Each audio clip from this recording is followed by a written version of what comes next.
Welcome, welcome, welcome, guys, gals, and non-binary pals, to the final episode of Guns Over Rivayle. I am your host, your narrator, your game master, Nova Starlight, Shadowverse Wiki admin, and both very sad and very relieved that this is the final episode of the campaign because it has been exhausting, but it's also been worth it. It's been so worth it, you guys.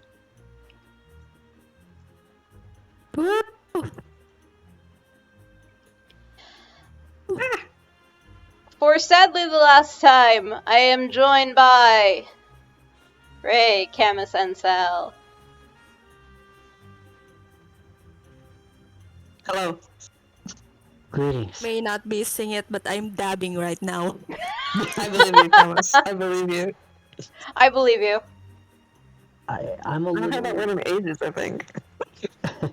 I'm a little bittersweet hearing you do that little intro for the last time. Aw. I know. I'm You said bittersweet that. doing it for the last time, yeah. Ah, The last 2 weeks, it's been slowly setting in, but you said that, and I was like, oh, nah, this isn't real. Yeah. Heartbreaking. This is all I've been thinking about most of the time for the last, month. It is all Oh my I've been God. thinking about the past, 2 months because I've had to plan all of this. Yeah, That's so true. But and I am freaking excited about this. I am so happy to I'm hear excited, that. but I'm sad and I'm nervous. Oh my God.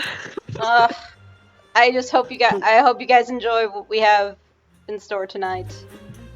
Oh boy. because the thing is, having a set start and end time, we know how long it's gonna last. Even though this is shorter than other TTRPG campaigns that I've been in, I also feel like that makes it have more impact, because you know when it's gonna be over and you prepare yourself Yeah. adequately. Yeah. Until we get the New Year's special comeback episode. You know, you know what? I had thought about planning a bonus episode, but my schedule doesn't really work out because I'm going to be out of town next week, and then pretty much the week after that, I gotta start prepping the New to... Year's special bonus episode doesn't have to be right after it ends. It can True, be a year from now. true. Maybe we'll have Christmas special. maybe we'll have a maybe we'll have a Christmas special in December. Who knows? That's my birthday. Oh my God. It's mine Is too. Monday so. a birthday? Is December 8th a Monday this year? Because that could be awesome. You know what? Let me check. December 8th Oh. is No, it's a Friday. a Friday. Fuck you, December. You're ruining my plans. But now, maybe we'll see what I can do during my winter break. We'll see. Cause yeah, That would be I'm awesome. gonna get ready to go back to college for the fall in 2 weeks, and then in a week I'm gonna be out of town, and yeah, I'm basically at the end of my summer. But this whole campaign has made my summer, and I just want to thank you guys for that. Oh Same gosh. here. So, are you guys ready for the end? Probably Ready not, as right? I could possibly be, which is to say very little. All right. Well, everyone get in roll 20 because the only person in roll 20 right now Oh is Camus. shit!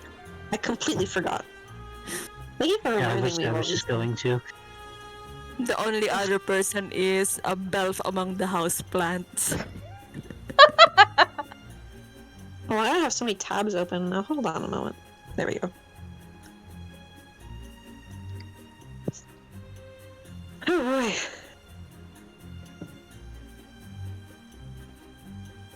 Okay, waiting a moment for everyone to get in roll 20 because I get to deal your cards. Why is it not loading?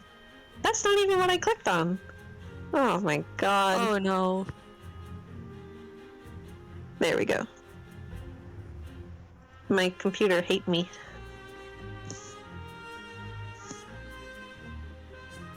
Sorry that I'm holding this up. No, it's okay. No, wait a minute. I had to get a lot of stuff done last minute too because I thought I had everything prepared, and then an hour before we were gonna start, I'm like, oh shit, no, wait a note. That's so me all the time.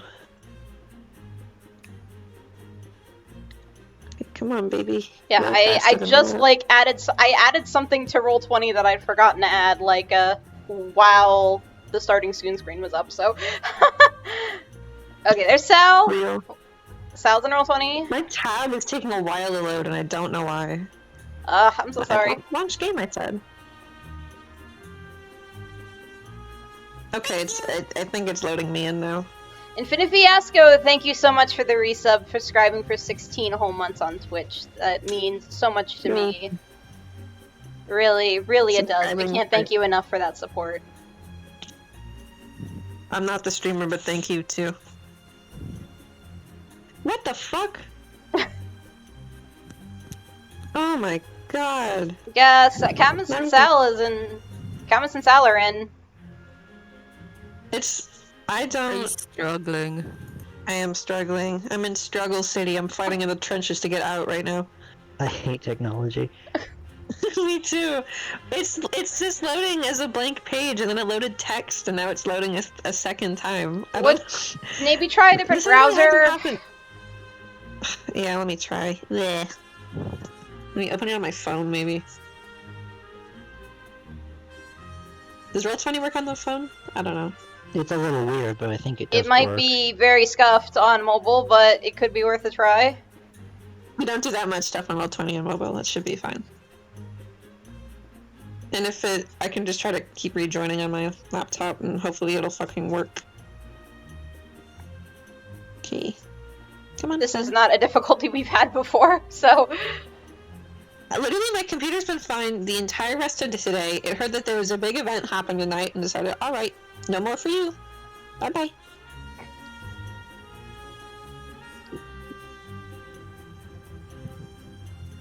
This is a problem with my fucking internet. I'm gonna scream and run far away. I am also on my... I should have switched to my stronger connection. I'm actually just realized I am on my weaker internet connection. Hopefully that's not going to be an issue. It shouldn't be, but hope it holds. Hope it holds out.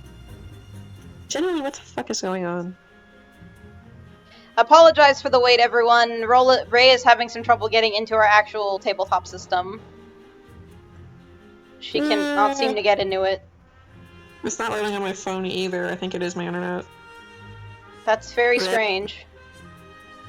What if I explode right now? Is it like at all possible? What browser were you trying on your laptop? Try a different one. I don't even know if I have any fucking other ones. I'm gonna have Microsoft Edge. That'll work. I do know people who Hopefully. use that unironically. One of my friends does because they were, quote, too lazy to install anything else. Okay, here we go. Let's see if this works. Okay.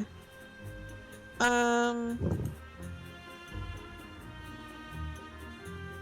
I don't think this Okay. session will be as long as episode 5, thankfully. I don't see it going that long, but it might go over 4. It might go over 4 hours, but I don't think it's gonna go over 5 like episode 5 did. It's loaded, it's loaded. Yes. Hello? Hello? I still don't see you in should be in Roll20. I had to log in. Okay. Am I there? Am I there? You It's are logged not in for me. there. You are not there. Not yet. Give it a second. There you are. And now you're there. It's me. Hello. Hello. There we go. Yay, finally! Ray got into Roll20 after that took like... I don't know how long that took. It felt like it took a while. That wasn't just a fake bathroom break, I swear. No, it happens. Like, last week the music bot was being... There seems to be some kind of technical issue every week. Like, last week the bot would just not play the Hat in Time music for some reason. But, I tested it beforehand this time, and it's working now. So if it gives me trouble again, I'll know that I tested it and it's not my fault. But alright.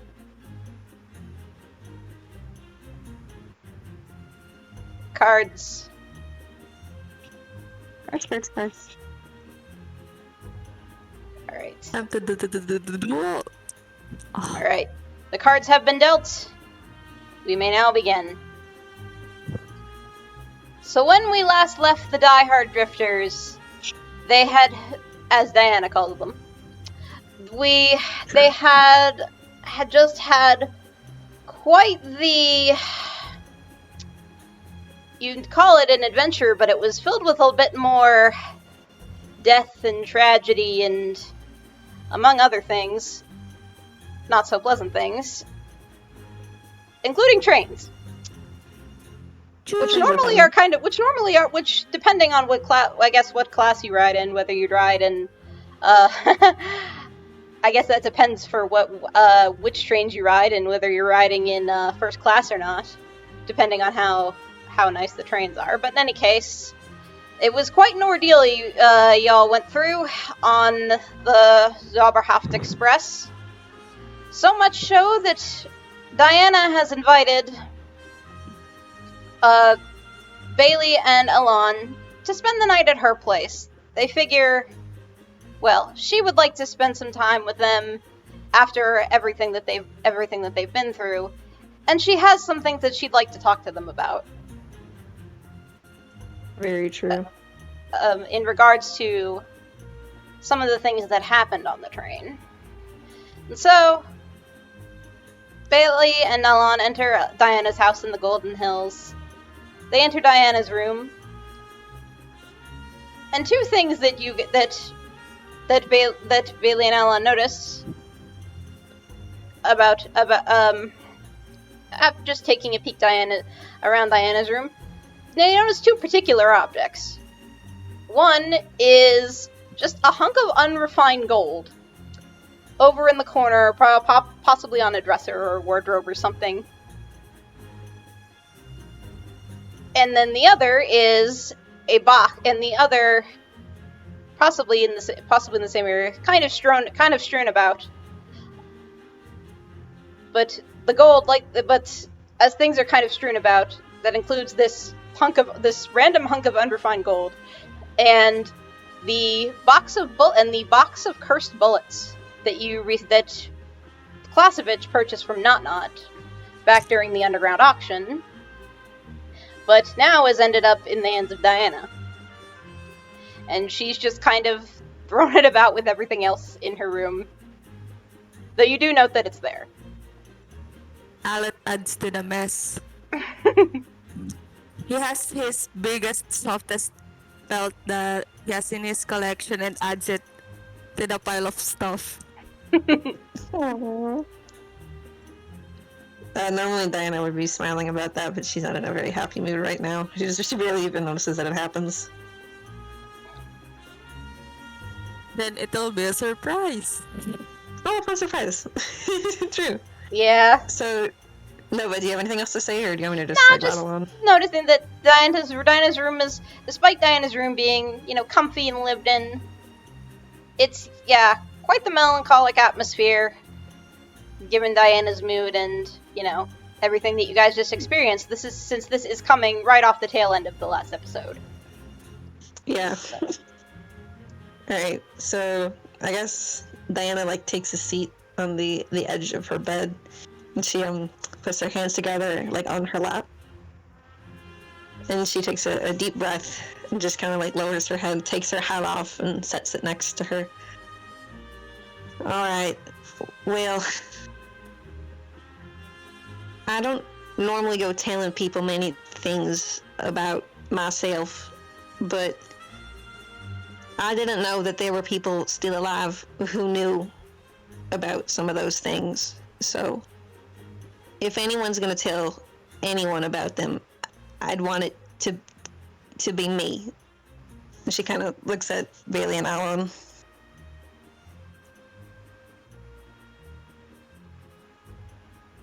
Did either of them say anything about that, or no? Just keep going. You guys there? Oh, sorry, I'm actually a little nervous. Bailey is kind of. Oh, you're fine. You're fine. Standing there as trying to appear as receptive as they can, but they kind of just nod at her to let her talk. Okay. And she pauses for a bit, and she's very clearly very apprehensive about talking about what she's thinking. So, you you definitely, leader he wants to be called now, I don't know, but he called me Danielle. And she stops again, and it's like the word stings to be coming out of her mouth. Danielle is the name of my mother. I do not feel particularly strongly about my mother. When we was growing up, she didn't care about me very much, I'd say. I don't know if she cared. She never acted like she did. She, and Lana rubs at her cheek, kind of absentmindedly. She worked for the... She worked for the syndicate, and I don't know what her ranking was, how many people liked her, if she was particularly fond of anyone there, I don't know. All I know is that she was like their top assassin. I don't know what she did. I just know some night she'd come home covered in someone's blood, and there wouldn't be anyone but her to go clean it up, of course, because none of us wanted to touch her. I don't know the extent of what she was doing, what she did, what it meant to anyone, but for her, everything she did was just another stepping stone to glory and grace in the eyes of, I guess, Ashil and Rig. And I don't think she really thought of me as her daughter either. I was just kind of a trophy on a shelf for her to point at and be like, I could be a mother. I can do anything I want to. I'm so powerful in this damn town. Everyone loves me, including my daughter, who I will name after myself, because that's just the kind of person I am. And she stops talking for a bit again, and then just stares at the ground and like taps her shoe around a little bit.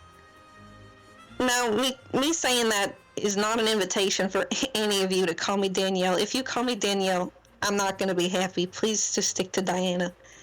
It's not the same. It's not a name to me. It's just an injury on me. But I didn't know anyone knew her anymore because she died quite a bit ago.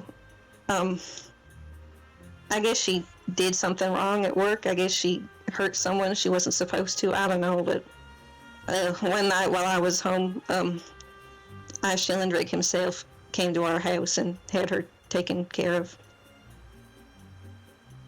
I don't like to think about it very much. And she stops talking for now. Bailey kind of has one hand covering their mouth, like in shock.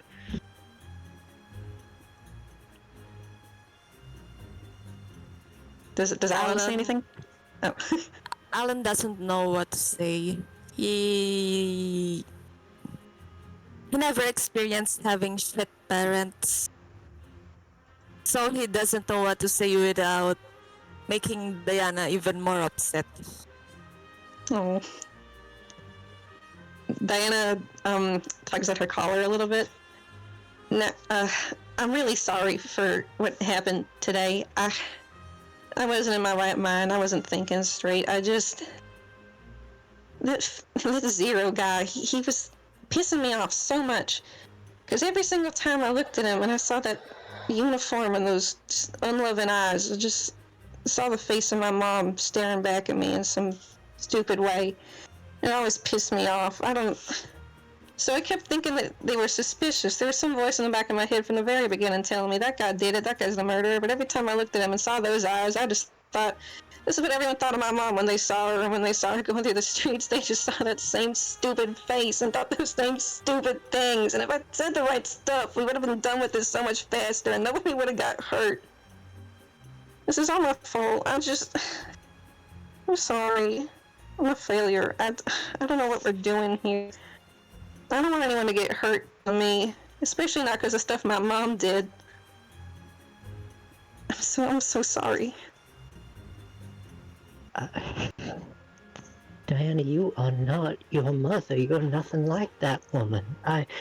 If anything, the blame is with me. I wrote Zero off, Zesselventure off, because I don't know, I suppose I fell for his facade.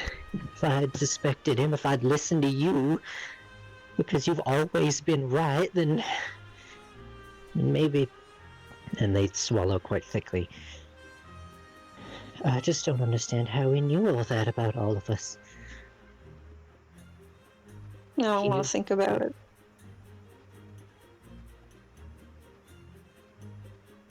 Alon moves to... Basically, he's sparing Diana.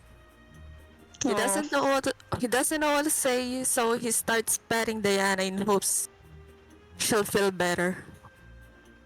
It very clearly works. Like, all the tension like leaves her shoulders, and she just kind of slumps onto him and like lets it happen. I don't know much about family. I never really had a good one, but I feel like you guys are much closer to the family that they ever gave me. If anything happens to you guys, I'm not gonna forgive anyone, especially not myself. So, I'm fine with doing some more things with you guys, but can we try to keep it simple from now on? Just stay out of harm's way? I will be honest, I don't know if I can promise that, but I will do all in my power to ensure that you and whatever bystanders are dragged into our mess are not hurt any further. That's enough for me, thank you. And she rubs her eyes. Alon continues patting, then says, "We protect you, you protect us." She nods. I will. I'll try my damnedest anyway. I really will, I promise. It's appreciated. I mean, if anything, you saved us. If you hadn't intervened when Zesselventure was fighting us, I mean, he really might have taken us down. Bailey did get wounded during the fight, right? I think we all did. Yeah, you guys Alon and Bailey suffered some minor wounds. Diana got hit pretty bad, but you guys got patched up in a heal. Harriet was there to patch you guys up with some first aid and stuff. Things that the medical stuff they had on the train on the way back. So y'all are mostly patched up, but Diana in particular, probably have some bandages. Probably a couple small bandage or two on Bailey and Alon, but as far as Diana, she definitely has like a big bandage around her shoulder, where she got the big wound on her shoulder from Zessel's knife. So. Oh boy, I think you're Harriet. I hope you are healthy and fine as well. Yeah, so she definitely has that large bandage around her shoulder. You guys got so basically you did get injured, but you mostly got the wounds treated on the way back and recovered. But you still have the bandages, and they're healing up. Yippee! I guess not yippee, but yippee for healing. Also, can I just say, this is kind of an aside, but can I just say, I love the detail you just did of saying that she saw, it says basically, not literally, but metaphorically, the face of her mother in the eyes of Zero and Zessel, because her mother was an assassin, and that's also what Zessel is. Real. So, yeah. That's just a great detail. Thank you for that. Of course. I love character details. Oh boy. Do either of you want to keep it like Bailey or Alon, I suppose, want to say anything more? Or? I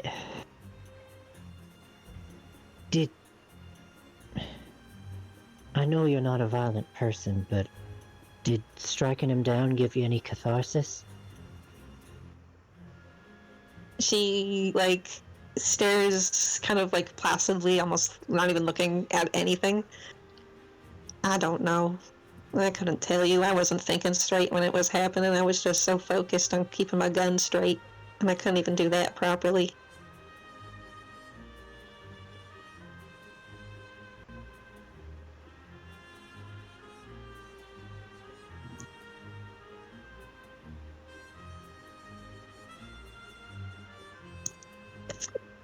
Sorry. No, you're fine.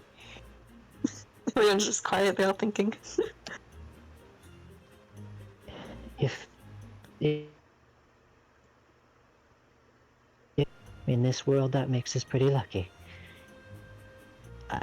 Bailey, like, after saying it, they kind of just, like, look back and forth between, Diana and Alon. Do you want me to leave you two alone, or...? No, please don't. I don't want to be alone right now. I want to make sure you're both okay. I don't... We should... Alan grabs the pile of fur that he placed somewhere and just plops it in Diana's lap. Plops it in Diana's lap. Maybe petting something would help her. Oh, Alon, provide her a fluffy blanket. Fluffy blanket. Yeah, she kind of like pulls it up and like hugs it a little. Big, fluffy, heavy blanket. Exactly. Little cushion. Yeah, Bailey will come and sit by Diana and kind of... Which shoulder of hers is wounded? Her right one? It is her right shoulder. Yeah, and then Bailey will kind of pat her left shoulder. Thank you. Group hug? Is this a group hug? Does Alon initiate the group hug? Because I would love that. Group hug. Alan initiates the group hug. Yay! Yeah! He's careful not to accidentally poke Diana's wounds. She just kind of relents and pulls her arms around both of their necks, like her famous group huddles, except now it is more comforted. Aww. Yeah, but Bailey, you do kind of hear Bailey muttering something about, like, feels different this time. Oh my god. I'm gonna scream. Hugs. Sad. It's sad, but wholesome at the same time. Whole sad. All said. It's like at the start you were saying it's an adventure but different. It was a sad venture. It was a sad venture. That's what it was. And with this group hug, you guys have your whole sad little group hug. And Exactly. y'all continue. Well, Bailey and Alon continue to comfort Diana. She starts to feel a little better after you guys start chatting about some more light things. All your moves start to improve a little bit when later on in the evening, Alon, you are glancing around the room, and once again you notice the box of cursed bullets strewn about with also lots of Diana's stuff. And you remember that, and Bailey, you notice it as well, and that makes you recall that you still have the cursed rosary, or a rosary that is housing the beginnings of a curse. The magic is very weak right now, but it is the distinct seed of a curse that you have on you. And it reminds you of that, and Alon also is reminded of the fact that they had made a deal with someone to give cursed items, and now you are in possession of 2 of them. And you think maybe this is something else again you want to discuss with your group now that you have 2 of them, and you're still wondering about what is the end to all of this.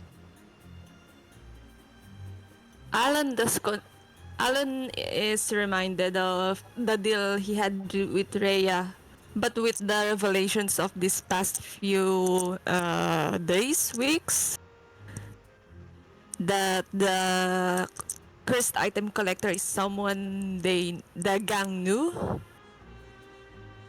He is hesitant to bring up the rest of the drifters.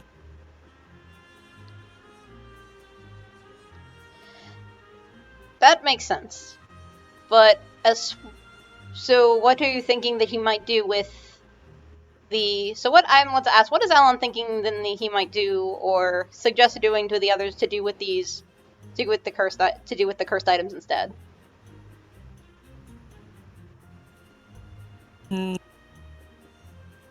Alan jokingly proposes that they bury it somewhere in the wilderness, although with his straight-faced poker face, they probably can't tell he's joking. I was thinking that too, actually. Funnily enough, that was actually going to be my suggestion as well, that we bury them. Well, where do you want to bury them? I don't, like, if we go just outside the town, I think people are going to find that pretty fast. Can dogs smell curses? Alon shrugs. It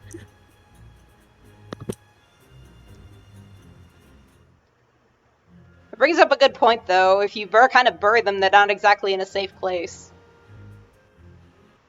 Blow them up? I don't know. Actually, no, I'm about the curse mad. Do curses get mad? How do they work? Well, I like to know she immediately looks at Bailey.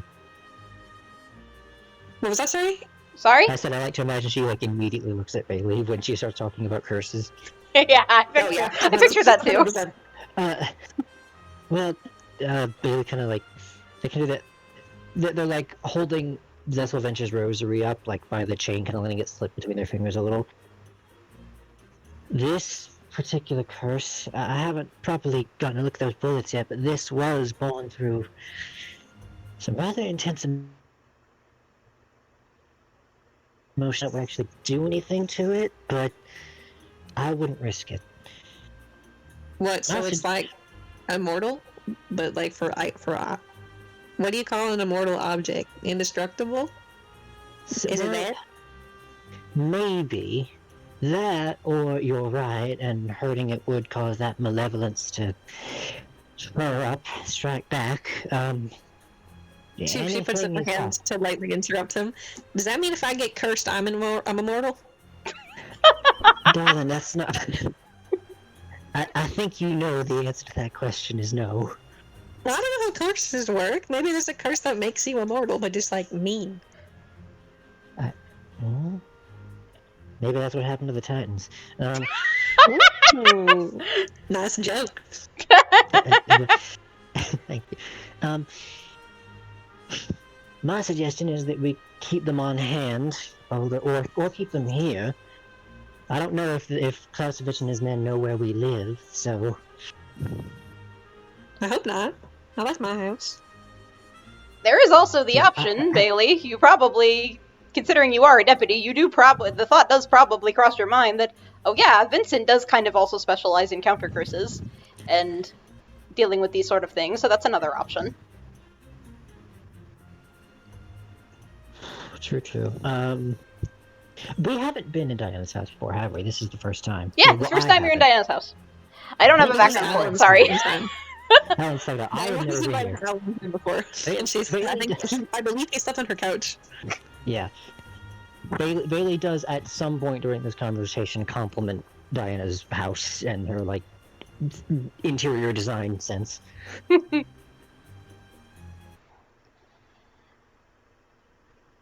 I don't imagine her house is very vastly decorated. She's very minimalist for her personal belongings. I like that, though. Well, Vincent's an option. Do we trust him now? Alon breaks up at the mention of Vincent. Of course he does. I mean, how much do we trust anyone else, though? At least Vincent's like... No, well, maybe he is evil, I don't know. I don't think he doesn't do anything malicious, but... You can never fully trust a Titan. Yeah, that's what I'm thinking. But the way I see it, we're basically looking down 3 paths, and at the end of each path there's like a big pit full of spikes. But then the biggest pit full of spikes with the most dangerous spikes is just leaving them in my house because I really do think someone may rob me. Alon wants to trust Vincent, mostly because, gay panic. But at the same time, Vincent got robbed. It's true. The Once. last time, that is true. The last time you gave Vincent a cursed item, it was stolen.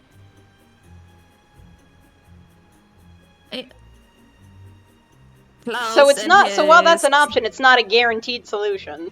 That is always a chance to go wrong with that again. Klaus and his minions the collector, but the collector may have other minions able to steal stuff from Vincent's vault storage. So it's doubtful. To be perfectly honest, I think the reason Vincent had items got this, I guess this is my headcanon, or so to speak, he was just being kind of careless. That checks out. Yeah, That's really he was bad. he was busy with something else. He's like, oh, it's just a curse. It's just a cursed item. It's whatever. It's not a big deal. And he just kind of wasn't thinking or caring too much about it, and it got the better of him. It got yoinked. Yeah. I think Vincent is probably still our best option, just because like we don't want Diana getting robbed, and if we carry them around with us, we're just gonna get waylaid by somebody again. Because like those out loud. Go ahead. Oh, okay. I was gonna say this before you started speaking. As Diana, not as me.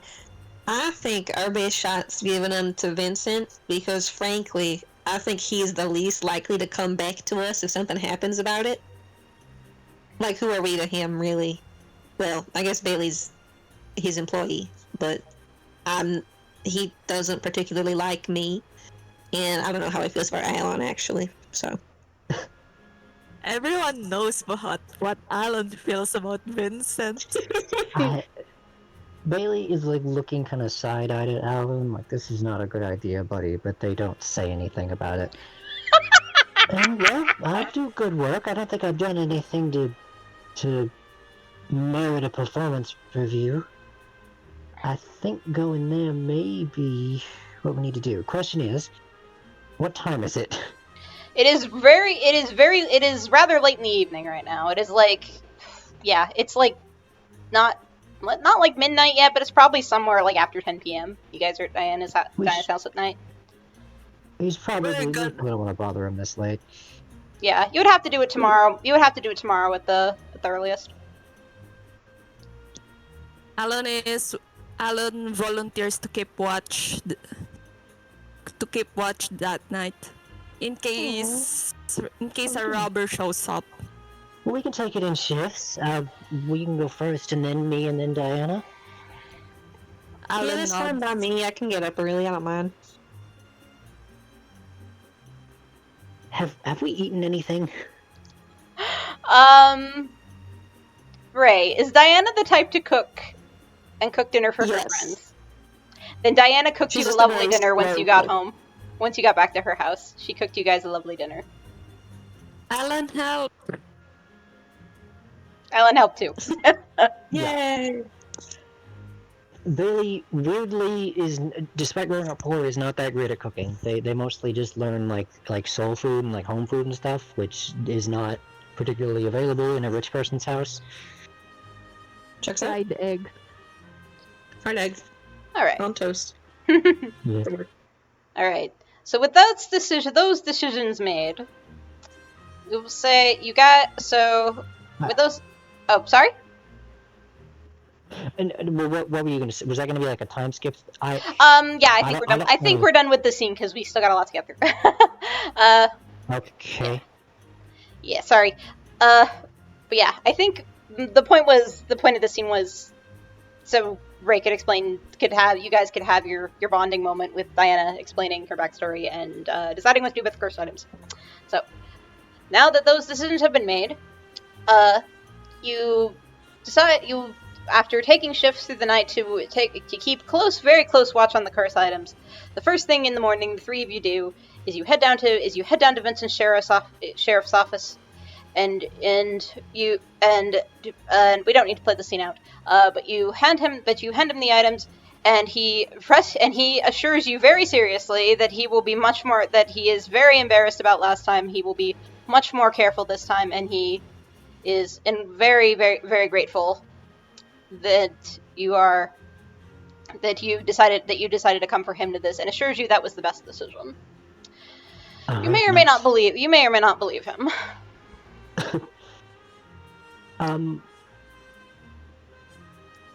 Yes. Bailey has kind of been like you've seen him throughout, even just throughout yesterday, has kind of been like wearing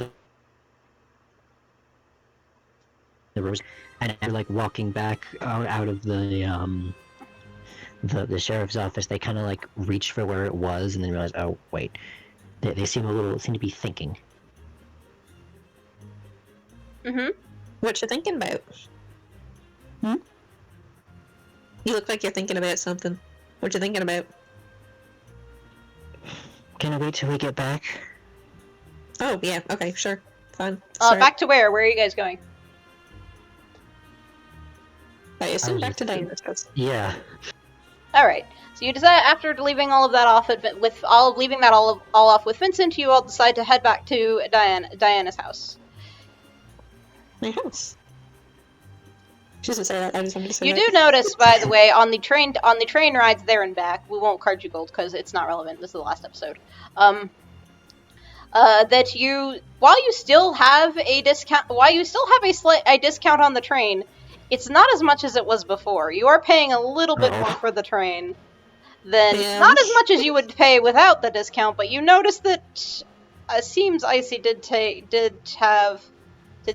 some notice of what's already happened. And while you didn't you may be slightly surprised you aren't paying more now. You are still getting a slight discount. It does make you possibly question how he feels about this whole thing, but maybe you don't dwell on it. Maybe you dwell on it, maybe you don't. In any case, that's something that is. Icy is a petty bitch. Maybe a little. In any case, it's just something you think about, and then to possibly continue to think about later, or don't. But head back to Diana's house regardless. And Bailey. I suppose when they get there, Diana resumes their previous conversation. All right, so what do you want to say? Let me turn off push to talk real quick because I wrote this down. Okay. If it's okay if I do a bit of a... Oh no, go ahead. Here. Go ahead. I have a thing that I was going to write down and I did not have time. I wish I had, but I'll have to do it on the fly. Diana. We'll see about that. We'll see how that turns out. But go ahead. I'm writing it work so I could get all the points I wanted to address. Yep. Mood. All right. Can you hear me all right? Yes. I usually do push. Sorry. Well, Diana, you were correct. They kind of pursed their lips. I've been thinking, y'all. I know I'm not alone in that, but they kind of like glance down to go quiet for a moment. Well, I never realized just how much pain there can be in this world. I mean, everyone talks about it, but even when we were growing up poor, things were never as bad as they could have been. I mean, sure, I suffered, but I always saw the sunlight through the clouds and felt the gentle wind at my back. They're kind of doing some, like, wavery little hand gestures to punctuate their point. I believe it. Yep. That's how they talk in general. But now I see just how much I've and how much y'all go through. The people we've met just trying to eke out an honest living in this dismal world. They turn to Alon, or kind of like just glance in his direction. Corvina, so beaten down by the status quo that she gave up on making a change. I'm assuming that they know, like, what happened to Corvina to an extent, right? Yeah, you probably got a chance to talk about it on the train on the way back from on the way back, the return trip. Yeah. That definitely would have stuck with Bailey. They paused for a longer period this time before looking at Diana and kind of like muttering, like, your mother and father who used and then left you, and they go quiet again, kind of like they kind of like reach out and touch her wrist this time, like in case she gets upset. But Ray is muted. I think they're doing something. No, I'm here. I mute when I cough. I'm sorry. Oh. Okay. Don't mind me. I'm ill. No. No, actually, I'm fine. And they continue. Oh, I don't know if you wanted Diana to react to some way. No. If she doesn't do anything, they're going to assume that she's fine and go on. Yeah. And poor Reggie and Dragomirov, torn apart by that evil man. And they kind of like look down at their belt where the rosary was and say, like, what he said to me, he talked about how powers, if you will, were accepted, perhaps even supported. The pressures that drove me away from my home were, to him, something to be envied and coveted. I find that a little hard to believe, but, well, suffice to say he wasn't entirely wrong. Like Zesselventure, I rejected the identity placed onto me because I hated the pressures that came with it. But, and they kind of clench their fist, I'm not going to let it fester until I become like him. I'll decide for myself who I'm to be, and what this lightning in my veins will be directed towards. Hell of a lot better than letting it charge up on you until it tears me apart. So, they it seems like they've been thinking about this for a while as they finally like raise their head to make eye contact with both of you and then extend their hand. It's a pleasure to meet you all. I'm Bailey, the wind child of Dustholm. I'm also a deputy in Vincent's employ, although I ain't especially attached to his brand of justice. I'd rather act for my own ideals, just, and they smile a little, just never knew what those were until quite recently. And they've extended their hand, and like if anyone wants to shake their hand, then they'll, do so as part of the metaphor that they're doing. Diana, at first looks a bit confused, but then it seems to, click in her head what's going on. And she smiles in a way where you can clearly tell, she's gone through this kind of revelation before. I mean, you don't change your name out of nowhere, right? And she, graciously takes his hand, their hand, but in a way where you can see that she's trying to angle her fingers in a way where Alon could also grab onto the hand if they wanted to, which makes it so that she's basically just, pinching the top of his finger. Nice to meet you? Alon, instead of trying to shake those two hands, he puts his hands over. Yeah. Oh, A clasp. I'm sorry, my internet is actually being a little bit fussy. What did Alon do? He placed both hands on their hands. Oh, I love Her hand this. is trapped. And, I love the seeing their... Go ahead. No, go. No, you said you love what? No, I just love the character development, and I love the foil. I love them. They're so real. It's so good. I love it. We'll talk. Maybe we can talk more about that kind of meta stuff at the end. But just go on. I love it. I love it. Good job. A+. A++. Yes, I know what I'm fighting for now. I intend to fight so that... And they kind of look at Alon again. So that the strong are not victimized by the craven, and then to Diana. And the pure are not dragged into the muck of this world by the envious. And they kind of put their thumb over Alon, so they're kind of holding both of their hands in their own. In other words, I'm fighting for y'all. Because you are worth that much.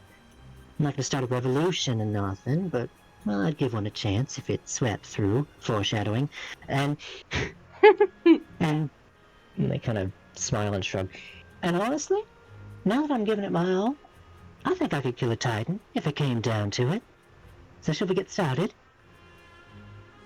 Diana just gives the widest grin on the planet Earth. Oh, hell yeah, we can give it a start. Alon's a bit nervous about killing a Titan. Remark. Mutters.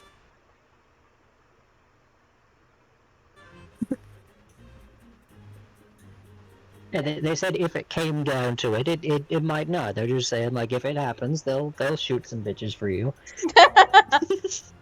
Alon is probably Support hoping the they don't have Captain to shoot Contest. Vincent, right? Yeah. Checks out. If I Bailey think Diana's trying to squirm her hand out by now. Bailey lets them go. If Bailey shoots their boss, then who's gonna pay Bailey? They'll figure something out. It's fine. They've said that they only joined up repeatedly. In fact, they only joined up with the deputies because because it's a cushy job and they don't always necessarily believe it. In fact, I think they just said as much. So like, and now they have like, oh, having like ideals and people that I care about is more important than a cushy job. I'll get another job. I'll kill Vincent if he fucks with you. It's like that.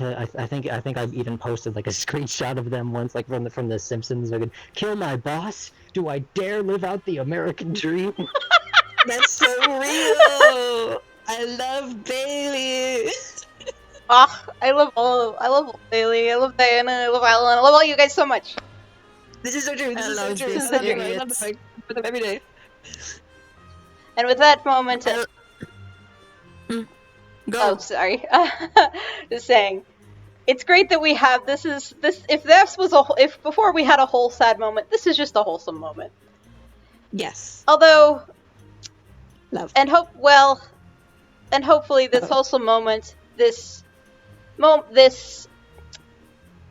bit of team bonding and unity is enough to get you through another tragic reminder of some of the difficult things that you've gone through together. Quite recently, in fact, as a day or two later, the three of you are invited personally to Reggie and Dragomirov's funeral, being held at the Eidos Church.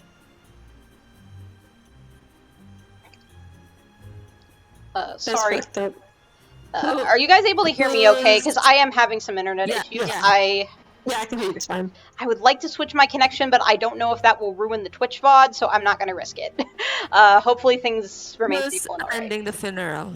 Alright. Who's attending the funeral? Yes, you're invited to the funeral at the Eidos Church. You go there. When you arrive, you notice that there, of course, being the minister, Anvelt is there, and you also see Jacqueline with a bunch of several people, an older couple, and a woman who slightly resembles her. You assume this must be her family, her parents and her younger sister. Fuck no. Oh no. I'm getting nervous. I'm getting nervous. What do you mean? It's just Jacqueline's sister. It's just her sickly little sister. I'm saying. No. I do that one drawing of Jacqueline and Ildren though, and now it's all I know. I love that drawing, by the way. Thank you. I love that. Pretty much everyone else here you don't recognize. You only recognize Anvelt, Jacqueline, and her fan, what is presumably her family, and the one other person that you do notice, as everyone else you assume were people who Reggie and her mother were close with. The only other person you notice here is Rhea, who is not with anyone. She is just attending alone. But as you sit in the churchyard, there is, I have no clue how to describe it. It's those. So you guys can go, if you guys go into the profiles I guess the better way to do this would be with a visual. So I prepared one. Oh. And so if you go into the profiles, if you look at Reggie and Dragomirov. Oh, they're grayed out. They did. Oh. They did. There's even the funeral ropes. Oh my god. Yeah. The budget. Yes, the budget of my 15 minutes in Photoshop. Oh, I hate it, but I love it. Not hate it as in you did a bad job, just, oh no. Yes. You should have changed, like, the is to was. That would have really made me scream. I should have done that. I blanked on that. It's fine, it's like, not like anyone else can see it. If I seen the was... I can show it on stream. I'm showing the, Perfect. I'm showing the funerary profiles, I suppose. Yeah, I love that you changed zeros and replaced it with Zesselventia. That's great. Yeah. Rest in peace, that guy. No one cares about. Yeah, for those who did not see it last time, because I forgot to show it during the actual session, and I only remembered to do it during at the very end with sort of our post episode chatter. This is what Zero's profile looks like now, and then there was one for Zessel, and then now there is one for Zesselwench. So here's a look at that for anyone who may have missed it last time.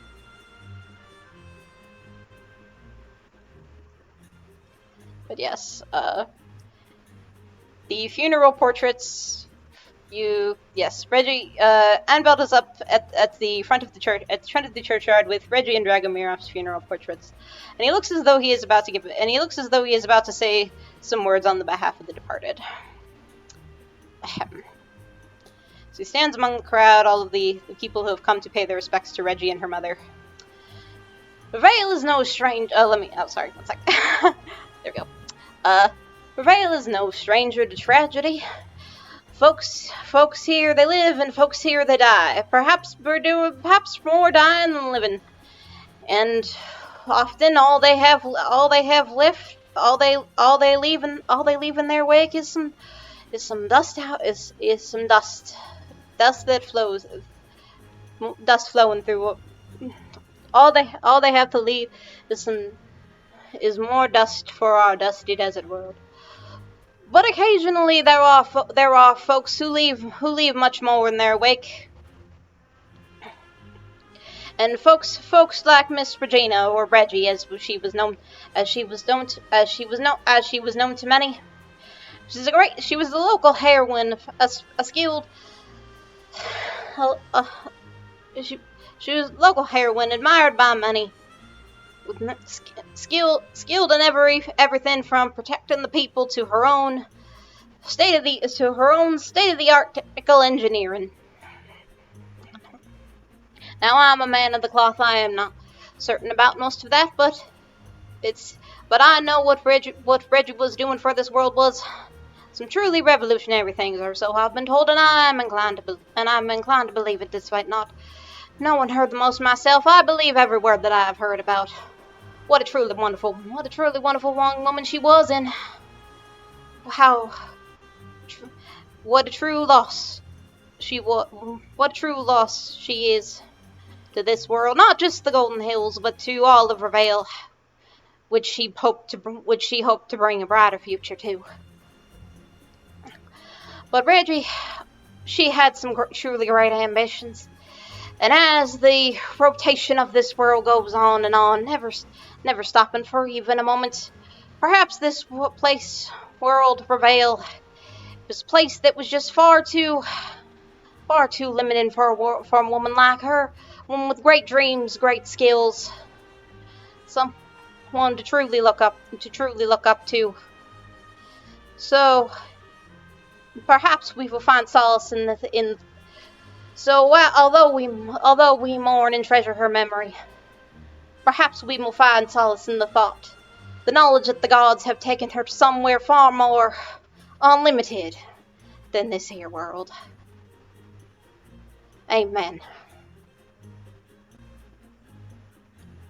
And the folks in the crowd just kind of they're all quite sad, but they're also quite touched by what Anvald has to say.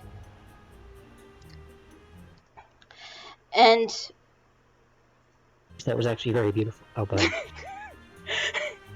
thank you. Even with I honestly was expecting you to be like, I hate you. Because you saw what I heard. I get the bit and I like it, but it was also a very nice speech.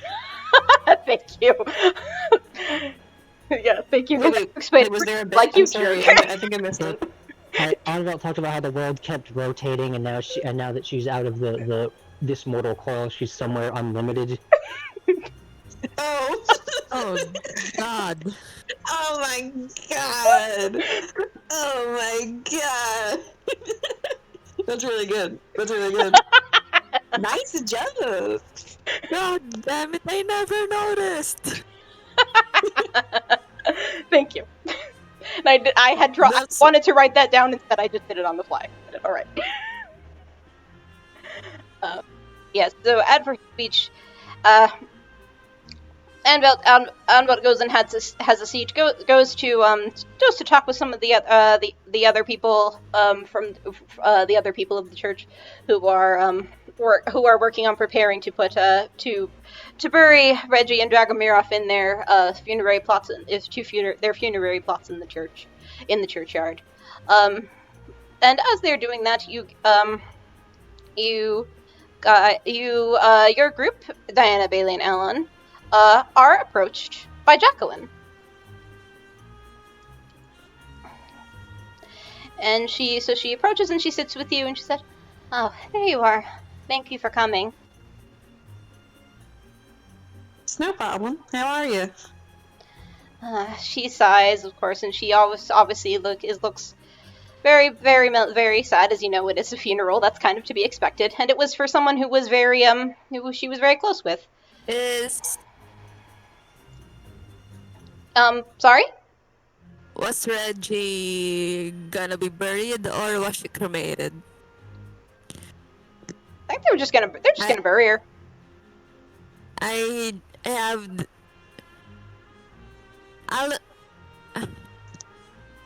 Alon walks to the coffin and places a small carved thing on it.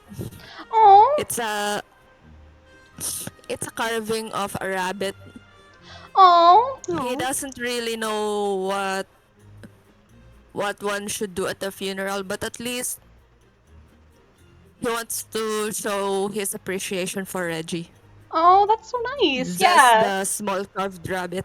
Yeah, they're preparing to put to bury Reggie and Dragomir in their two funerary plots in the churchyard.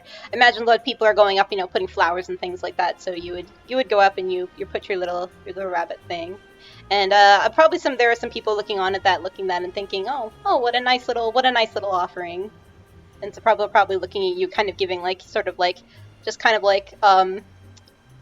that kind of say, oh, that's such a nice thing to do. How kind, how sweet. You must have been someone who, either Reggie was close with or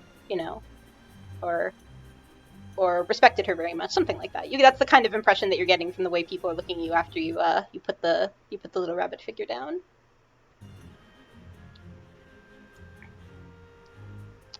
And you feel as though by doing this, and these people taking notice, you may not feel it now, but maybe you're feeling it a little bit now. And if you're not feeling very much right now, you will in time. But with this action, the word that Alon is not dangerous, but in fact quite a soulful person, a mountain soulful person, if you will. Ooh. Has... God damn it.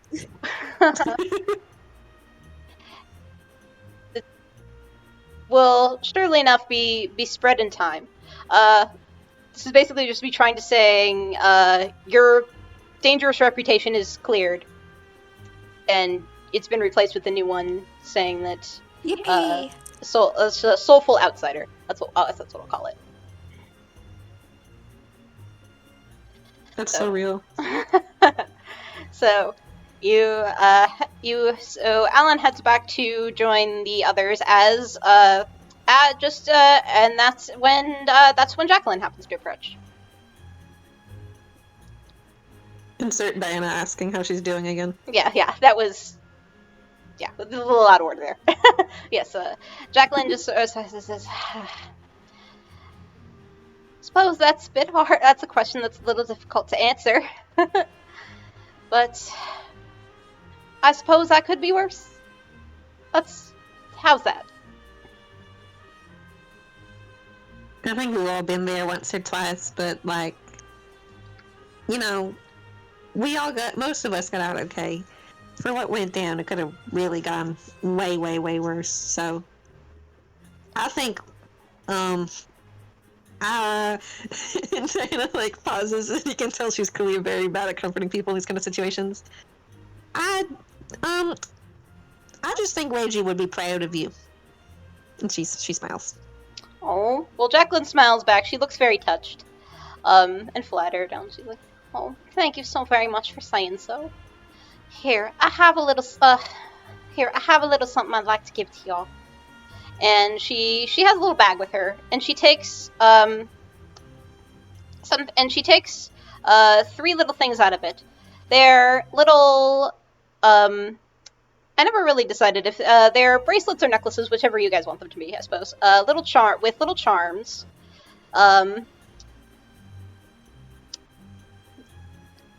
Diana's one's the one for Diana. I'd say they're like call them little charm bracelets. It's like, I know what these things are. I didn't decide what they look like. But yes, we'll say they're little charm bracelets. One of them is the first one for Diana has a little heart for a charm on it, similar to the tattoo that is on her chest. The one for Bailey has a star, similar to the star on the Seraph's badge. And then the one for Alon has looks like a head of a rabbit, not unlike the you can tell like she kind of tried. You can tell that Jacqueline actually probably made these, or her and her sister, since she had mentioned before that she and her sister especially her sister like to make clothes and like to make fashion things. For Alon's, you can tell that it was a rabbit, and they tried to add on little horns too, even though that probably wasn't originally part of the design. But they wanted to add them. They tried adding that, and it may or may not have been that successful. But you can tell the effort was there. They tried to actually make it make it in the image of Alon's iconic hat. So she hands the three of you each of your respective charm bracelets. She's like, it says, "These are for you. I hope you'll accept them. I did my best. Now, sorry, trying to get my thoughts together. She hands them. She said, "These are for you. I do hope you'll accept them. My sister and I made them especially for you." Well, thank you, Miss Jacqueline. Well, you've already done so much for us. I don't know what to say. Oh. Diana almost blushes and immediately slips it under her wrist. That is just divine. Oh my stars! Thank you so much. Alon starts bapping the rabbit charm. Very skimming. Jacqueline smiles brightly. She seems very happy that you all are pleased with the gift. And Bailey, you notice not too long, just a moment or so after you receive your charm bracelet, that there is some magic in these.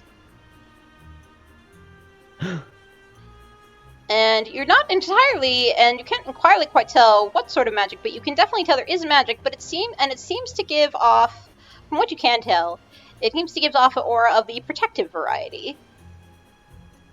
So it seems to give off a sense of having a little bit of protective of at least some protective magic are instilled in these charms. Nice. Excuse me, I need to leave for a minute. I'm sorry? I need to go for a minute. Oh, that's alright. Oh, it's alright. Thanks. No worries. Just let us know when you're back. Whatever happens today, all I know is that Jacqueline should have worn the bracelet on her goddamn head. Oh, boy.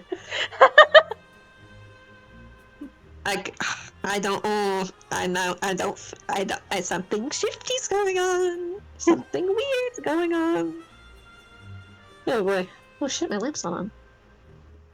Ah, lovely. I can't believe that Jacqueline dabbles in haute couture.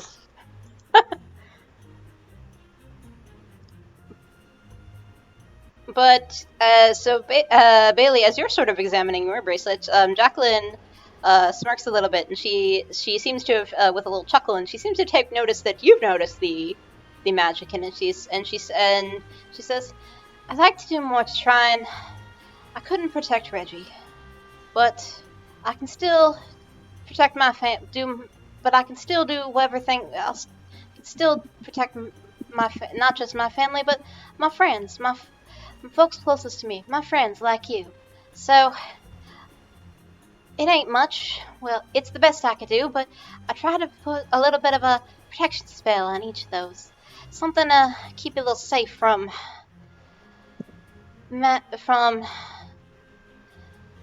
sorcery of the more malicious intent, sort of like that thing we found. You know? She looks at Bailey, kind of like talking about the rosary.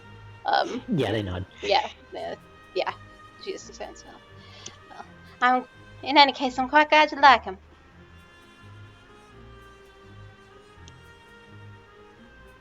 Alon nods appreciatively, still bapping the little charm. He's kinda enamored by it.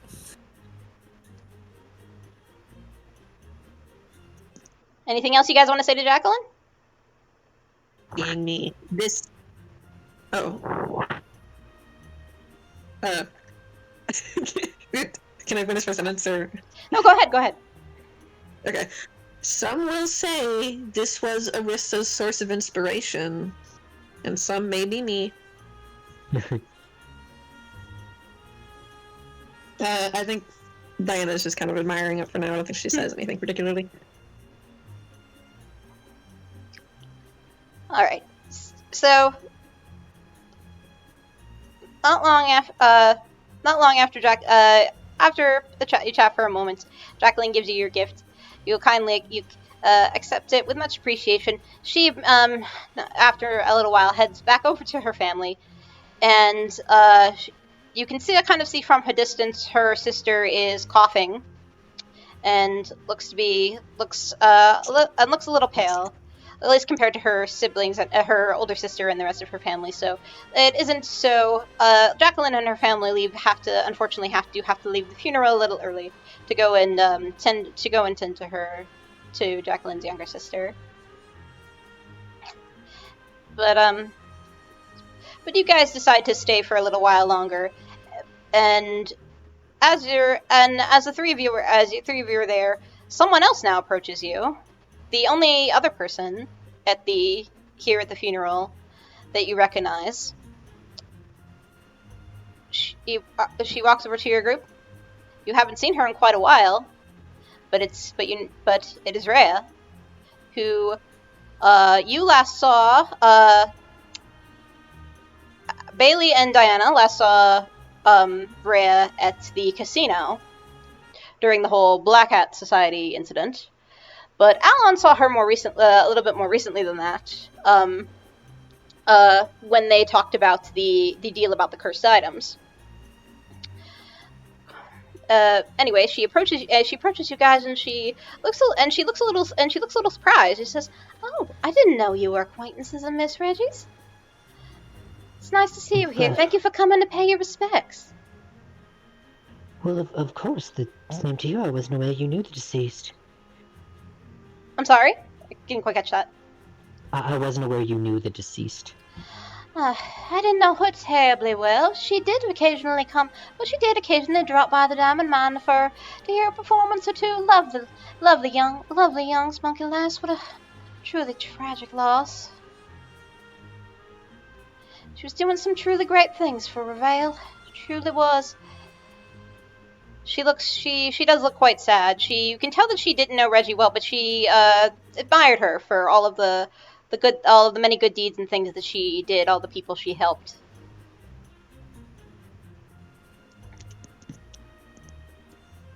So she may not have been that close to her, but she is clearly respected Adriana Clot, and has come to pay those respects.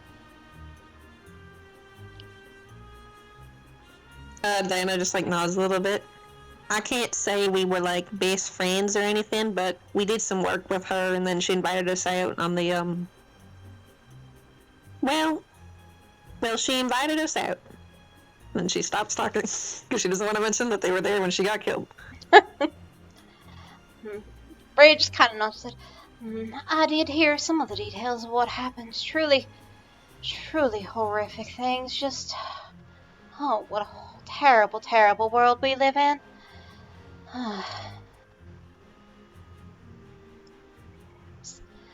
Well, it's times like these it reminds me of my own dreams, my own ambitions, much like Reggie herself was to truly make this, to create a better future, a brighter future, a better Rivayle for everyone. And I've start, and well, the best time to start is sooner rather than later, of course. So I would like to invite y'all to something. And she takes out something from a bag that she also brought, like a fancy little red bag that matches her outfit, and takes out a flyer for a paper that she hands to any one of you, whoever decides to take it. And it is, you can see that it is a flyer for an event being held at the diamond mine in we'll say 2 days. And on it you can see it says Gala for Rivaylian Unity. Host. She says, "I'm holding and she explains as she holds out the flyer and hands it to you. I'm holding a sort of a special event, you might say, to try and sorry, brain is... Give me a sec.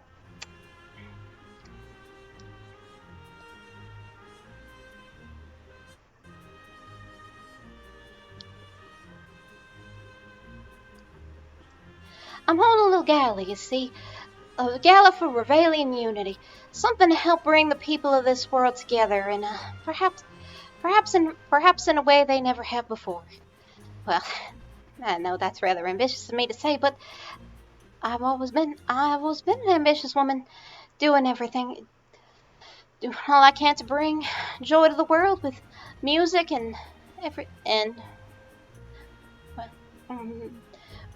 with music, my singing, my performances, and anything else that I can do. I've even invited all three of them. Well, I've even invited all the Titans. Well, sort of. Vincent and Lord Icy have agreed to attend, but there is the matter of Lady Not. And she looks at Diana about this. You see, she's not been... While I am on good terms with Lord Icy and Lord Vincent to an extent enough where they were willing to, indulge me in this little extravaganza of mine, I can't quite be said for Lady Not. She's a bit of more difficult to convince, as you might say. But Miss Diana, I have heard that you and Lady Not, you've managed to, you get along like two peas in a pod. Diana blushes a bit. Oh, well, yes, I do try very hard to get along with people. I don't know how well the average person gets along with her, but I'd say I'm probably better than most. Rhea just kind of laughs, says, "Oh yes, I would certainly. That's certainly what I've heard through the grapevine. She's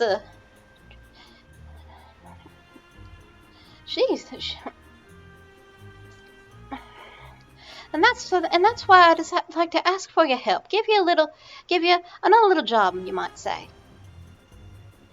So for this event, I would like for all my fans and all the people in Rivayle who would like to see a better future.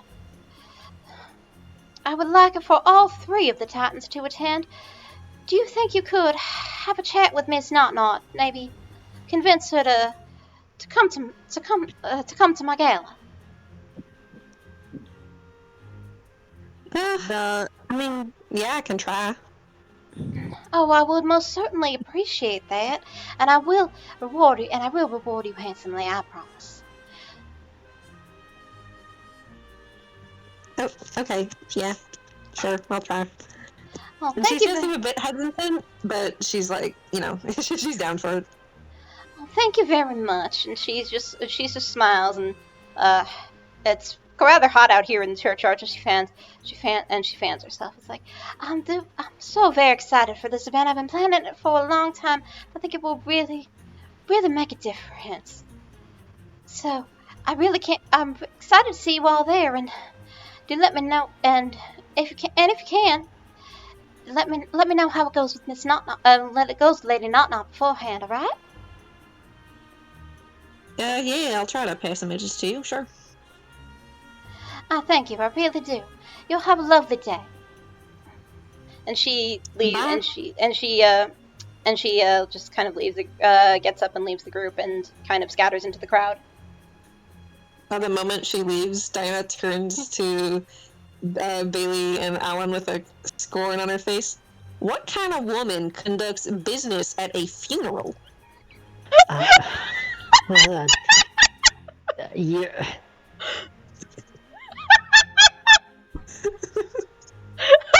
I'm sorry. That's not what I was expecting her to say. She's silly. Chaos Lord. I admit that while the idea of this is rather charming, and I appreciate what she's trying to do, in practice, this gala sounds like it's going to be the most awkward event I've ever been to. I have to agree. The last, 3 times we've been invited someplace, it has gone quite poorly. So I think if we attend, it might go pretty bad. But you know what? And she points a finger up in the air. I had something I wanted to talk to Not about. She has given me a leeway where it does not feel awkward for me to do so. That's fine by me. I'm going to go talk to her, and I do not want you two coming with me. This is just a me thing. She points to her chest and then, flutters her eyelashes. It's just a girl's thing. I understand, alright. Boy, Alan asks Diana if she still has the pass to Not's house. The card, the Yes, pass? yes, I think she's allowed. yes, Diana does still have that. I completely forgot to add that to her inventory on the character sheet, but yes, she does still have the VIP card that she got from one of Not's henchmen that basically lets her into Not's house. To her name. God bless. Onto her a property. Card and a water bottle she's not used once. I think she did use it once. She offered to sell it once, and then that was it. I think it was in the Goldmine episode. Yeah, I thought she tried to use something. It was in the auction episode, the one with the crab. Oh yeah, and Alon has the crab. I can't believe I forgot to add the crab to your inventory too. I'm so sorry, but yes, you also still have that. Let's assume the crab is in Diana's house. Sure, why not? Right next to the fur. God Sure. Bless. Alright, so do you want to just say that we cut to Not's house? Alright, so later, so having explained what she plans to do, Diana decides to go it alone to Not's house. La la la. She takes the train over there, and upon approaching the property, she flashes the VIP card, and instantly the henchmen nod and let her through. And unlike the last time you were here, as you enter the house and you enter the living room, Not is in fact home. And and the moment Diana walks in, Not, who was sitting on her sofa in the living room, immediately takes notice, sits up and said, "Well, howdy, Shug! Finally, came to see me." Hey! And she waves in the most cordial fashion, and then she walks over and taps on the back of one of the chairs. Can I sit? Of course. Make yourself at home. And so she sits. Who could have ever guessed? And she kind of leans back on the chair a little bit. All right, I got to admit, I only got a few things to talk about. What I'm going to say is probably a lot less interesting than you were anticipating. But 2 things. First of all, somebody who is not me asked me to pass you an invitation because apparently at the diamond mine and then she says the date. I don't know. She just says the date and when it's happening. There's going to be some gala and everyone in town's going to be there, or so I hear, including Vincent and Icy, and people want you to show up too. I guess out of obligation. I don't really know. Diana, did you take the flyer that Rhea gave out? If everyone else is fine with her having done that. Totally. Okay. Okay. So then I suppose she passes. She passes. So she hands the flyer to Not about the Gala for Rivaylian Unity that she got from Rhea, and Not takes a look and is like, Gala for Rivaylian Unity. You said Vince. I'm not particular. Oh, sorry. Oh, go ahead. Sorry. Yeah, I don't really know what it's about either. I'm just going out of I think courtesy is the word, but I don't know. People want you to go. I guess someone told me to ask you to go, and so I am asking you to go. That's about it. Who asked me? She looks kind of intrigued, and she says, "Who asked you? Now, who asked you to ask me to attend this little shindig?" I think her name's Rhea. She's like that land singer with the white hair. Thanks for much. Oh yes, I know her. Not terribly well, but I've certainly heard of her. A few of my henchmen are fans. A few of my henchmen are fans. Go out there, talk about. Go head up to the Golden Hills, see her sing at times. Never been myself, but well, I assume she must put on a good show. If she can catch their attention. And you said Vincent and Icy are gonna be there? Supposedly, they've been invited. At least I can't guarantee if they'll show up. She thinks about this. She looks at things about this. Event featuring all three titans. This host is certainly as ambitious. I'll give her that.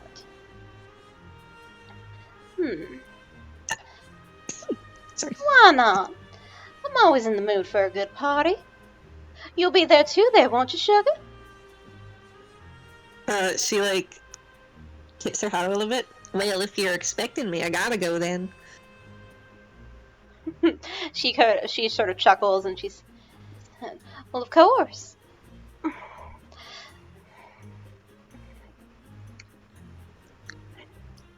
What? I wouldn't be sorry. What was I trying to say here? I forgot what I was going to say. or was going to have not say. Do you want me to respond instead? See, with you there, two of us, it'll certainly be a good time. Have to put a little life into things and make sure those two old men don't drag everything down. And you think for a second, and you're wondering. She says old men, and you're almost wondering, is she talking about Icy and Vincent? You think she might be. I think Diana would have immediately made that assumption. Do you think when she says that, you're thinking, oh yeah, she is talking about Vincent and Icy, so that's it. The little freaks. That's what Icy and his creaky old man bones. You can hear him walking into the place. They go, screw, as he moves. But it looks like you've successfully had convinced not to go to this thing. But suddenly she says, "Oh, by the way, that does remind me. I wanted once you finally came over, I did also want to ask you something. Whatever happened to that Clausewitz fellow?" Oh, you know what? And she leans over on her side a little bit. I was actually coming here to ask you something else, but that reminds me, I wanted to ask you about that too, because I haven't heard a lick about him, and I was wondering if maybe through the grapevine of you having more importance than I do, you'd heard something about him, because I really have not heard a single sentence. She just shrugs and says, Truthfully, Sugar, I really hate anything. He was a strange, dandy little fellow.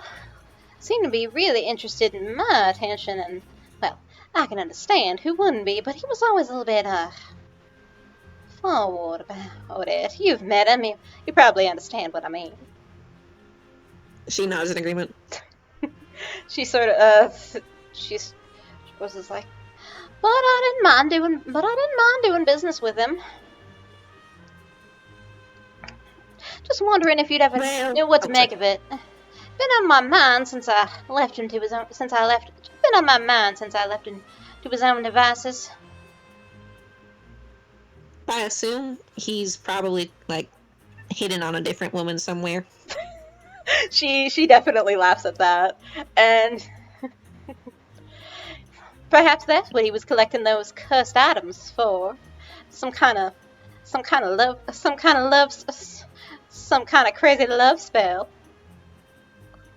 She giggles about that too. If that was true, I would not be surprised in the least. I can tell you that much.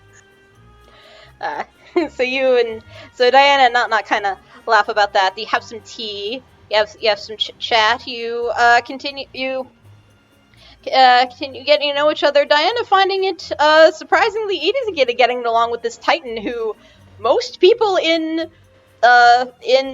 well, not just Dustholm, but in general, most people in Rivayle are afraid of. Yet she seems the opposite of hostile toward you. Very nice, very welcoming. You can tell she's like a little bit like high and mighty up on herself, but she just seems like she wants another girl to talk to because her henchmen are all. Haven't ever seen any female not henchmen canonically, so I imagine that she doesn't have them. So I don't imagine. So you think about that, and you think you realize you haven't seen any female henchmen of hers. So you think maybe she just wants another girl to talk to. She doesn't always get to be around a lot of since the people who work for her are men for whatever reason. Maybe because she is sort of running something like a mafia, and she wants the muscle. But that doesn't always give her a whole lot of other women to chat up. So, regardless, you have a lovely bit of tea with Cthulhu. I mean, a Titan, and gain some favor with you. What did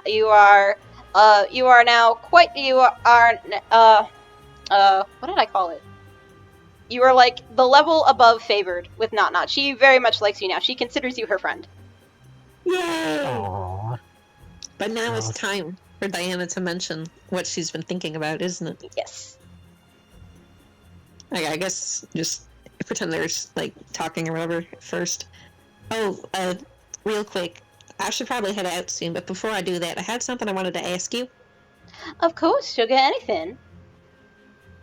And Diana still looks peppy, but like the smile kind of like fades from her face a little bit, and you can like immediately tell, oh, this is like not like a silly funny question. This is like something she's clearly been thinking about for a little bit, and she clears her throat.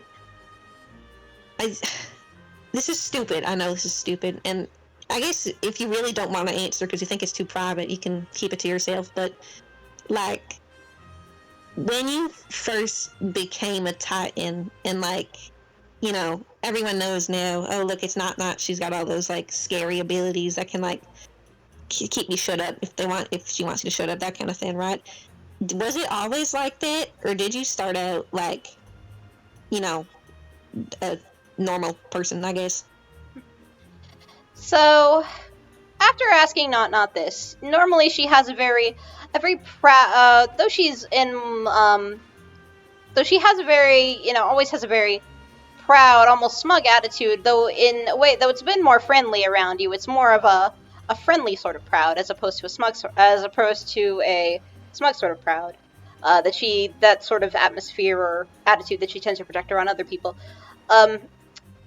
She's suddenly, her expression softens and she seems a little bit more vulnerable, for lack of a better word. Kind of taking off her mask of high and mighty Titan pride a bit, as it were, and proving that which immediately kind of says to you that she definitely does trust you, and she says to you,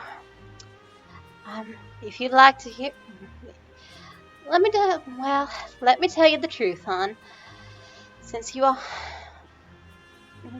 well, let me tell you the truth, hon. I wasn't always a Titan. I was just once a regular gal, just like you. And Diana kind of like cries wide and in shock for a moment, but then she like lowers her head a little bit and like nods timely. Was that like, did you choose this, or was this the kind of thing like where fate decided it would be you and then you didn't have an option? Well, she thinks about how to explain it. Perhaps a little column A, a little column B. The previous Titan of Force. Oh my. It's been a long time since I've thought about her. She was... I admired her. I would say I admired her. So much, I wanted to surpass her.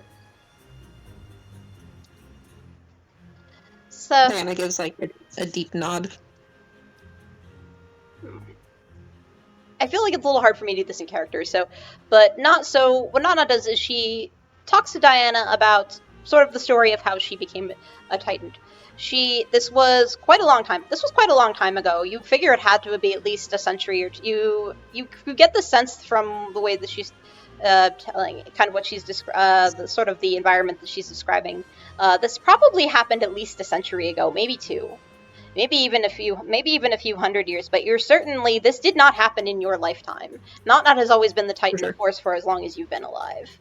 But she talks about having, the previous Titan of Force, and how she was someone extremely beautiful, powerful, and everything that not wanted to be and aspire to. She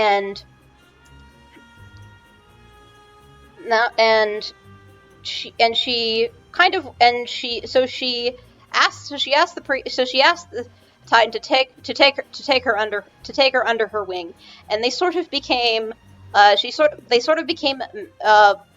combination of mentors and rivals. Or the previous Titan was Not's mentor, but in a way also her rival. And she describes that at some point the Titan of Force said something to her she talked about how Titans aren't truly immortal. That the original Titans are long gone, and the Titans that exist now are people who have taken on their powers, their title. They've essentially passed on their positions and their abilities to a successor. And the Titan of and it says to her, and the previous Titan of Force had said to Not that because she will not be able to remain Titan forever, that she eventually knows that someone is going to come for her to try, and when she becomes too weak and old from the years to maintain her status, that someone will come and challenge her. And Not says something like, when she said that to me, I knew she was talking about me. She wanted me to come and be the one to surpass her. And then she describes this, essentially, the sort of trial/battle that Not had with her to surpass her as the Titan of Force. It was and she succeeded, and though in a way, and at first Not almost felt a little regretful, almost felt like it was a bit of a betrayal, but the previous Titan assured her and that no, this is exactly what she'd wanted. This is entirely what she hoped for, and that she knew that that she could that she could leave this world knowing that another great Titan force had risen, one that was even greater than her.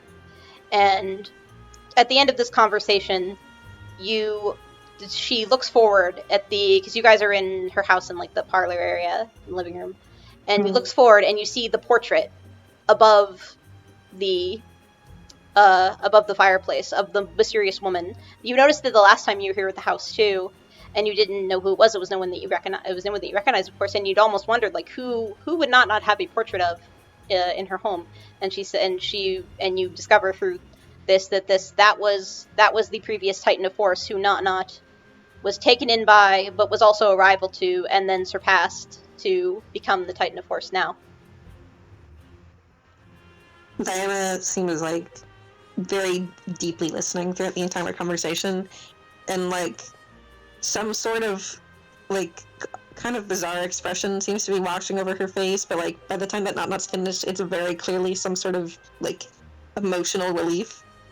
And she like nods a bit. Well, you know what? Thank you for telling me that. I was just wondering, is all. And I really appreciate that you would, like talk to that about me. Not smiled, and he said, I've never told anyone that story. Never most folks, my henchmen and such, they mostly know how it all went down, but haven't actually recall it, to tell it to someone, tell a close friend about how I came to be the woman I am now, the demigoddess I am now. Something I didn't know I wanted until right now. Thank you, Diana, for giving me that. Diana smiles and, like, once again, like, tips her hat a little bit. Well, thank you. I'll just try to listen as best I can. And she, like, glances over, and I presume there's a clock somewhere in the room. And she looks at somewhere it in the room, and, like, glances a bit. I'll probably do all the leave, though. It's getting a bit late, isn't it? Oh, of course. Do be on your way if you need to, sugar. Thank you again for dropping by and for letting me tell you my life story. Diana laughs a bit and nods in response. I'll see you at the Gala party thing then, I guess? Yes, this Gala for Rivaylian Unity. Almost a little childish, but why not? I had a childish dream once. I suppose I can indulge someone else's habit. And who knows? You'll be there, so I think it'll be a good time. Diana laughs a bit and nods. I was going to say the same thing about you. Alright, well, I hope you enjoy the rest of your night and have a nice dinner or whatever you're planning to do. I'd ask you to join me if you didn't need to be on your way, but, well, how about we just have that be on a rain check? Absolutely, I would not mind that at all. I'll see you around then, sure. Feel free to come back anytime. And Diana smiles, waves, and leaves. Yep. They are besties. What time is it, give or take? What? Can you repeat that? Sorry. What time is it? In universe? In game, yeah. In universe. It's like after dinner. It's like some. Okay. I would presume running close to dinner time. Yeah, something like that. Because Diana likes to eat at her house. Yeah, something like that. Okay. Alright, so, can you guys give me, like, a minute? For sure. Before we move on to the next scene. I'm gonna go get water. Do you mind? Probably do that also. Yeah. Do y'all mind if I do something real quick? Like after they've eaten, after maybe like Alon has gone to bed or whatever. I have a thing I'd like to do, unless you want to like go to the next scene right away. Yeah. You can do that. Just give me a second. I want to go get some. Just real quick. It'll be like a minute. I want to get some fresh water. Yeah. Just prep for this next scene because we're about to. The next scene. This This is like This is the this big is when one. it all hits the fan. It's coming. Yeah, I believe you. Okay, Yeah. okay, we'll right. be right back. Yes. 1, 2, 3 minute break. I'll be right back.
I've just had a realization while I was grabbing my water.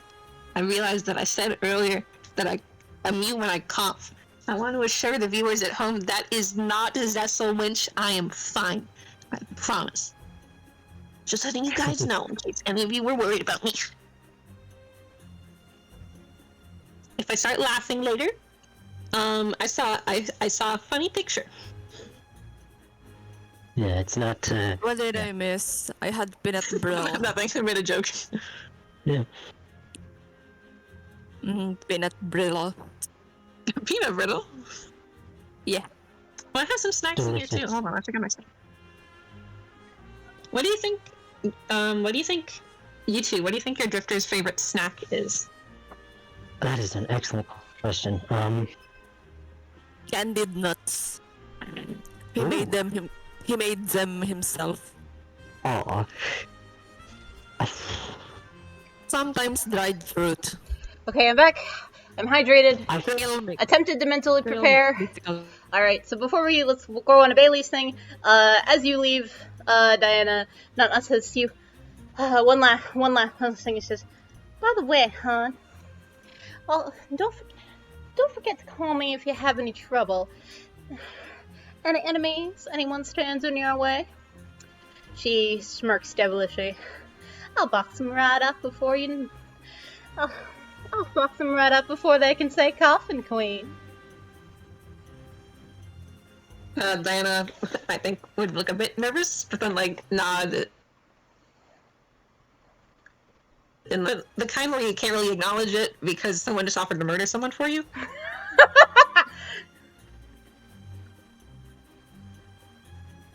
Yes, so Alright. back to the old house, as it were. Alright. Take it away, Sal. Take it away, Sal. if I may, right. To answer your question, I feel like Bailey would want their favorite snack to be like celery or carrots or something, but it would actually be like chips, you know? Chips like British or chips like American? American, like crisps. Okay.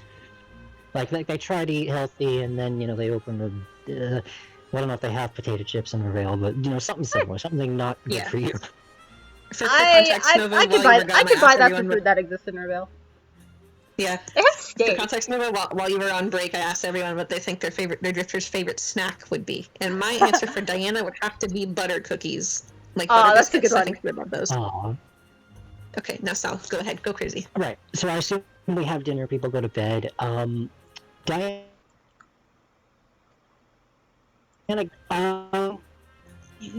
as she comes into So you've all gotten together for dinner? I assume so. Okay, so I imagine that they've been having dinners together a lot more often lately. Aw, yeah, perfect. So you all were getting gathered for dinner, and Then afterwards, in the morning, whenever Diana would get up, they'd walking into the living room, they'd kind of find I assume there's like a little table somewhere. Yeah, like a... What are they called? Nightstands? Yeah, something like that. Anyway, point is, Bailey's sitting down, they kind of get their head in their hands. There appear to be, like, tracks on the floor from, like, pacing, and I assume it's like a waste paper basket or some kind of receptacle somewhere that seems to be a little fuller with crumpled up little pieces of paper. And then they look up and, oh, Diana, goodness, they've got, like, bags under their eyes. Morning. Diana innocently bats her eyelashes and then just kind of, like, looks back and forth. Are you riding your whale? They laugh a little too loud. Oh, goodness, no, I do not plan on dying anytime soon, and I don't have much to leave people anyway. No, what I would... Suddenly stand up.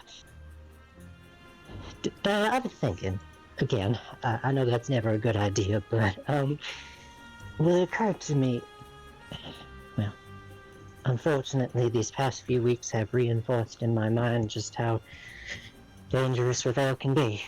Of course, we always think these bad things happen to somebody else, but it's always possible for lightning to strike somewhere, as unlikely as it may be. And I am... Then they kind of, like, pause, like, to let her catch up. I think she's just, like, blinking her eyes very quickly. Like, not, like, rapidly, but just...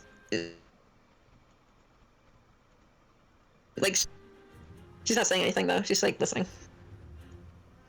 Obviously, I don't... Sorry, they're kind of like wringing their hands a lot. I haven't gotten a chance to say this until now, because I didn't want to say it in front of Alon. Not that I don't like Alon, of course, but I felt this should be reserved for you. I fully intend to combat any more evils that should pop up. Cecil Venture and his ilk, but, well, you can't shoot all your problems, and in your case in particular, you two, I don't want some capricious zephyr of fate to tear you away from me, and they step a little closer. Did she say anything, or is she still just, like, trying to stay engaged? I don't think she's saying anything, but her eyes are, like, a bit wider. And with you, in particular, Miss Diana, embodiment of purity that you have come to be in my eyes, I should to hold real tight to your hand to ensure that doesn't happen.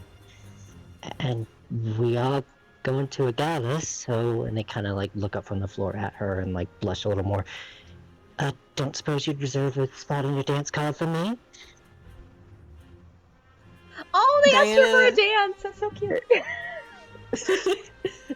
Diana, like, stares very hard for a moment, and, like, she isn't answering for, like, a couple seconds. Then, like, 30 seconds afterwards, her face just, like, as if you had, like, a slider, goes from, like, normal to, like, beet red. And she, like, starts stammering. Well, no, and she, like, looks away and, like, puts her, like, her hands over her mouth. Like a date? I suppose an outside observer might look at it and call it that, yes, but I've never cared much for labels. Oh, my stars.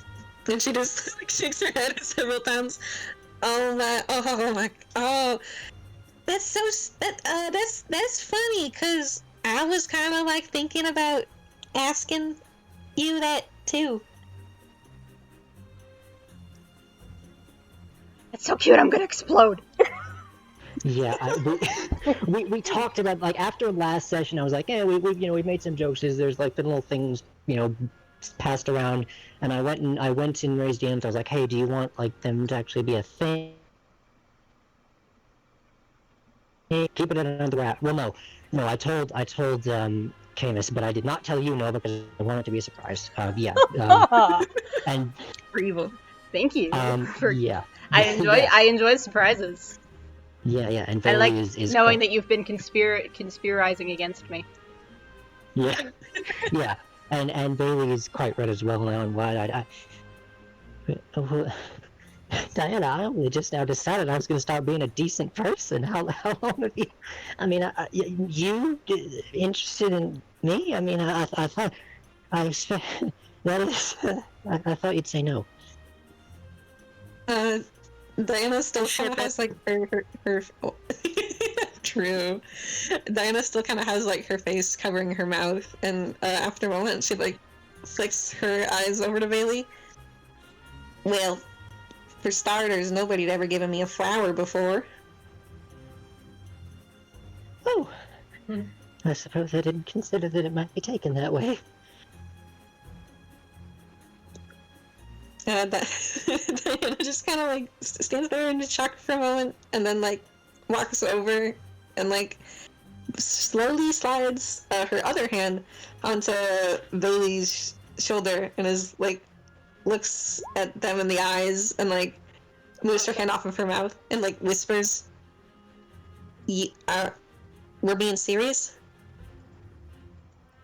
Bailey nods. Looks away, very clearly like still kind of in like panic mode in a sense, and then like winces her eyes shut, fuck it, and then like kisses them on the cheek, and then like literally physically runs out of the room, back to her room. Just sprints. I am applauding. You can hear my applause, possibly. She did a great job. That It looks a was. little sunnier outside. Thank you for that adorable little surprise. That was great. I love that. Can I gave you Alan guys enough wake up surprises. from- I thank you for turning the tables on me and giving me one. Also, Camus has said in the Roll20 chat, if you guys did not see running this, in the- candlelit dinner with a pretty lady, candlelit dinner with a pretty Aw. enemy. It's so true. It is so real. It's real and true. True. Alan wakes up from hearing Diana in the house. Looks around, sees Bailey in. I think Bailey's standing there a bit dumbfounded. Yeah. I don't know if Alon shrugs actually. and starts making breakfast. Does Diana wear lipstick? No, she does not. She doesn't wear any makeup. I didn't think so. Okay, just thought I'd ask.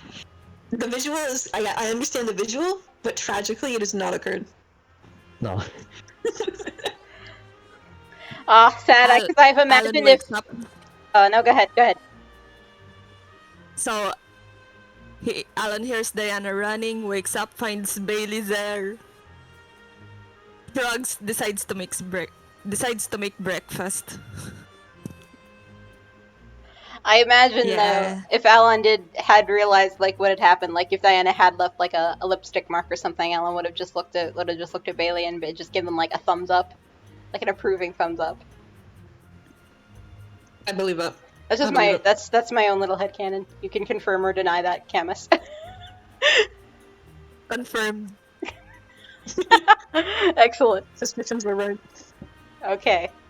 Oh, that was adorable. Thank you. All right. Now time for things to be far less adorable, as I think you all know where this is No, going. maybe it's gonna get ruined. Someone's gonna get shot or punched. Well, Maybe it's gonna get shot. things are about to escalate one way or another.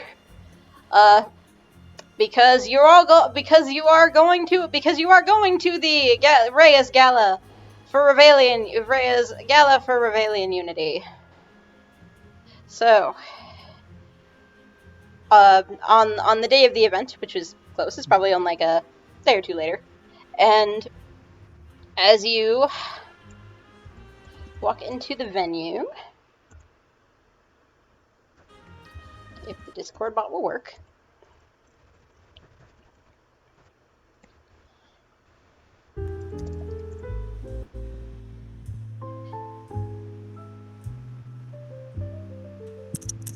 Party time. You all Party time. You all dressed in your... Did you guys get dressed up? I think Diana probably has like a few nice dresses buried far in the back that her mother got her, and I do not think she would want to wear them, so she would not have dressed up now. Okay. Bailey, did you dress up? Alan, Go ahead, Alan. Alan doesn't have any extra spare clothes, so he shows up in his usual outfit. Although the big fur around his shoulders, he changed it into something new. No one would notice though. Bailey, did you dress up? Oh yeah. They're wearing their normal vest, but they've got like a tie with it now. Mm-hmm. And over their rather than the normal like trousers they're wearing kind of like under like leggings almost, and then like a little robe or skirt thing. Oh, that's awesome. I am so sorry. 1 second. Okay.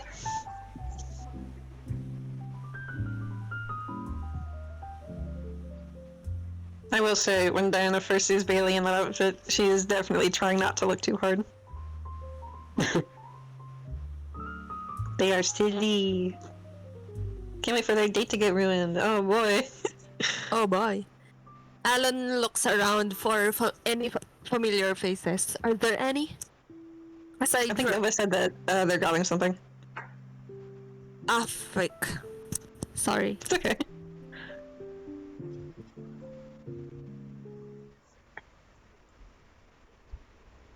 Who potentially warned the chat. Ray has stated that canonically Diana cannot dance for shit, so we're gonna see how this Perfect. Okay, so sorry about that. Time to step on toes. Time to step on toes. Yes. You know what? To be honest, when I said she can't dance for shit, my mental image was like if a song comes on, she just kind of starts like shaking around to it, you know, like nothing coordinated. She's just like boogieing. Lost. Fantastic. That's perfect. But yes. Diana flossing. Though only none of you got dressed up for the event, you all enter the venue, the Diamond Mine Club in the uptown Golden Hills, a place that's perhaps become a bit iconic to all of you. Now it was the place. It was the place where you first met. It was the place where you received your first task that led you to a cursed item all of these weeks ago, and now here tonight it is got the sign out front and everything saying Gala for Rivaylian Unity. And inside it is all decorated and dressed to, and if a place itself could be dressed to the nines, it certainly is. It is. Rhea has no doubt spared every expense in making this truly a night to remember, and there is quite the crowd here. All of her,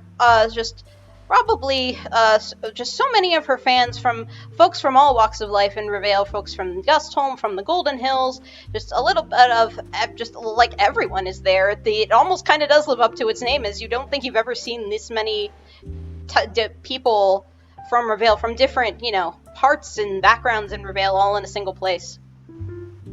Alan's... sorry. It's almost too crowded. It's like almost have a little bit of a tough time getting everyone in here, but they're all clearly excited and they're happy to be here. All most of them you figure are probably fans of Rhea, as she is known far and wide as the Unbreakable Diamonds, the shining jewel whose admiration from the people and popularity never seemed to fade. And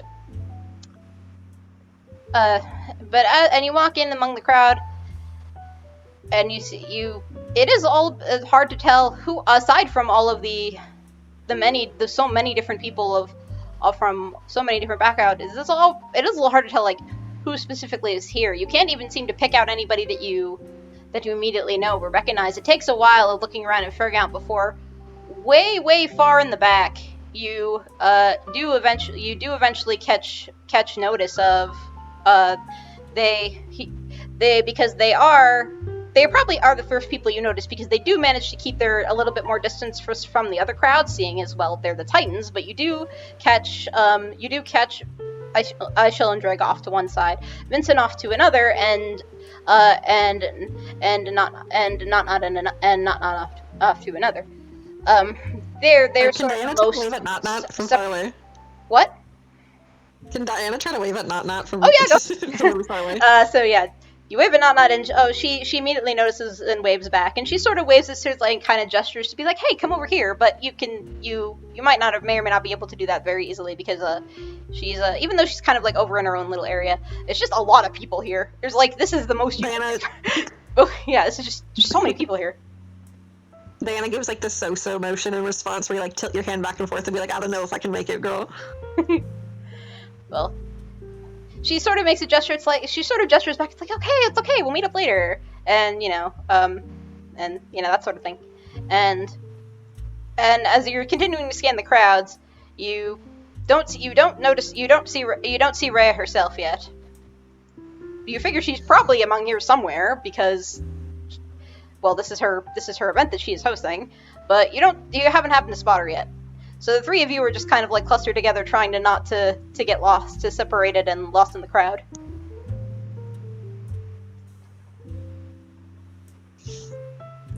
I like to think Alon's hat is hitting the taller people. Oh my god. Alon is creating themselves a personal space shield because of the antlers. Yep. Bailey? Hmm? No, just any thoughts on this? It is quite the gala. Yeah. They're honestly a little surprised that it's going as well as it has, rich and poor rubbing elbows, as it were, but, they kind of shrug, trying to avoid the gaze of the Titans as much as they can, and perhaps even the richer folk, just trying to, kind of keep to themselves a little, but they do sometimes, glance over at Alon to make sure he's doing alright, and he's not, not passing out in someone's lap again, or glancing over at Diana, and then, quickly glancing away, a little redder each time. Oh.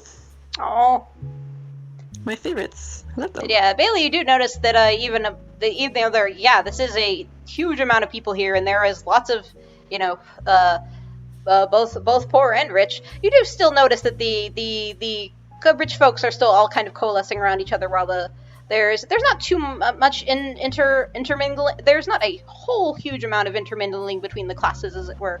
But this is, you can't recall it. You still cannot recall a time where in the same single venue area event, anything of that sort, where there has been this many people from different Rivaylian backgrounds, just all willing to come together, at least be at the same event together. So it's a little bit what you'd expect and a little bit what you wouldn't, in that sense.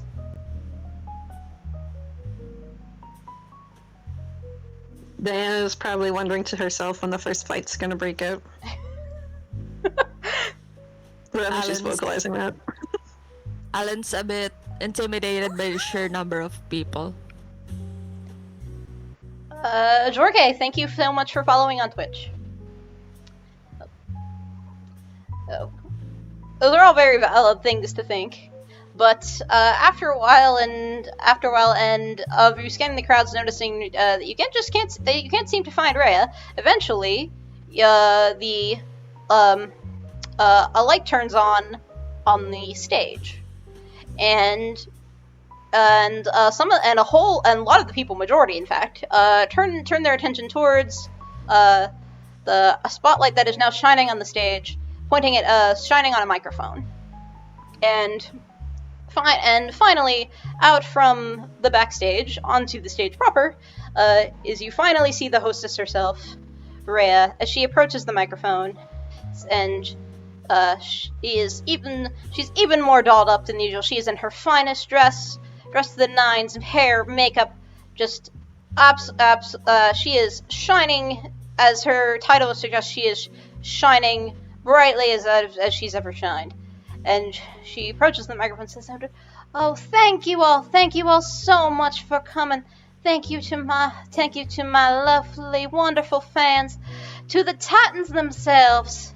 You've truly warmed my heart this day. Coming to this gathering, to my Gala for Rivaylian Unity." And like some people in the crowd cheer, like, "Yeah, Rhea, we love you," and they cheer and applaud. And she's, "Oh no, you're too kind, really. You people, I do it all for you, all for the people of Rivayle, all for my fans. All of this is for you. I will for you.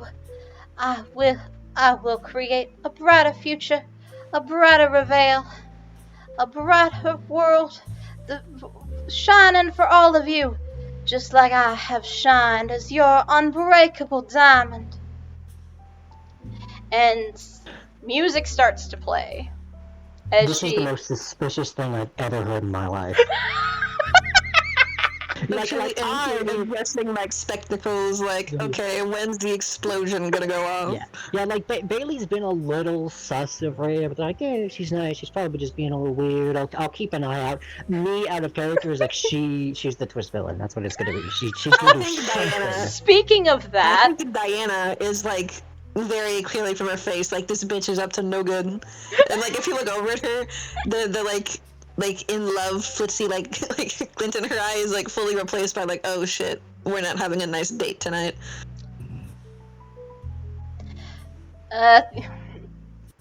You probably don't notice because you're focused on Rhea, but the Titans, when they hear this, they're just kind of like they're almost kind of indifferent to what she's saying. She's just kind of like, yeah, whatever, okay, we're here. It's cute that you're doing this, but yeah, okay. And so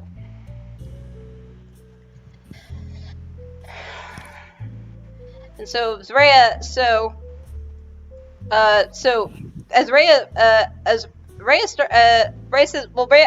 one more thing. "For too long, the scales of this world have been tipped too far towards suffering, towards misery, towards tragedy. And tonight, I'd say it's time that someone tipped those scales." Bailey, roll magic. Well, actually, all of you roll magic. All of you roll magic. Oh, Diana. Oh boy. She gets to use her silly thing. Diana, you've been practicing so Adrenaline hard. rush. I got a 6. I don't think this counts as adrenaline rush. But I upped her stats and magic to a 1, so she's not really a 0 anymore. You got a 1 and a 6? Come on, Diola. Come on, Diana, pass. That's caps lock. Hold on. I'm making it suspenseful for no real reason. I got a 1. Oh no. She's not training. Sorry. So while Alon and Diana don't quite catch it, even though they've been thinking to themselves, something about Rhea seems a little off. That's definitely, you've been thinking that ever since she came out here and started making this speech. But Bailey notices something about the microphone has a very it was so faint before that they couldn't really detect it, but now it seems kind of almost like it's flaring up, and it's become much more noticeable. Bailey, you're sensing some magic from that microphone, and it's a magic that you have become very, very, very familiar with as of late. It is the distinct, sense aura of cursed magic. Womp womp. But Rhea begins to sing, or actually, since you did succeed in the roll, I'll give you a chance to have some kind of reaction to that revelation. Bailey kind of like steps forward and raises her hand. "Miss Rhea, stop!" She looks over at she looks over at sorry. She looks. No, she looks over. She looks.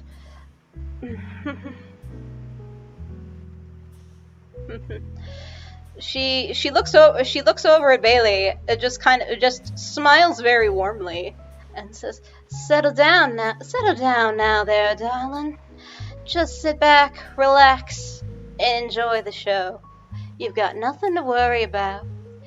And it seems she essentially ignores what Bailey asked her to do, and instead just begins singing into the microphone. Alright, for you, a magic flight, the wildest ride, ended with the night.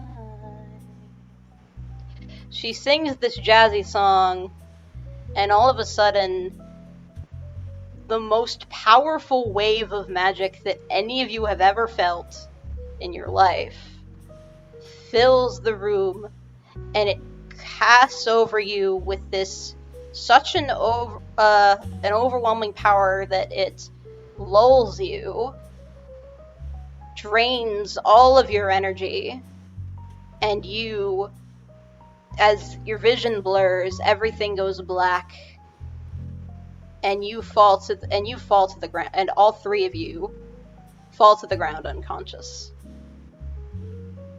Womp womp.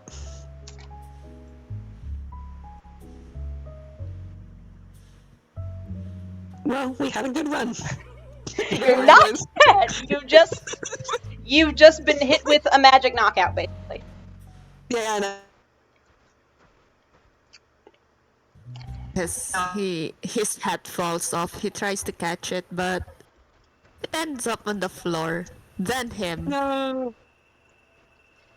When you at last regain consciousness, you two, all three of you, are managed to stay close together, so you are all together, essentially in the same together as when you were knocked out and when you wake up. When you wake, the environment that you are in, as you blearily come to, you will see that the environment that you are in, that you are surrounded by, is no longer the diamond mine. Or is it? It has some of the same Mine. immediate... It has some of the same vague... It almost has a vague resemblance. The chandelier, the chandeliers on the ceiling, the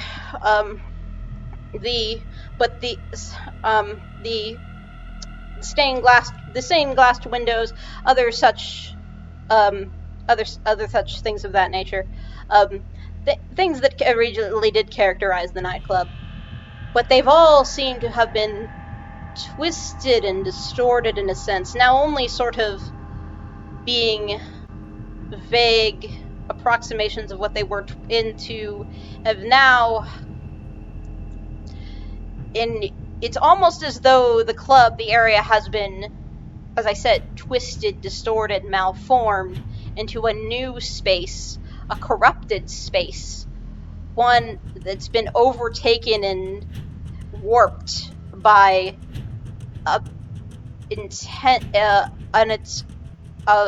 by an overwhelming amount of cursed and extremely powerful magic, on par with the Titans at the absolute least, if you could even have the chance to measure it at the moment. But even then, that might be beyond you, because as you're waking, you are simply too, well, you're probably very shocked, to say the least, and shocked, confused, flabbergasted it, as you are not as... I'm doing a terrible job of describing this. You are essentially in a cursed, what I like to call, I've been thinking of as a cursed space. The diamond mine has been corrupted by cursed magic into a much spookier looking version of itself that is dark and misty, and just all emanating all of this the very everything just emanating the essence of curse magic. It is Diamond just Mine has it is turned extremely into demonic creepy. mine. It is very creepy. Diamond Mine turned into demonic mine. Yeah, that's great. Huh? Sorry, can you say What a that? fucking freak out. Do you want to repeat themselves from your comments?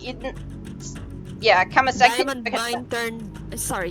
Diamond Mine to demonic mine. How's the trio?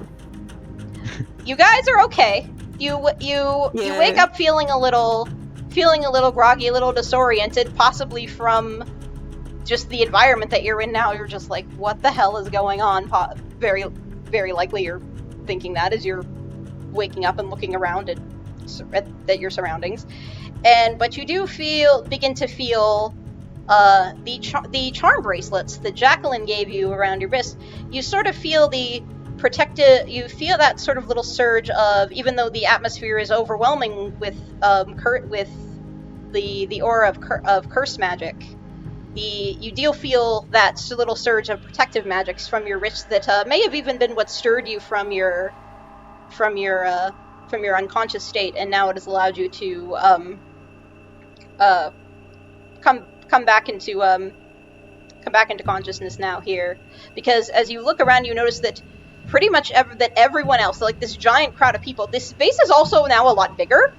Like people were all kind of like almost like kind of packed in like sardines in diamond form before. Now the area is just enormous. There are these like it's all like you look up and you can't even, it's just dark and you can't even see like where the ceiling is. Everything just around it is just like this huge dark space, misty. There are these almost stone towers that have replaced like the support beams that the club had. And everyone around and everyone that had been there is just knocked out, lying on the floor. Just hundreds of people just lying on the floor, knocked out. It's very Shin Megami Tensei. Yes. Yes. But you do, and as you were scanning the area, in the very center of it all, taking the place of the stage, is still a stage, in a sense. But there's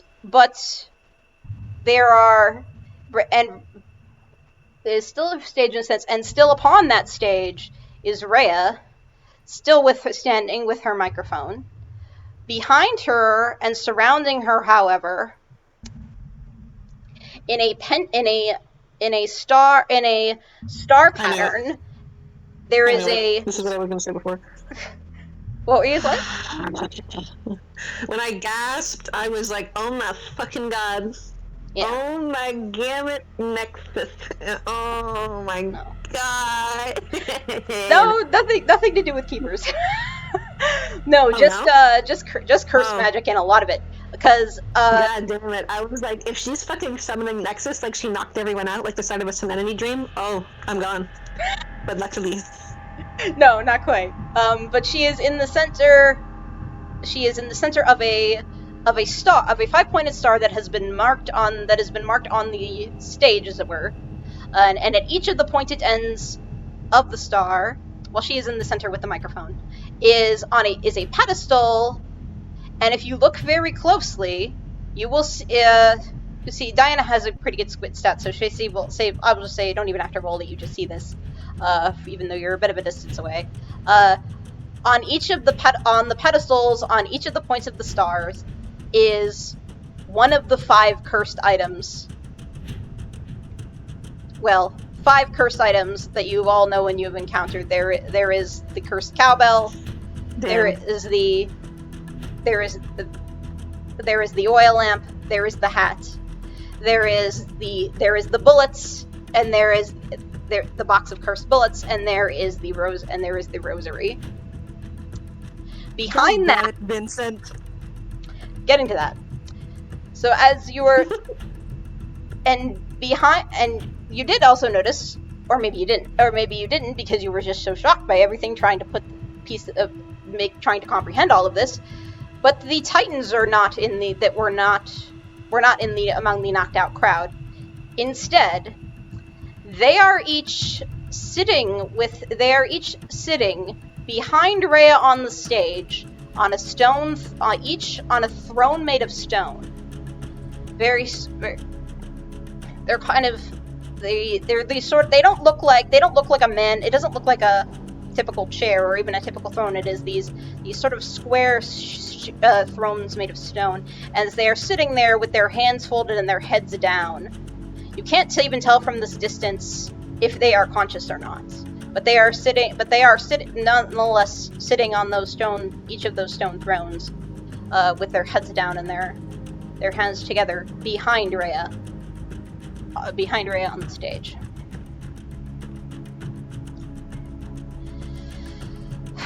Okay. Gonna pass it to you before I get to the next bit. You had one job, Vincent. You had one fucking job. Bailey has gotten up and adjusted their glasses, which fell askew when they were knocked out. But now they're kind of like glancing up at this ritual set up before them. Glancing at the others first, but then up at the well, you have to more of an altar now. Yeah, that's the word I should have used. Thank you. The stage has basically become an altar. I'll take and without his hat, but he doesn't bother look for it. It's too distinctive, and if he puts it on, the crazy lady might notice him. So instead, he pulls his gun out. He's ready to shoot a motherfucker. So Real. so is Alon like up and like approaching Rhea with the gun? Nope, he's for a signal from the rest of the posse. Although he is tempted to shoot at one of the cursed items, shoot it off. The altar, the stage. Maybe he can disrupt the ritual. So you're just kind of like, are you guys like still on the ground, or have you all like stood up? I don't think Diana was Alan standing up is before anyone else crouching. did. Okay. Alan is crouching. Okay, you're crouching, crouching alert with the gun, and like taking everything in, I suppose. Okay.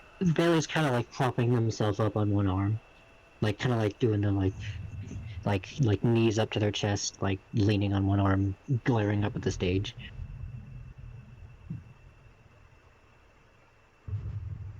I imagine Diana is like getting into like a kneeling kind of position to push up off the ground at a moment's notice.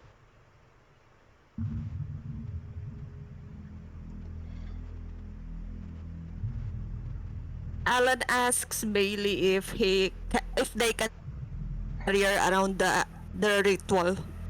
He'll try to shoot the curse off. I don't think making her mad is gonna help us right now. She's got a lot of mana surrounding her, and given what she's done to this place, I think we may have to take a more surreptitious approach. But you're right that might work later. Alan nods. So let me know. Diana just kind of nods in a mutual agreement. Let me know when you guys like stand up. Because for now you're kind of crouching down.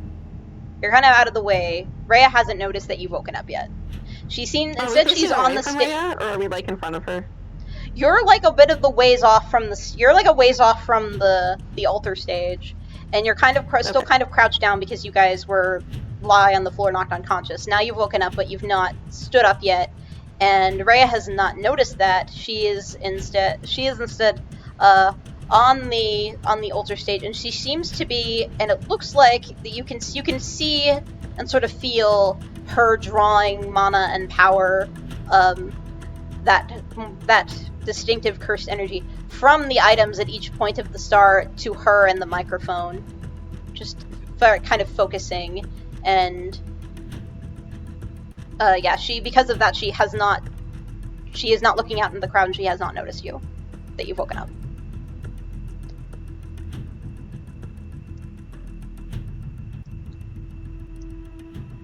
Can I roll, what's that, guile? Yes. To get, What are you trying to do? can I roll guile to get closer to the titans? To see if they're conscious or... Okay, roll guile to. We'll say you're trying to sneak closer to the stage without being noticed. To try and get a closer look at the titans. Roll guile. Dice rolled.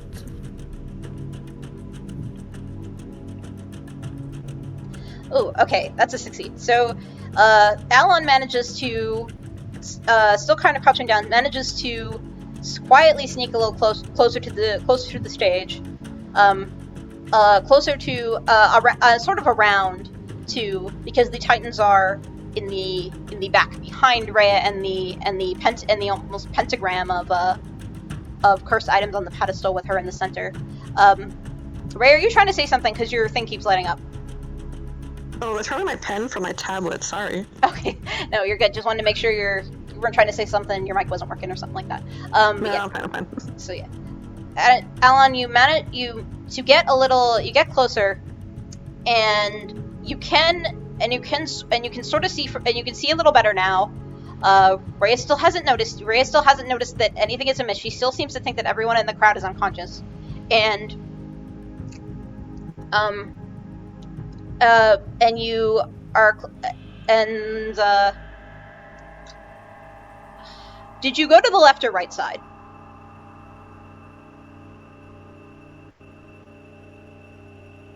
My left or Rhea's left?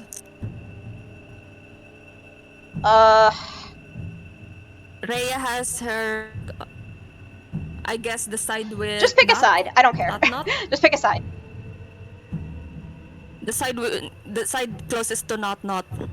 Okay, so you got the side close to not. You can see her a little better now. And it looks like, her head is down, and her head is down, and you look, and it looks like her eyes are glowing.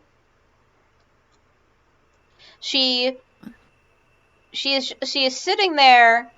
You're still not entirely sure if she's conscious. She's just sitting there with her head down, and her eyes are glowing.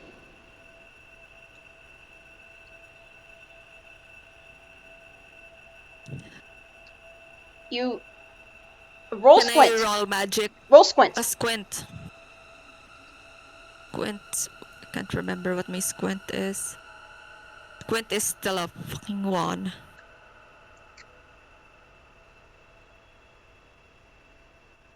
Failed.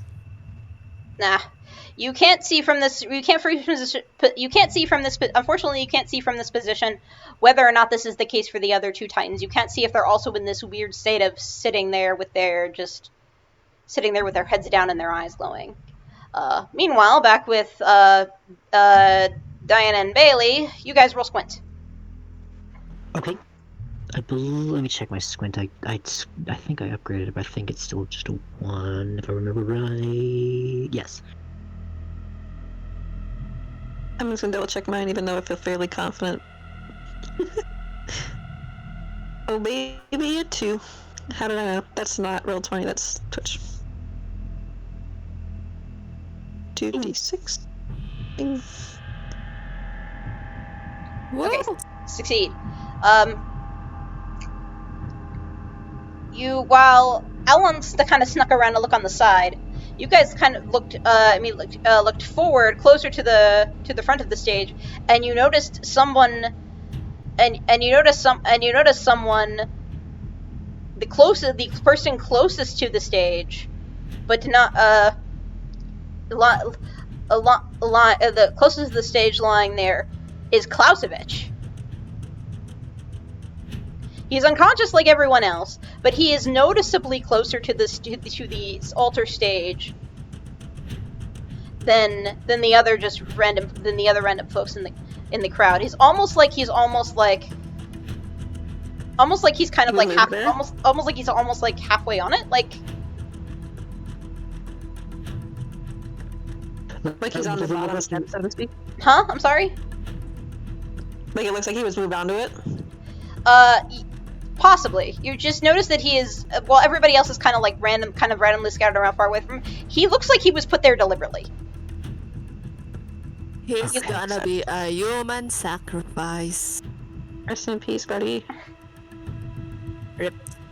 So Ray has still not noticed you yet. This is your opportunity to do something. But you said Ray, and I was like, I haven't? No. So we got half the time you say Ray, I think you say me. Yeah, and Ray I'm like, has oh, still what? Ray is still appears to be drawing mana and power from the cursed items, and has not noticed that anyone in the crowd is anything but unconscious yet. So if there's anything else you guys want to do before it. Diana kind of gives Bailey and Alon like a quick glance, like in like a questioning nod, like, we doing this? Bailey nods back. Alon nods. Okay. She moves to stand up. Yeah, Bailey will do the same and probably whip their gun out if I have time. She puts her hand over her holster as well. Alon remains crouched, mostly so he can surprise attack if needed. All right. So you guys are are standing up, posed to like you're about to enter a fight, and that's when Rhea takes notice. It takes her a second, but she looks out into the crowd and she noticed that two people have risen from the sea of unconscious bodies, and she's like, "Oh, you weren't supposed to awaken yet. That's strange. Well, no matter. In a moment, y'all will be under my thrall, under my thrall regardless. As tonight we perform the ritual of reunion, thanks to the great power I have amassed from these items. We will perform the ritual of reunion.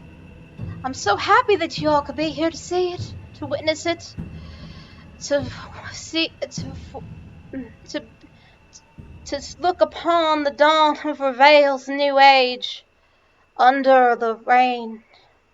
The rain once more under the reign of our original god." And she turns around and looks towards the Titans. And she looks towards the Titans. She smiles, but then turns back to us and says, "I take it you all know the story of how our world came to be, don't you?" Oh my lordy. Oh In the my beginning, lord. there was but a single solitary stone. Oh my god.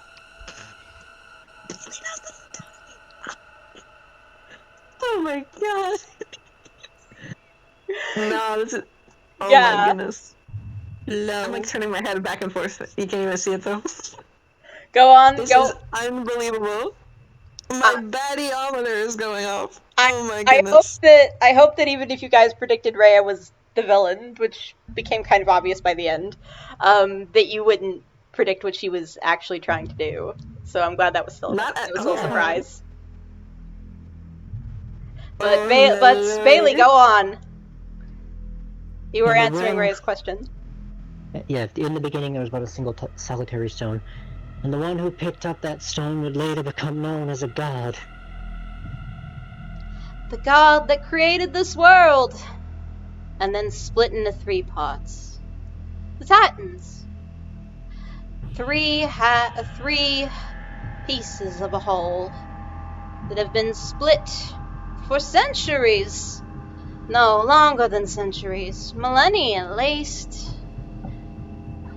But tonight, finally, after all this time, I will bring them. I will reunite them. I have done everything I can to collect enough power. Curses are truly a power unlike any other. The most powerful magic in Rivayle, in fact, and besides the Titans themselves, perhaps the closest to the Titans themselves. Well, that's what I needed. That is what's required to put my god, our god, back together. Well, thank you for explaining it, so now we know how to stop you. She just smiles and chuckles. Stop me? Well, why in the world would you ever want to do that? I'm about to usher peace and peace and prosperity and unity, true unity of our deities, unity of our people, like it's never been before. If I shoot the lamp, would it break? If you shoot the what? The lamp, would it break? The what would it break? The lamp? The The lamp. lamp. The Uh, first lamp. You want to try and shoot it? The ghost is gonna come out. Yep. The ghost is. Oh no! No, they are not on friendly terms. That ghost and Diana. Oh no! I mean, if you It's gonna be like two exes meeting at a party. do you want to try and shoot the lamp? I'll attempt to break. Which stat? Precision. Okay, roll precision. That's 2. Get it, Bailey? Oh, sorry, not Bailey. Yo, that's 6. Ooh. So you succeed the shot. You fire accurately. The bullet heads straight towards the lamp. However, it bounces off when it hits and bounces off a bright red magical barrier. It's sort of a dome surrounding the stage. That is, Darn. Oh, the whole stage. yeah, the stage Okay. altar is sort of now covered in, it was invisible before, but now that you've hit it with something, you can see the sort of wave of red magical power as the bullet hits and kind of ricochets off this invisible dome wall of magical power that is surrounding and protecting the stage. Alon cursed. He should have expected something like that. Diana says shit under her breath.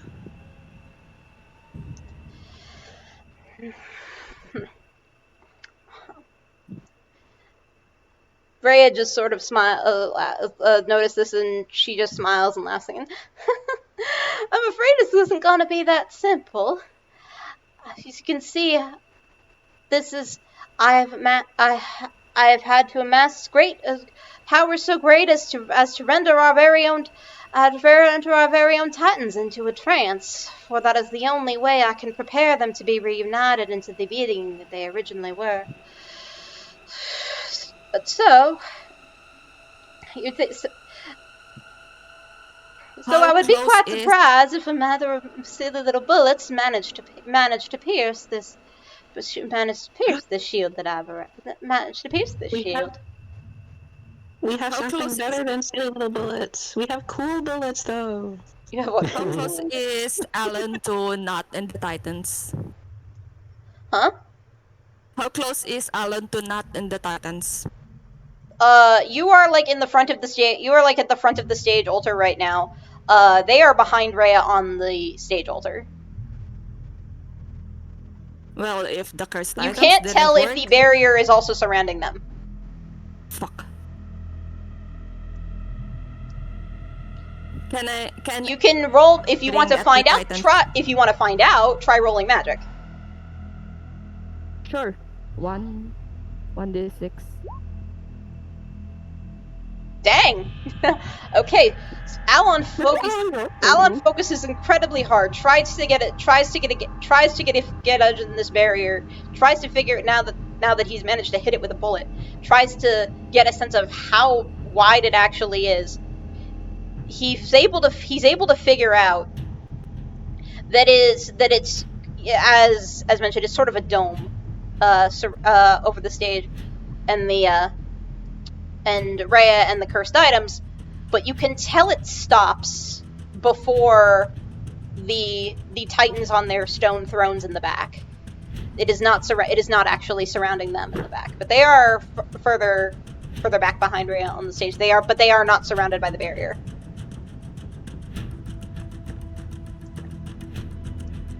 Well, I'm gonna roll hustle. To do what? Run towards the Titans. Alan's gonna Okay, do roll. something Yeah, roll stupid. hustle then. That's fine. Oh, Was that what was that? A 1-6? Holy shit. 1 and a 6. Damn, Alon is on fire. Alon has not stopped slaying since they woke up Alon this has morning. not stopped slaying. So Alon Alan beelines woke it. up and chose violence. Alon Yes, is I having don't none of this know. ritual. So Alon is making a beeline for the Titans in the back of the stage. He's rushing there. He almost gets there and almost manages to rush the back of the stage. When suddenly, in his way, are some of the people from the crowd. They have gotten up, and they are now conscious. And they are in your way. And you notice their eyes are glowing. But their eyes are glowing red. This is just like my Soul Forge. Holy crap. This is my... This is just like my girl. She'd be proud, I know it. So a couple of these people with their glowing eyes, possibly in a you figure from this that maybe they're in a trance or something. It certainly doesn't seem normal. But these possibly entranced people get in your way and they stop you from rushing the stage, like holding Alon back. No, And noticing no. this, Rhea turns over and just goes, "Nuh-uh. Soon, my fans are beginning to wake up, and my fans have begun to wake up and they're entranced by my song and my power. They will do everything to aid me. They will do everything to aid me in this ritual.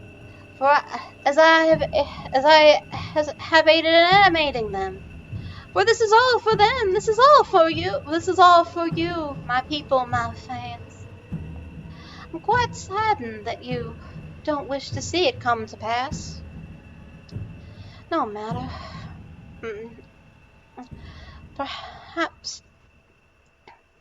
Perhaps we can find another use for you.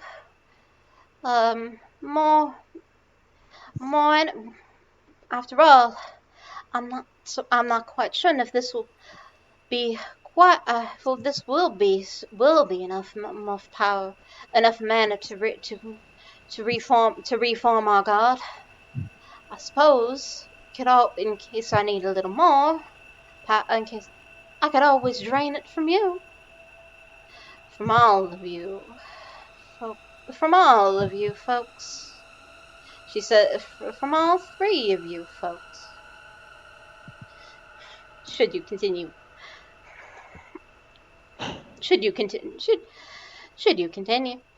which I do not advise.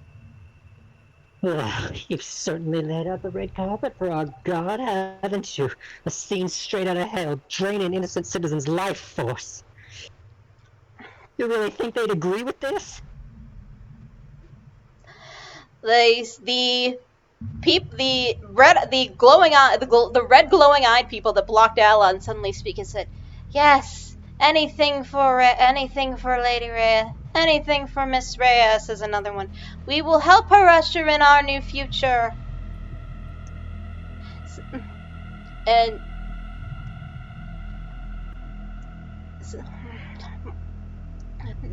she is the diamond that shines our light, that guides us to a new tomorrow. And more people start saying this sort of stuff as you notice more people rising from the crowd.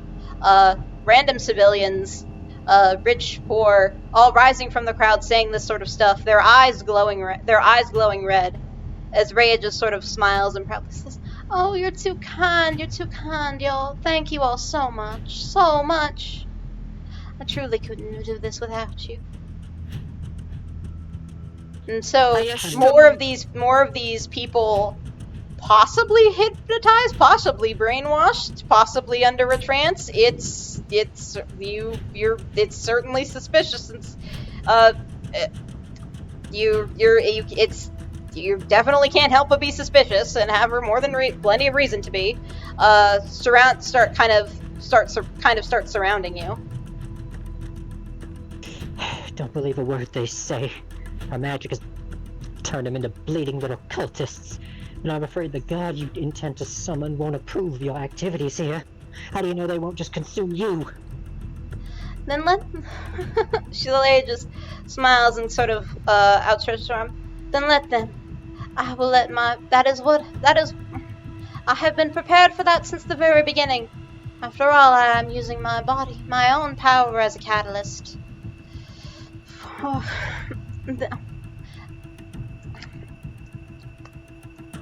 I assume the thralls were grabbing at Alon. My life must be taken in the process. If my form must become the new vessel for our deity, once their pieces are released, then so be it. For if that is what I must do to bring Rivaylans to shine forever, to shine as the unbreakable diamond that heralds Rivaylian to its new age, then so let it be. How very noble of you. But unfortunately, we don't have any intention of being sacrificed. And Bailey kind of cocks their gun.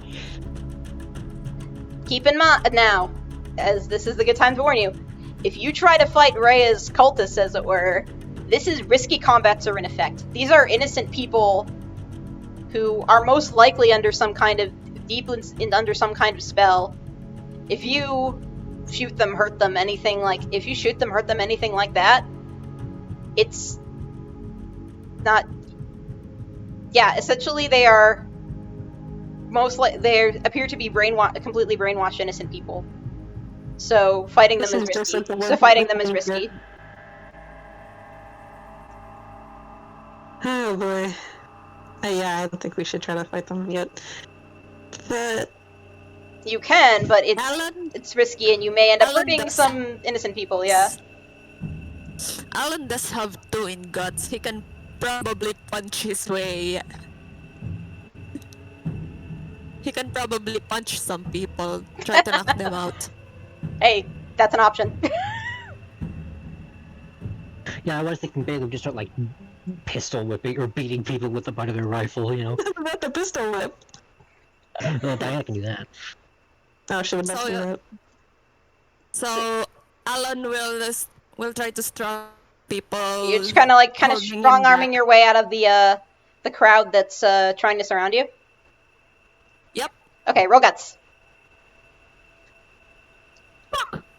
Nice. Oh no, Alon!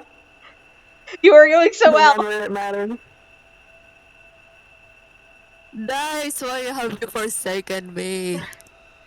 Fortunately for Alon, it seems the specific civilians that have surrounded him are pretty darn strong, and they managed to keep Alon from just roughing his way out of the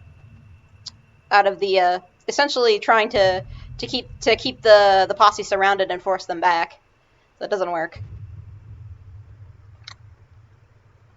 But as your three of you are surrounded by this crowd of most likely brainwashed cultists, you take a look over in the crowd as more people are rising up and with their eyes glowing.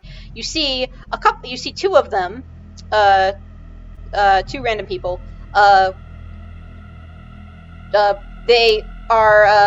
They are dragging Clausewitz. Clausewitz is still unconscious. You noticed him before. He was very close to the stage. But now he is being dragged onto the stage / altar by two of the Rhea's cultists. Rhea's fans. And they are attempting to drag him onto the stage. What do you guys do? I have a 0 in Can I- guts, so it's not a can I good take idea another for quick Diana. break? Can I take another quick break? I really need. Yeah, sure.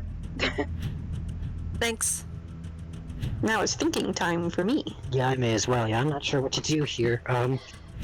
Well, Ben with has a 0 in guts is my Alon, problem. Alon couldn't struggle his way out, but you guys haven't tried anything else yet. I got Diana to roll another fated double 6. I think that was our only double 6 in this campaign so far. Is that Diana's slaylicious moment? Yeah. But yeah, this is the final. This is the. I don't know if it's quite the final boss yet, but it's the final challenge. Yeah, you have to figure out what to do here, Oh boy. and preferably without harming innocent people. If it happens, I'm it not happens. pulling a But miser. it happens, it happens. But yeah, know that if you try to fight them, that is risky because they're innocent. They're innocent people. Yeah. Bailey, I recall, you've said, or I guess Sal technically, I recall you said in the past that Bailey can, like, make barriers when people are in danger. Could you try to, like, put a shield up so they can't reach the stage? My sincerest apologies. I am back. No, you're okay. fine. What You are did I good. miss? We're just discussing ideas.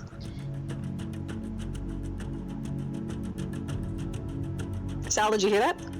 yes. Yeah.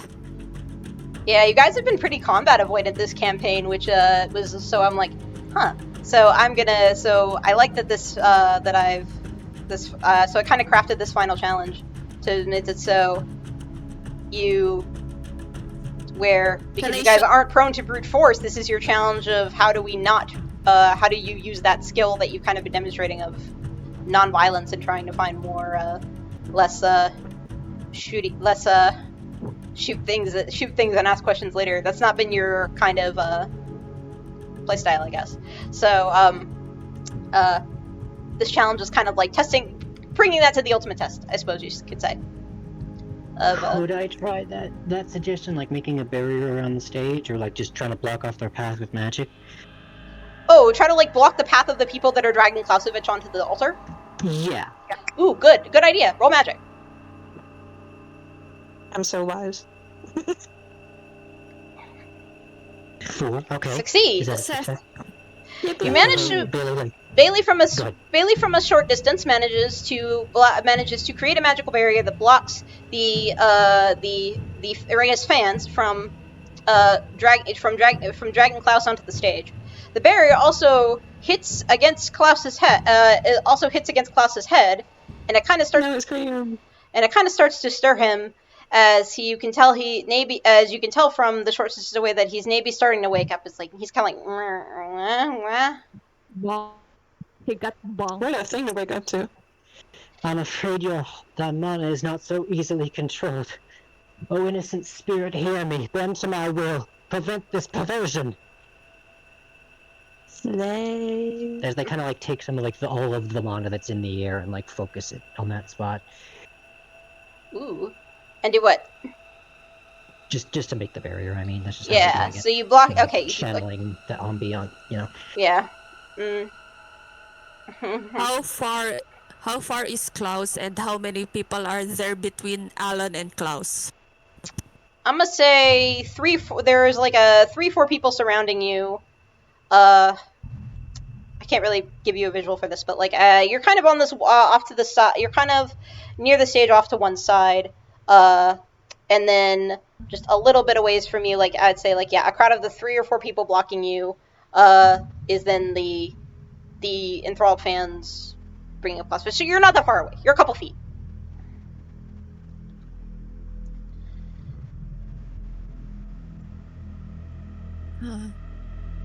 So, but you, Alon Right- throws his pipe at Klaus to scare him awake, or would that by the barrier? can you say that again? Alon could throw the closest thing he has. That's not Klaus. That's not what? To jolt him. Just throw something at Klaus to jolt him awake. Okay. But I don't know if the barrier would let it through. There's no barrier surrounding Klausovich. You Bailey just Yeah, made he's one not to in block the- them from getting onto the stage. Yeah, so the barrier's Also, behind it's- Klausovich right now, so if he threw it at him, it would still hit him. So Alon throws the first thing he grabbed from his stuff and throws in hopes that it would wake him up fully. I mean, you also could have What just should I like roll? shot your gun, and maybe the gunshot would have woken him up. But I'll take throwing something. Let me see what. I guess that's guts. Throw guts. Come on, Alon, come on! You dice! He threw his pipe and it went somewhere. It flew up somewhere. It does not- Everyone's looking at Alon like, what the fuck? Unfortunately, the That's item what to I've been meaning. Klausovich did not connect. It was thrown off somewhere and went into the crowd. Bonk. It bonked on Thrall's head and everyone's looking like, what the fuck, man? You tried. .png.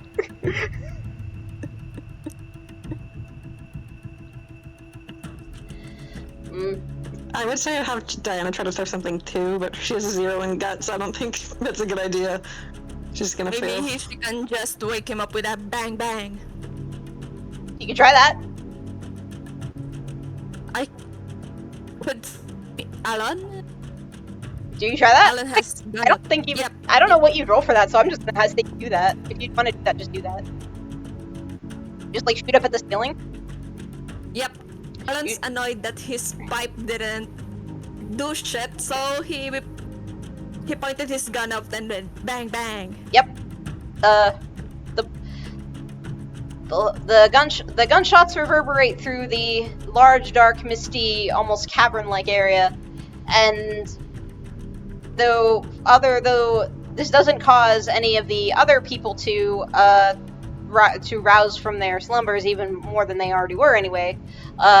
This does manage to wake up Klausovich, who is just like, what the hell is going on? And he just like is like looking around. He's like realizes he's being dragged by somebody onto this weird altar stage. He has no clue where he is or what's going on. He's just freaking out and just kind of flailing and trying to struggle his way out of the people holding him. And as he's just kind of flailing around, he goes over and he notices he sees Diana, Bailey, and Alon, and noticeably not. Well, everybody in the crowd, everybody else around him has glowing red eyes. He notices 3 of them don't recognizes them. It's just like, hey, the little help here. We did say we'd protect you if your benefactor came after you. It seems her intent was to sacrifice you all along.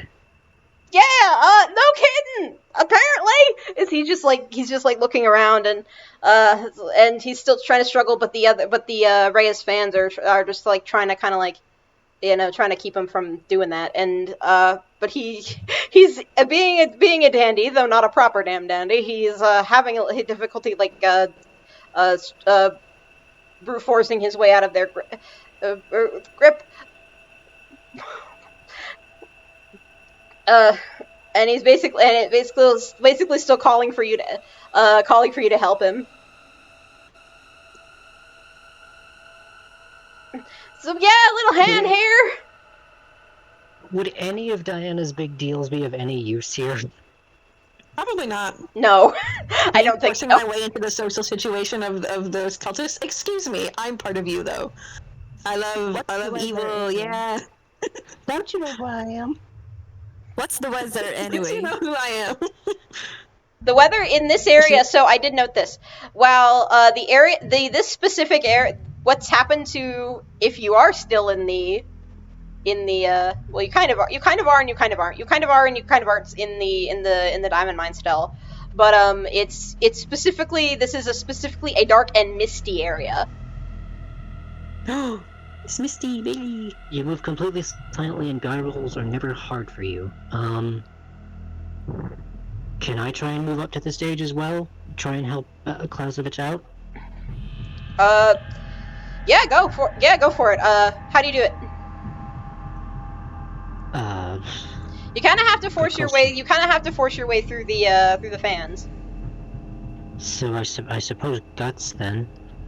Or if you can think of another way to get through them. Or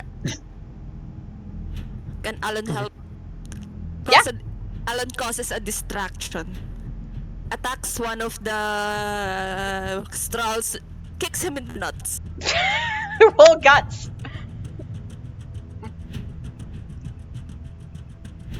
Dice. Yes. Okay, we have there you shot. go. The best tick you've ever seen. Nice. So Alon manages to try to help Bailey get through the crowd and get over to Klausovich. He kicks one of Freya's fans just straight between the crotch, which successfully causes them enough pain for them to just double over, and then Bailey, you can move right on through however you wish. All right. I suppose I'll use guts as well. Yep. And he's at 6. Yeah. Perfect. Nice. So with Alon taking out that fan in a pretty brutal way that's not technically hurting an innocent person. Maybe, might depend who you ask. Bailey manages to get a direct beeline through, get over to Klaus and the two people that are basically still hanging on to him. And yeah, they've still got a grip on Klaus. Bailey, how do you help them? How do you help? You basically have to get these people off of him. Yeah, can I try and guts and knock one of them out? Go for it. Robots. Not gonna use magic. Push them away with magic. Oh, could I do that? Go for it. This is however you want to do this. Channeling wind. All right. Fuck it. Sure. I'll try and do magic. Play your strengths. Yeah. Okay. So Bailey mutters a quick little magic force push. And yeah, wind blows them back. Oh, wind push. Perfect. The wind shot will work. So Bailey uses that magical gust force of wind to force back the fans that were hanging on to Klausovich. He manages to get free and onto his feet, and right over to Bailey's like, oh my God, you really did live up to your word. You really did live up to your word as far as protecting me. Well, we're not out of the woods yet. We sure ain't. He turns around and looks towards Rhea, who has now, her eyes are glowing too, as she's focusing on the microphone and singing softly into it, drawing mana again. She seems like, and there are a couple of people surrounding the stage and the altar who are kneeling down beside it, bowing their heads as she is now still drawing mana from the cursed items, but also from these people. And she is very deeply concentrated on to the point where her eyes are also glowing, and she no longer seems to be aware of what else is going on, because her fans have pretty much all at this point woken up or have started waking up. She's got hundreds, dozens, if not hundreds of people now under her thrall in this crowd that are, she is leaving it up to them to make sure nothing else interferes with the ritual as she continues performing what she needs to do for it. And of course she and the items are all surrounded by this barrier that you are not yet sure how to break, if you even can. The Titans are still in the back. They are not surrounded by the barrier. Alon was the only one who got a good look at one of them, only was able to see that Not was, he noticed that while the thrall of the people their eyes are glowing red, the Titan's eyes are all glowing a different color. The Not's eyes were glowing gold. He didn't get to see Vincent or Ashitlandrig, so he doesn't know if they're in a similar position. But Klaus looks at that and turns to this, and he's like, all right, so I suppose you've all figured out by now what's Ray. Yes, Ray was my. Miss Ray was my collaborator, and well, I guess I can't say this is I did have the theory that she was up to some kind of ritual with these things, but this isn't exactly how I thought this would end.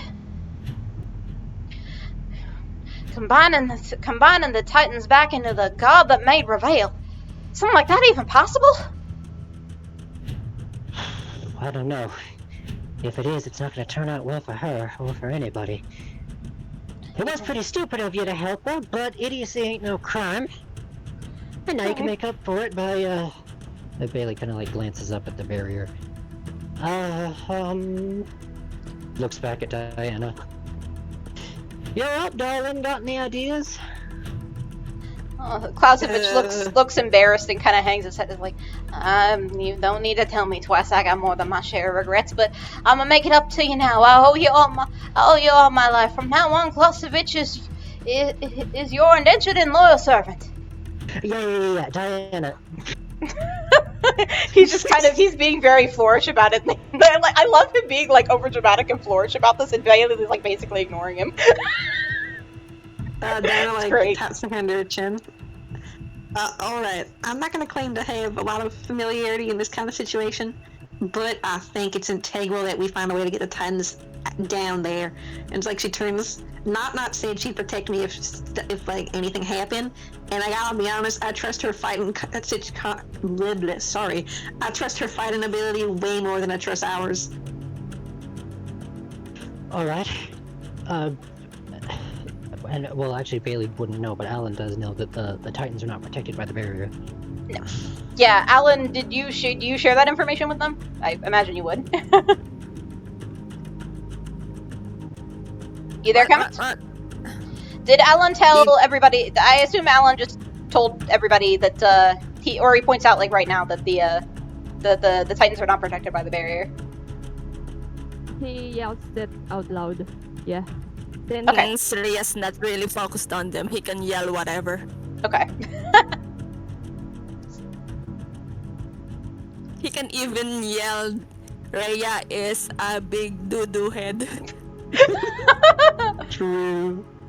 Couldn't have said it better myself. We get the Titans down from there, and they hopefully deal with this in our stead. Okay. Bailey seems a little reinvigorated as they kind of like put the butt of their rifle up to their shoulder. Yeah, seems like you have a plan. Nope. Start with trying to wake up Not Not. Alright, Diana whips out her gun. I'm gonna shoot her in the leg. Ouch. What? You're gonna shoot Not in the leg? Yeah, wake her up. If it works. Oh my god! She can walk in. If anyone would forgive her, it would be Not. Oh my god! I mean, it's a Okay. Titan. She can just walk it off. Okay. Pew pew. How do you Bang shoot? bang. How do you shoot? Speed, of course. Roll Quick for it. slashes. Roll. She finished saying that sentence and the gun fired immediately. Run the guns. I'm gonna call upon Run. my Roll your gun speed. I'm gonna call upon my quality holster for a quality of 3 whole dice. And baby, only one of them was successful. But we got Hey, pull it one off. success is all you need. So that bullet,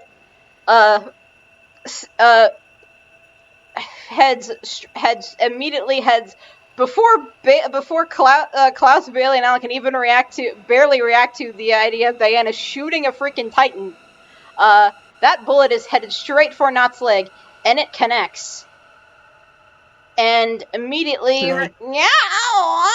and just like a kind of a girlish yelpy scream. Obviously Not being like, obviously from Not as she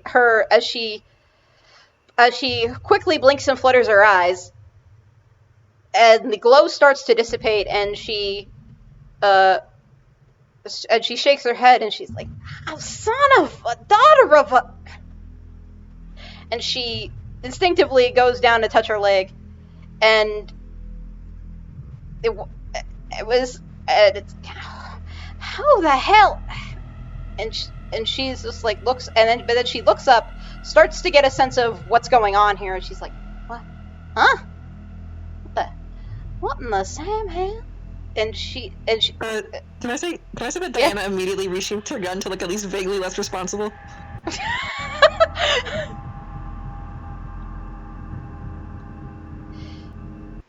Camus is typing something in the Roll20 chat. Oh, a message from Camus. Not yelp, but play. she kind of has. Yeah, she kind of has like an angry cat yell or something like that. I believe it. Like a wet cat. What cat yell? Perfect.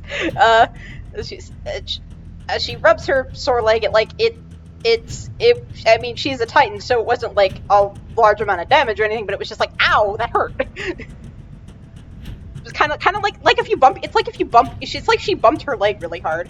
She's like, ow, damn, that hurt. And Like stubbing her toe. yeah, that's what that's what a bullet is to a Titan. It's just you stubbed your leg. But she started to feel for this. She's just like, now this is some party. She just kind of like, well, this certainly is happening, but seems more amused by it than worried. But she's just and kind of looks around. It's like, seriously though, who the hell just shot me? And Diana does not answer that question. Instead yells, not, help, we need help.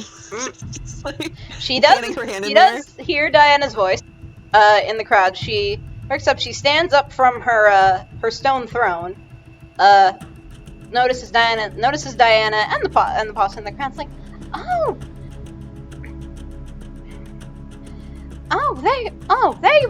there you are, Shook.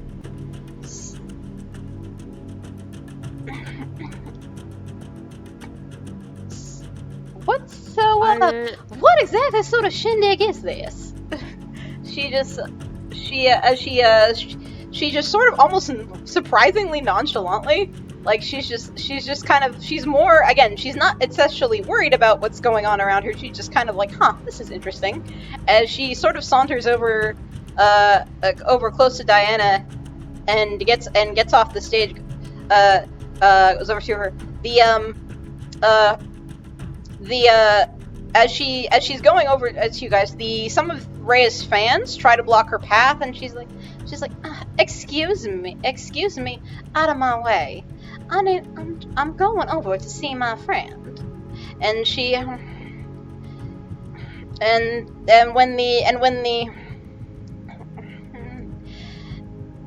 the fans don't move and they don't let her pass, she just goes, seems you don't know how to treat a lady. Fine, learn the hard way. And she raises her arm, snaps her fingers. Out of the ground, something rises up. There is a glow, and a golden glow, and something rises up out of the ground, and you distinctly you immediately know what it is. It's one of her boxes, her cubes. Oh, no, And Let's no. walk, idiots. And unfortunately, as not being far less concerned for the fact that these are brainwashed innocent people, goes just right ahead and without any effort whatsoever boxes the fellows that are in her path until they are, boxed, and heads over Diana, kind of dusting herself off on the way. So.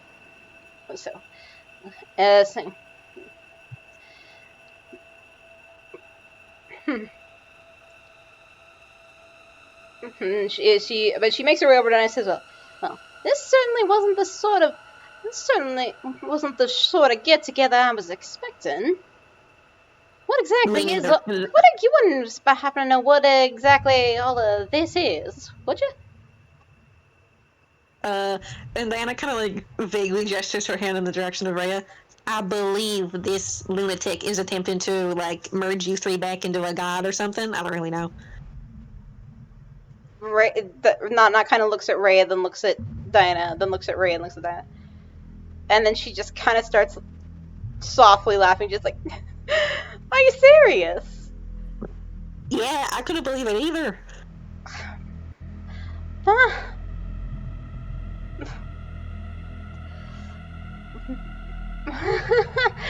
Well, that certainly is one hell of a plan. I'll give her that. Too bad it ain't gonna work. I'd assume, considering I ain't one of the. After all, how do you combine all three Titans back into one when the original Titans don't even exist anymore? Then I just like nods in agreement. What do Bailey and Alon think of this? You guys are right by her, so you hear not say the original Titans don't exist anymore. Alan just accepts it. I think we were vaguely aware of that, but there was... Yes, yet another flaw in this brilliant plan of hers. With that said, we should probably still wake up the other Titans, correct, Lady Not? I suppose that would be the best course of action. She certainly has a lot of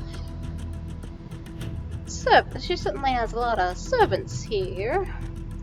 I'm a pretty powerful thrall, from what I can tell. She looks over as the noticing some of Rhea's fans, after seeing the other ones get boxed, are kind of like keeping their distance now from Not and the Drifters, and but like still like close enough as to try to like, you know, just to be like, hey, we're gonna try not to let you through, but also not so close as just close enough, and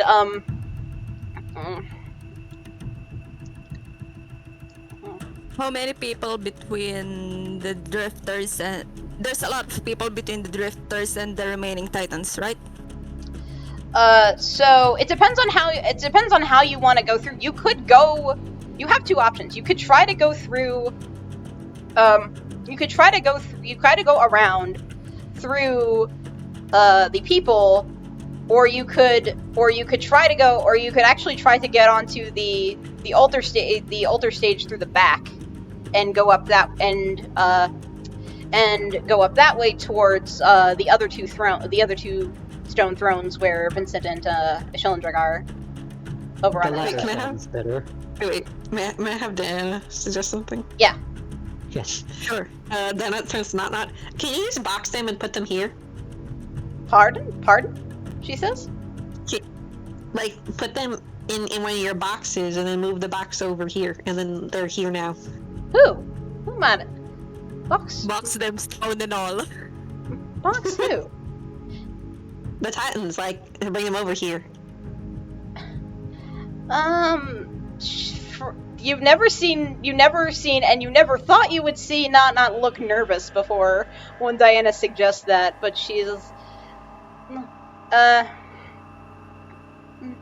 Right. and she looks over at Vincent and Icy's like, you got any other plans?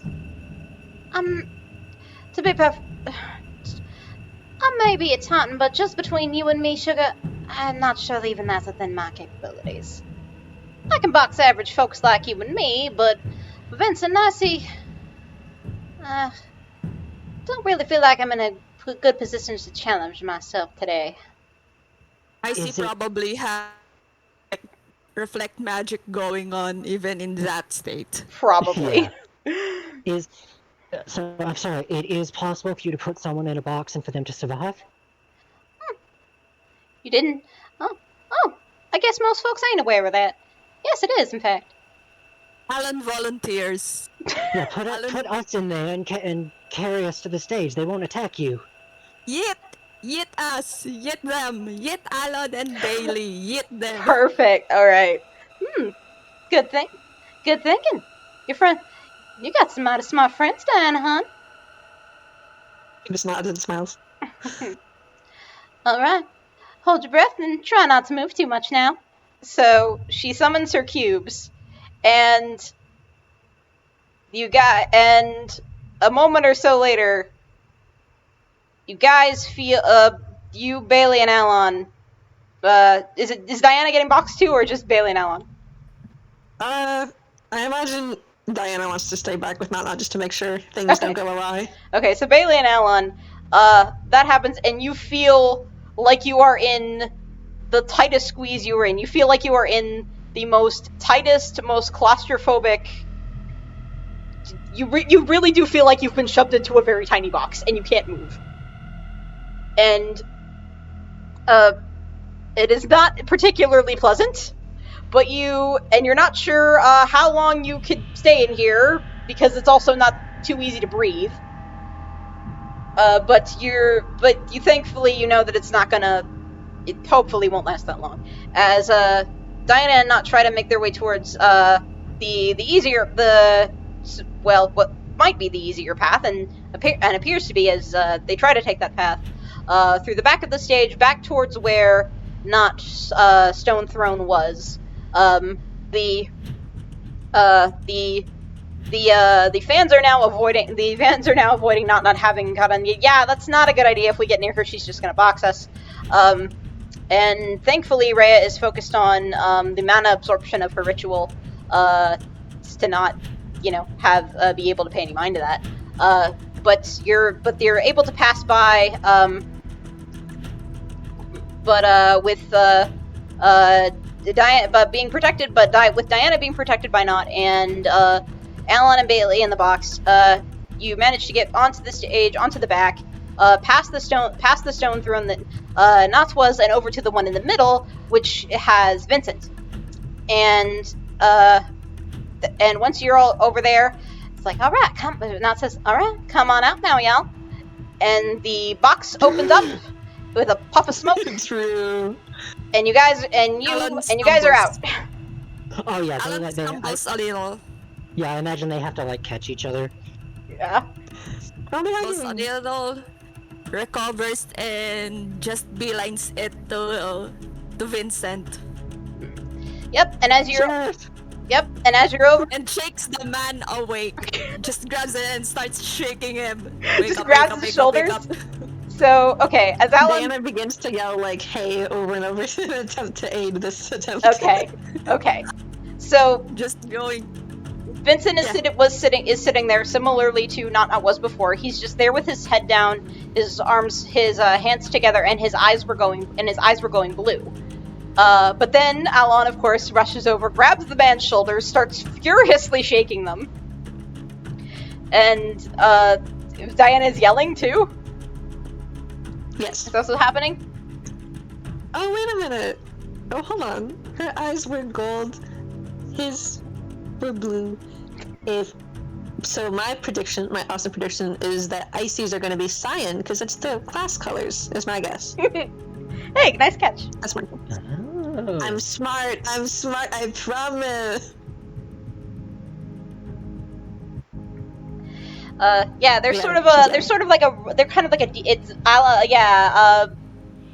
Vincent's eye glow was like a deep royal blue. So it was they continued to be that deep royal blue color, even as Alon is furiously shaking his shoulders and Diana is yelling. It does not seem to be. Alon slaps Vincent. If that doesn't Roll work, guts. he slaps Vincent. Roll guts. Wake up, wake up, wake up. Success. Okay. Alon slaps Vincent as hard as he can slap a man that he is trying to wake up but is also very attracted to. Success with a hard smack, Vincent's eyes begin to flutter. The royal blue glow begins to fade, and he goes, what? You never thought you'd hear Vincent sputter, but that's what happens as his vision starts to clear. He comes out of the magical trance, that he was in, apparently. Something to whatever Rhea did. It was something to pacify the Titans, though. It wasn't to the extent of, obviously, she couldn't entrance the Titans the same way she did all of her fans, because they're the Titans. This seems to be the best that she could do, was just to sort of lock them into that position. Regardless, Vincent now comes to and the first thing he sees is just Alon. He's just like, and he just kind of stares and looks at him like, I beg your pardon? Alon's. Vincent wakes up and sees Alon, both hands in, celebrating that he's finally fucking awake. Yay! And he's just looking at Alon straight on, just very, very confused. Like, huh? What? What just happened? Why are you here? He doesn't say that. He's just kind of crazy lady. the man. Then Alan points at Rhea and sorry. No, go ahead. Alan then points at Rhea. The lady trying to make one god. Oh. He raises his brow and says, So that's why she wanted me to take a look at those cursed items. Feel rather... fool me once. Shame on me. Shame on those thieves. Fool me twice. I really need to start taking cursed items more seriously. Didn't ever think a bunch of little trinkets would cause this much trouble. He just sort of sighs, looks kind of looks sort of exhausted, looks over to the others. Thank you. This is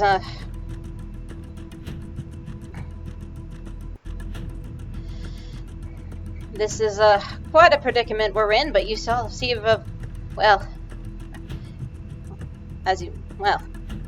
as I can see just now, you all handling yourselves quite well. I'm impressed. Nice. Good work, Deputy Bailey. They're not. I was a little... No, go ahead. It was only the logical thing to do, Sheriff. I'll get our Sharon Drake. They kind of like questioningly tilt their head at him. Huh. Yes, I would think that would be the best thing to do. You know, I was a little unsure of the company that you keep, but now you've proven. But I think you've proven to me that you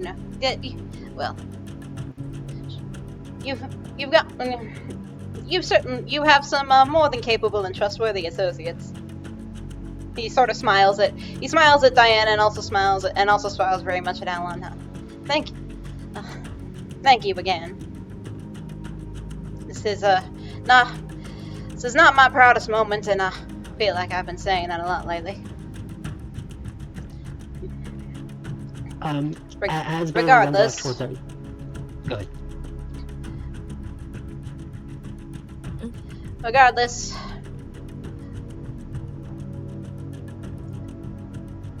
you are more recent. Oh, I think that proves you are certainly some outstanding citizens. And he just sort of smiles approvingly at the group. Sorry. Oh. Yeah, all right. Well, as Bailey does seem a little flattered, but also a little like as they run off to go to Iceland, they kind of like mutter something under their breath, sounding a little annoyed. All right, how do I wake the old man up? So these are ancient bones. So Bailey, as you're the first one to go rush over to Icy. As you rush over to Icy, you see that Icy was sitting in the same position as Not and Vince were a moment ago, head down, hands together. But you notice his eyes aren't glowing. Instead, they're just sort of half-lidded, and he looks. He's not in the trance. He's not in the trance like all of those, like the others were. He just has his head down, his eyes sort of half closed, and he looks very deep in thought. He's already awake. It seems that what Rhea did to the other two Titans, it didn't work on Icy, but he was acting the part. It's a little surprising. You're like, if he was already awake, and why was he just sitting here kind of thinking? Little Shillendrick, you're already awake. How serendipitous. Would you like to get out of that chair, please? They can extend a hand to help him up. Icy doesn't respond. After a moment or two, his eyes just sort of glance over to Bailey and says,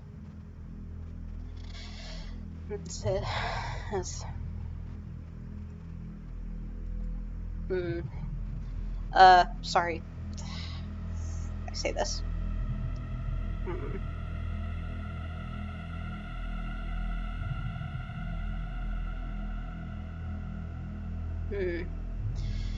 It's almost like, honestly, I don't know what to sit here, so maybe Icy doesn't either. But he just sort of looks over at Bailey. Almost the look in his eye is very. God, why can't I think of the word right now tonight? It's like. Like he's hesitant. Hesitant. Thank you. Why can't I think basic Britain? He looks hesitant. But doesn't say anything. Instead, his eye just looks over to Bailey, doesn't say anything. It just has that hesitant look, and then looks back down.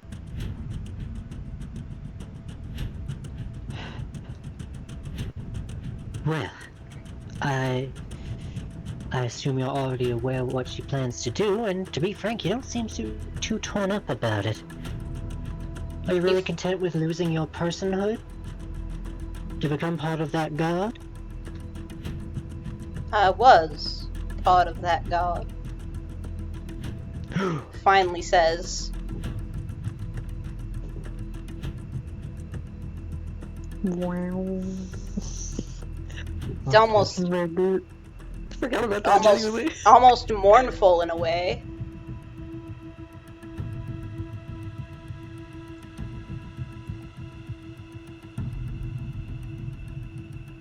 Would only Bailey be able to hear that, or would you have said that loud enough for everyone to hear? Are you guys close to? Did you guys follow Bailey up to Icy? I imagine Diana's still very far away, so I don't think she would have heard regardless. But I'm more curious if anyone else did. Okay. Alon's with Vincent. Okay. Icy scares Alon. Okay. Bailey will like gasp and then turn to the others and realize they didn't hear and put a hand up to their mouth and call, "He's the original Titan of Prosperity!" Diana's eyes widen. But I don't think she says anything either. Actually, she probably turned to Not to see what Not's reaction is, to see if she's already or not. Not actually didn't hear Bailey perfectly clear to him. She's like, and she turns to just Bailey, Diana, like, wait, what did they say? Diana's like, looks around a little bit. I think Sheelandrig's the original Titan of Prosperity. Not just kind of, suddenly just kind of goes like, that's impossible. They gotta be mistaken. That's impossible. That would make him thousands of years old. There's been several titans of force even before I was titan, and same's the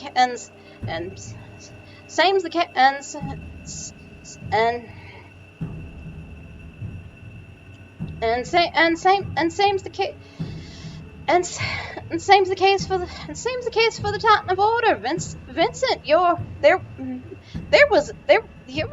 were a whole number of Titans before you. And Vincent suddenly interrupts Not, and he says,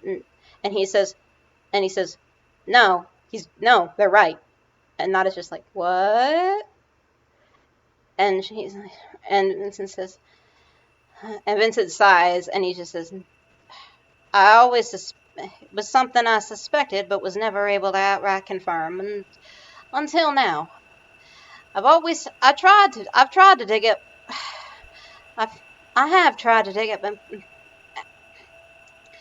As you said, there has been number of Titans of Order prior to me, and Titans of Force prior to you, the successors of the originals. However, when I try to find any or all information about previous Titans of Prosperity, I always came up empty. Schillinger has always been Titan of Prosperity during my lifetime and yours, and to the lifetimes of everyone I talked to. I initially assumed he just had his position for quite longer than any of us, a longer tenure, longer than most. However, now it's adding up. There never was. The Titan of Prosperity never had a successor. There has only ever been one. You're kidding? And Not just looks pretty shocked. She's like, "You're kidding me? That'd make him thousands of years old, yes. But he's existed since the very beginning of the world. And while he doesn't look it, and over at back with Icy and Bailey can suddenly hear Icy cough. It's sort of he sort of like bends forward, is just like coughing, covering his mouth. And he's like,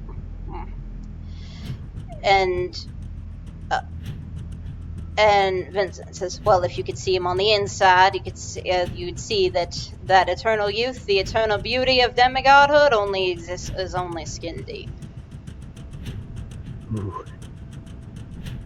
Old man bones. Yeah. Old man Bones, Old man Jenkins. That was good though. If I may, Bailey will kind of like sigh and almost glare a little bit at Cylinder, or look a little more like steely-eyed at him. Alright, you're homesick, you miss your siblings, and you want to go home to Mama. That's very tragic, but I would really the entirety of Rivayle not fall under the influence of that mad woman, so maybe the next couple of Titans will be more receptive to the idea. For now, get up! They grab his hand and start trying to pull him up by force. Ooh. I'm not gonna reclaim the grab though. Roll guts. And I will invoke my vigorousness. On Nice. This. Yeah, go Bailey. Nice. Get fucked, old man. So Bailey is as serious about this as Mighty move. clearly very Get serious dragged about this as I see can now very much see. Yoinks the man from that stone throw onto his feet, and which kind of shocks Icy. He didn't expect such a forceful reaction and to do it so and he realized is like, wow, my body has gotten weak. That that Bailey who isn't the most muscular person around is able to just yoink him off like that, like he weighs nothing, and he then just kind of stares, and then he just for a second kind of stares back at Bailey before just taking his hand away and stepping back. Again, I can't find the word I'm looking for. It's just like taking it back. Kind of literally, yeah. What? Sorry, what? Ray? What's the word you were looking for? Recoils? Yeah, recoil. Thank you. Recoils away. Pulls his hand away from Bailey. Scowls and frowns. Under normal circumstances, you'd be paying quite the price for touching me like that. But I understand the dire circumstances that you currently assume that you're in. And he just sort of still kind of has this almost piercing glare at Bailey, where you can tell like he wants to do something that's more like it kind of wants to strike them, but like something's holding him back. He just something can't bring himself to do it. But Bailey can tell from the glance that they're on thin fucking ice. They try something like that again, he might pull out some reclamation. Wow. But he doesn't. But he just stands there glaring at Bailey.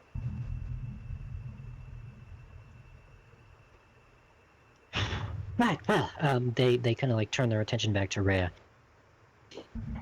Sheriff, Lady Not, can you take down that barrier? Well, and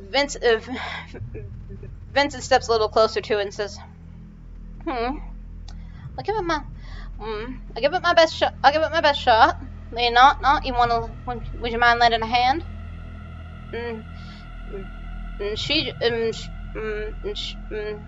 She approaches Sue. She's like, I suppose I might as well. And so, Vince and Not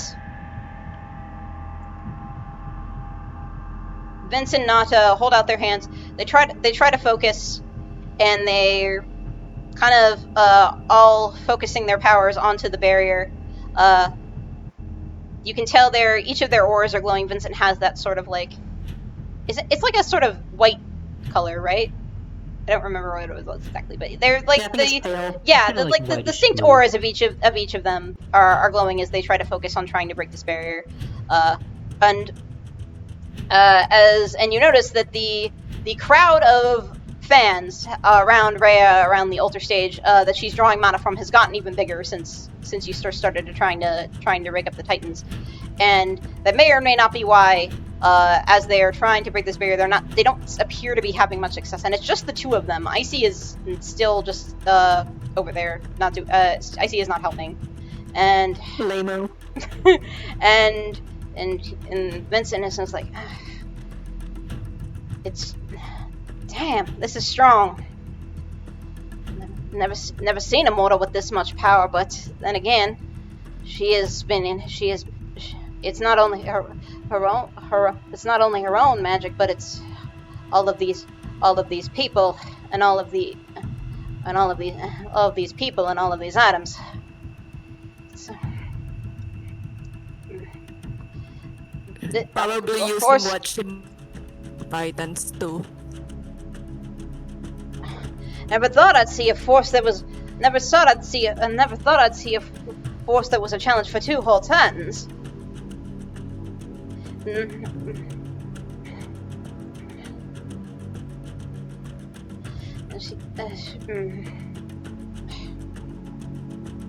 Not also giving it is trying. She's like, ugh. She's kind of groaning as she is like she's trying to focus really hard on trying to break this thing with him. She's like, I think I might need a little extra. I think we might still need another little help, another push. I think we still might need another push. Can Diana try? I think this is going to be a power of friendship thing. Do it, Power Diana. of friendship between me and my girl who has killed thousands of millions of people. Not girlfriends and dating, but girlfriends and Okay, Diana, roll magic. Girl power. Can I call an adrenaline flare? Is this a Go. fair adrenaline rushing moment? I mean, that is absolutely. for you to invoke anytime you want, so go for it. Okay, her adrenaline is flaring. She doesn't. I don't think she would comment on it, but she would just try to join in. If I roll both failures, I'm gonna be really sad. I got a Success. Diana focuses her magic. Stands next to Not and focuses her magic on the barrier along with them, trying to push, trying to force onto it, trying to break it. It's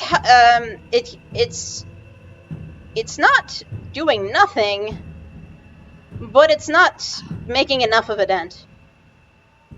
And it's rather exhausting. And it's rather exhausting on Diana herself. For the Titans, they can basically keep pushing at this, and it's not too difficult, and it's not too much for them.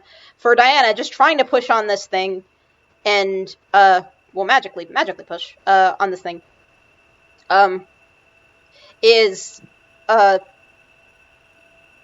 is very exhausting, and it doesn't seem to be making much of a dent. It's doing something, it's just not very significant. Alan, you want me to help? Yeah, I think we both have to go. Alan, you can go first, though. Alan, you want to try? Alan, you want to try roll magic? About it. Rep. What are you thinking? I was thinking either knocking out the thralls or adding magic to the mix. You know what? You knock out the trolls. I'll add some more magic. Alon gestured that he's gonna punch some guys in the face and tells Bailey to help Diana. Counting on your friend as they run up. They will actually, like, as they run up to support them, they will put, like, one hand out towards the barrier, and the other will grab Diana's. Okay. Roll magic. Gladly. Let's go. Okay, can I do an incantation? I'm sorry? Yeah, go for it. Barely kind of their magic starts to flare up, wind and lightning, and, sunlight are kind of gathering around them as they, rub two fingers along their gun, that's in the holster by now. Kind of like when you strike a match and then, holds it out towards the barrier. Hear me, O bearers of this arm. Rivayle is threatened, dismal and decrepit, and depraved though our desert may be, it is all we have. I beseech thee, join me. Give me thine aid in protecting our home. With that incantation, their Bailey's power joins Diana's and hits the barriers along with the two titans. And you notice as it hits, it sort of makes a wave, a force in the barrier, and it makes a crack. The crack, it's almost like the barrier is made of glass, and it's sort of this glowing red crack that's sort of spreading out. It's like it's a mirror, and you've managed to or glass, and you've managed to cause a crack in it. And as the crack starts to spread, unfortunately, even as the crack starts to spread, it stops, and you haven't managed to break the entire barrier. You've put a dent in it now. You've got a crack in it, but it's still not enough. Which not even notices. She's like, still not enough. Alan's good motherfucker, maybe 10. So, you're almost there, but it seems like you might need the help of the last Titan.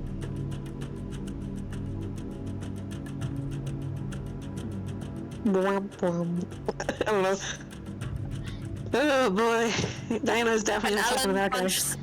Vincent sighs and says, Vincent sighs is like, I think we're gonna need Icy.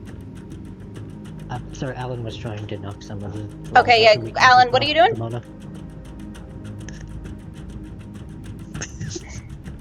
wants to knock out some thralls in hopes that it would reduce the mana being mana sucked by some of the people that Rhea is sucking mana from? Yeah. Okay, yeah, roll guts. Not a complete success. Success. You managed to knock out someone. They fall to the ground. And Klausovich is with you, by the way. He tried to do the same thing. He tries to punch a guy right next to Alon and just hurts his hand. But he tried. Know that he was there and he tried to help. He didn't do it. It didn't go so well. That just goes like Klaus to go between the legs instead. I imagine that's what Alan would suggest, yeah. But as Alan knocks out this person that Rhea is drawing mana from, even now once they're unconscious, the flow doesn't stop. She's still able to draw the power from them even though they aren't awake. It doesn't seem to help. Alan snarls, changes his mind, and goes to the barrier to help. He's so scared shitless of Icy, but he still yells at Icy anyway. What's he yelling at Icy? Please help us. Please help us. Yeah. This world is still your world. Icy looks up at Alon, but then sort of steps back and and looks away, his head almost buried in his hands. He's kind of actually trembling a little and shaking, almost like he doesn't want to face this, and just tightly closes his eyes, and mutters to himself, "I've waited so long. Well, if she can do it, then maybe I'd. But they ain't even. It's this." He's very distressed, which is weird. Which is very weird and alarming to see. Icy seems like really hesitant and broken up about this. Like he's having this almost internal conflict with himself about what to do here. Does he almost like he's doesn't want to give up on this shred of hope that no matter how delusional it is, this shred of hope that somehow this could make him whole again. Even though he knows he probably should let this go, he should just do what he needs to do here. He's struggling to bring himself to be able to actually do it. Alon is reminded of a scared animal and stops yelling. Instead, he walks towards Icy and talks to him gently.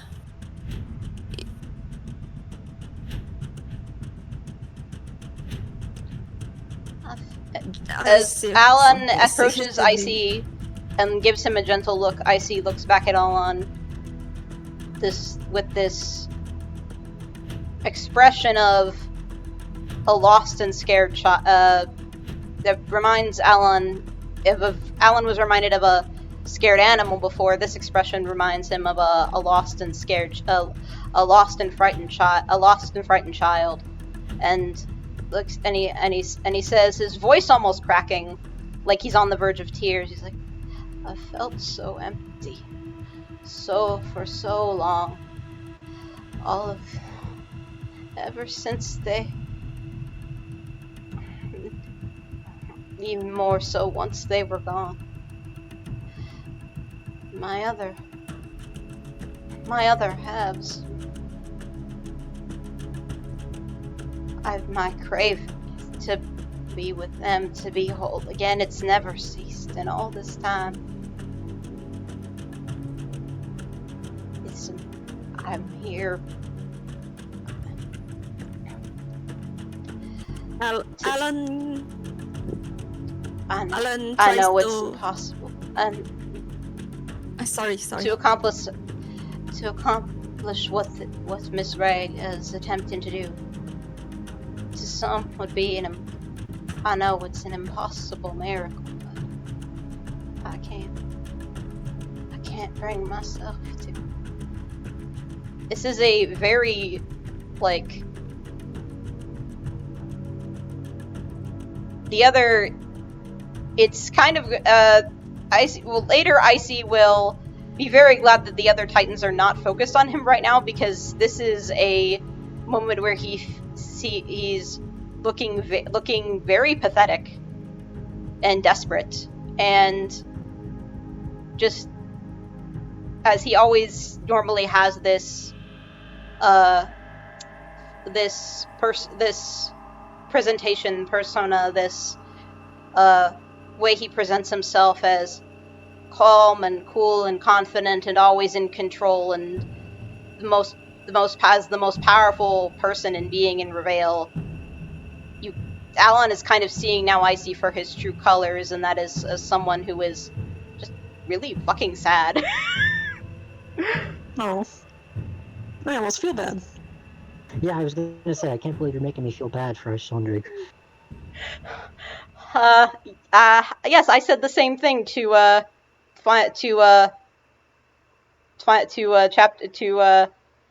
chapter 11 and to Face Trigger Conclusion and Final Loop. Welcome to my world. Damn. But yeah, so what do you do, Alon?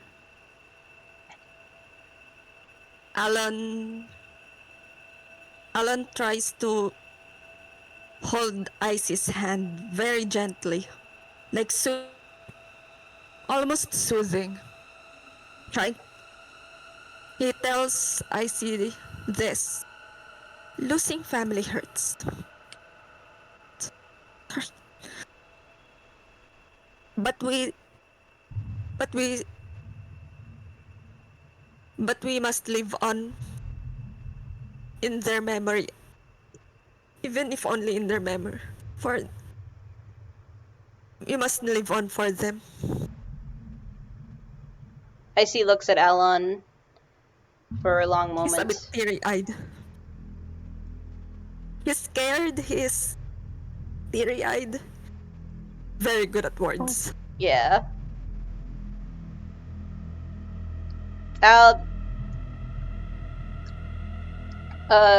Alon looks He- at... Oh, go ahead. Or did you have anything else to say? I was about to. Go.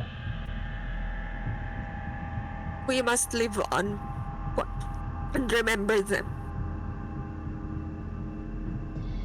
Icy looks at Alon. He barely knows him. He doesn't really know him. He knows them as one of the people who helped with an outsider from Rivayle, but one of the people who helped with the whole casino incident. And didn't really get a chance to speak with him before, but he is almost just basically floored by how much his words actually are affecting him here. It's live on in particular really resonates with him, and as he holds Alon's hand back and holds it tightly, he says, yes, live on in their memory. Their memories are all they have now. Their remnants are all we have now. They're gone. And that's all that's left of them. I wouldn't be whole again. Oops. Not with those fragments, those pieces, barely even. I'd be surprised if there was anything truly left of them there. They've so-called other titans. He raises his head and he takes a deep breath and says, live on. That is exactly what I intend to do. Fate be damned. And suddenly he pushes Alon out of the way.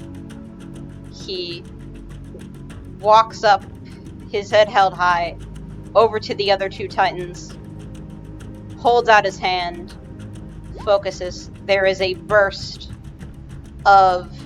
He is surrounded by his reddish purple aura, and there is a burst of power that coalesces with the others. No, Camus, if anything, you were perfect at words here. You told Icy exactly what he needed. Yeah, that was fucking awesome. So, yeah. Great comments. Icy's burst of power coalesces with the other titans, and like it was nothing but a bubble, the easily popped by a titan among titans. The barrier surrounding Rhea and her and the cursed items in her collection cracks and shatters and breaks like it Slay. with almost no effort at all. And at that moment, the room falls silent. As sudden as all of the entranced fans with their glowing eyes all look up at the altar, the stage, at Rhea, whose barrier has been shattered. Rhea herself, the process of the absorbing the mana has stopped. The flow has ceased, and Rhea herself is knocked from her feet. She stumbles onto the floor of the altar stage, and disoriented, she falls down, disoriented with a groan, and then kind of with a wobble tries to like catch her breath and get back on her feet. I assume that like everyone who was, or at least Bailey and Diana kind of like stumbled when the barrier broke. Yeah. And Bailey stands up a little quicker and like tries to get Diana up first. Oh, I imagine they were very far away from each other, can't lie. But Yeah, there was probably like kind of like a blowback from like when it broke, and it kind of pushed you back like a little bit. Okay. Yeah, Yeah, a little bit. But Yep. Explosion. Alan Diana is standing there, rubbing at his eyes, trying to rub away the tears. So, as Reyes gets back on her feet, she turns around, looks over to the posse and the Titans, and just looks completely shocked, aghast, appalled. So then, like, why would you do this?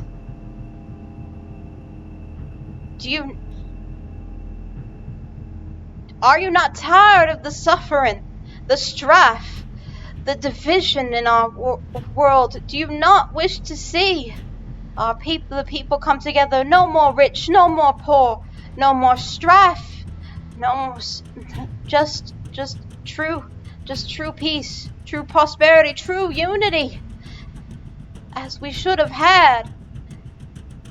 Don't you want to see this world be what it always was meant to be? She sounds just shocked and desperate, and she truly can't comprehend why they're against what she's doing and going this far to try and stop her. Of course we want that, but not... Unity can only be built when people come together, when we build something greater than ourselves. You don't get to take everyone and force them to conform to your will. You can sacrifice your own life if you want, but you don't get to sacrifice others. You can no longer claim the moral high ground once you've done that. Diana clicks another bullet into her gun, points it firmly. I want to see a beautiful future. I am not cheating my way into it. Alon follows, still sniffling a little. He has his gun pointed at Rhea, just daring at her to move. He will shoot her.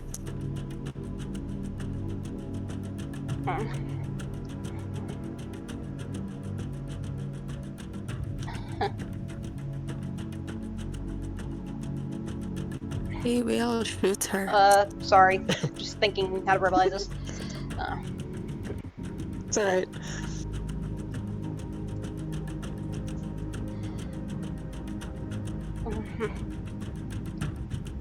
And as your guns are all pointed at Rhea, she looks at you. She looks onward, a look of shock and lack of understanding on her face.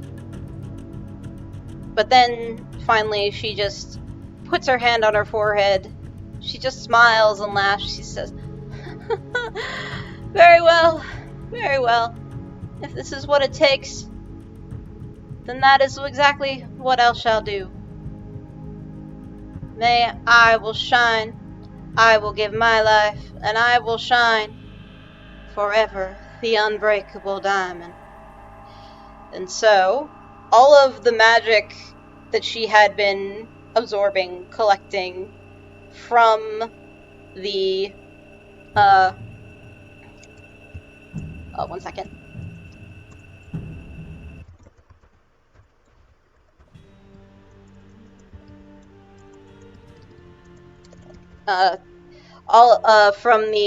She is surrounded by an aura of many most prominently red and gold, but of many other colors as well.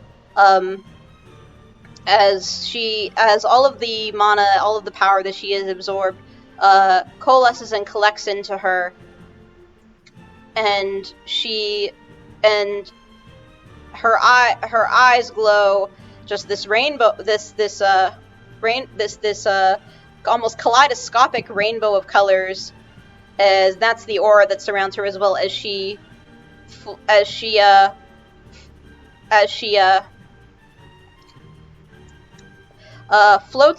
floats up into the air, as she just floats up into the air, and she is just this almost like lightning rod for magic right now. And she holds but also one that can not just absorbing power, but is also releasing and emanating as she holds out her hand, and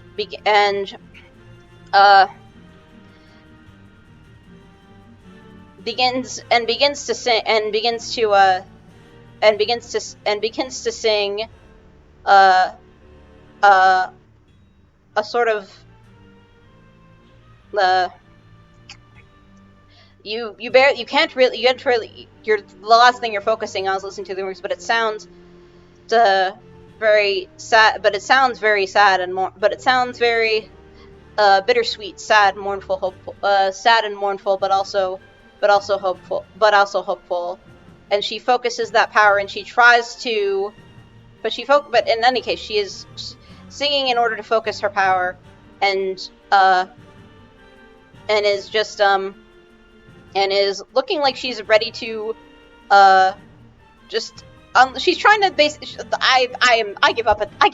She's trying to collect the power and release it into a final attack, so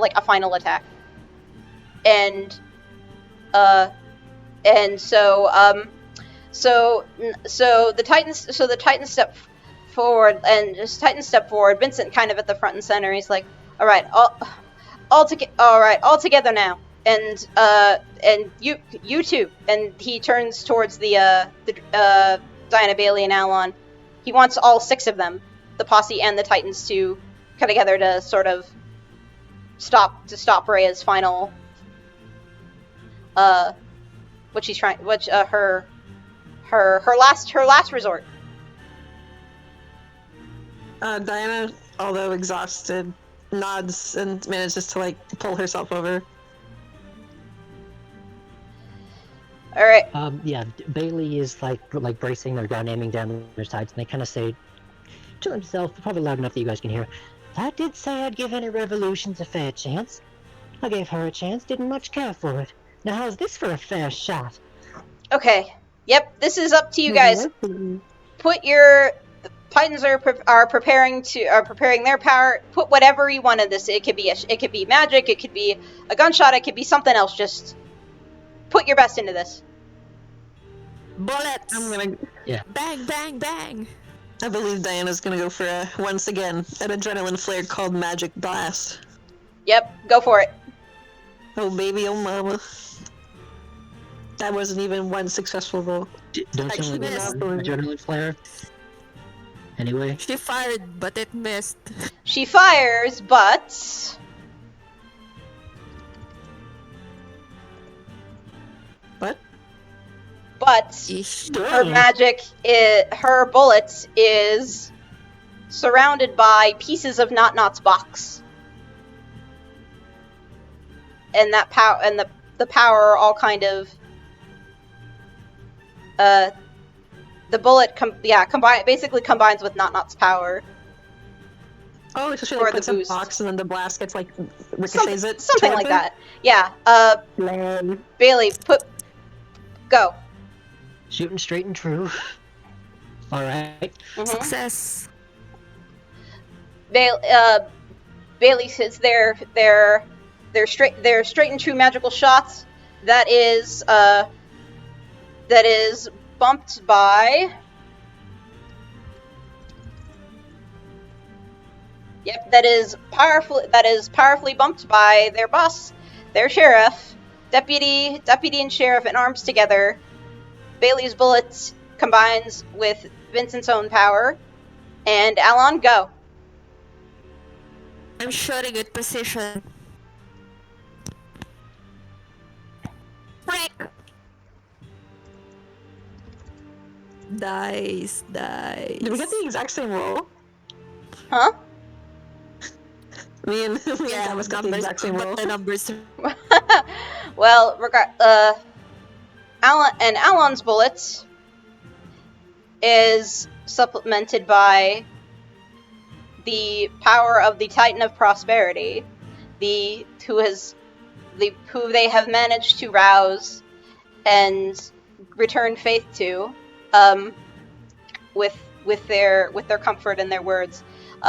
Perhaps even a newfound friend. Who knows? Who's to say? But in any case, with Diana and Not-Not's power combined, Bailey and Vincent's power combined, and Alon and Icy's power combined, it combines into a great, powerful blast that strikes and connects with Rhea, and a great sort of, I want to say explosion, but it's more magical than that. It's like a great burst of power that just like explodes and fills the room. And it's just like it's like almost like fireworks, but not quite. It's a cool image in my head that I don't exactly have the words for. So just imagine like this cool combination magical explosion blast thingy of all the Titan's powers and your guys's bullets all together that connects with Rhea, causes that huge blast, a big burst, and the world almost seems to shake in that moment. A tremor within the very fabric of space itself. The light of all colors fill the room in in something like a kaleidoscope. And so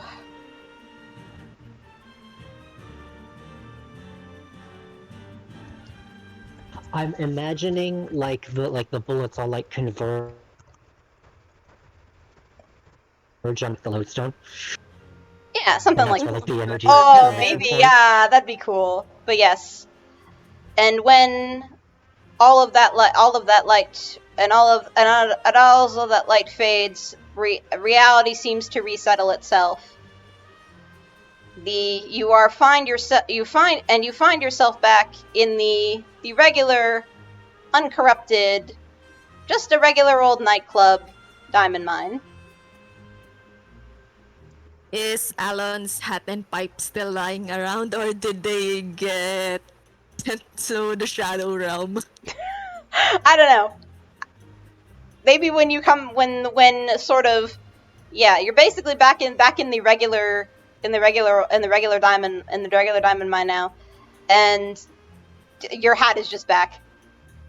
Yay! There was all kinds of Nice. distortions in reality going on, and basically just blew away all of that, and now everything's back normal. And Hopefully no one got stuck in like the space where the room was bigger and I was not, and did not get sent to no clip jail. no, you're good. They get sent to the back rooms. The back rooms, no! The worst fate. All right. Anyway, regardless, there are crowds of people once again. There are crowds of people lying on the floor, unconscious again. But they are noticeably no longer in trance, and you can tell this because they all kind of start stirring and start waking up, and everyone just kind of, the crowds are kind of looking around, looking at each other like, wait, what happened? Did we all fall asleep? Like, they're not even totally sure what just happened. But then everyone starts to kind of as they come back into consciousness, they sort of start to recall everything that happened, and it all starts to like dawn on them, and they all just kind of look at each other like, just kind of reflecting on, just like, damn, like everything that just happened is just like all kind of a shock to them, of which, and a lot of them kind of either like looking at each other, or they're looking on towards the stage, where you guys are with the Titans standing there, and in the center, surrounded by the cursed items, which are now completely drained of their power. These, if you were to go and to like check these things, there is no magic, there's no mana, there's no power, anything left within them. These are just a regular old oil lamp, hat, bell, all of that stuff. It's all of the magic is completely gone. But Rhea is just laying there. She doesn't look dead, but she's definitely knocked out. And are we all like fully conscious, or did we get like you guys are a little dazed, but you're fully conscious, and you're just like kind of like everything's kind of like everything's was like a little bit you're a little bit just dazed, sorry about it, but like after a moment or two, everything kind of like comes back into focus, and it's just like, okay, yeah. So, all right, Diana, Alan's looking for his hat. Oh. Alan's looking for his hat. Diana like groggily starts like fanning her hand around her to see if she can find where Vincent is, and just going, arrest, handcuffs on her, go, jail. I think but then Vincent is about to say something, but suddenly Not steps in, just like, if you wouldn't mind, Sheriff, I've got another punishment in mind and Vincent looks at Not, and he says, for once, I'm inclined to agree that this particular heathen, if that's the appropriate term, may be considering what they tried to do to our beings and our personhoods. Well, if she was thinking that she could get out of this with just if she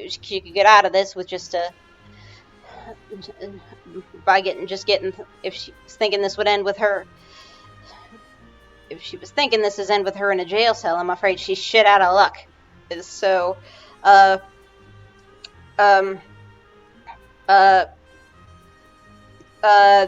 three Titans actually approach Rhea as she does come into consciousness. She is apparently not dead. Boo. But she is somewhat surprised that she isn't dead, as she sort of almost kind of shakily gets up. She doesn't even stand up. She just gets on her knees, and she looks up at the three Titans who are now looking down on her, and she just sort of closes her eyes and smiles and laughs off and says, is it time for my divine punishment? Yes. Yes, it is. Icy says. He looks at her, and all three of the Titans focus on her. You guys just kind of just watching this. But Vincent starts. His power surrounds and silences Rhea. She is hit by that silence. She makes that sort of like sound as her what remains of her power, which is basically nothing, but regardless, it's silenced. Icy starts talking something about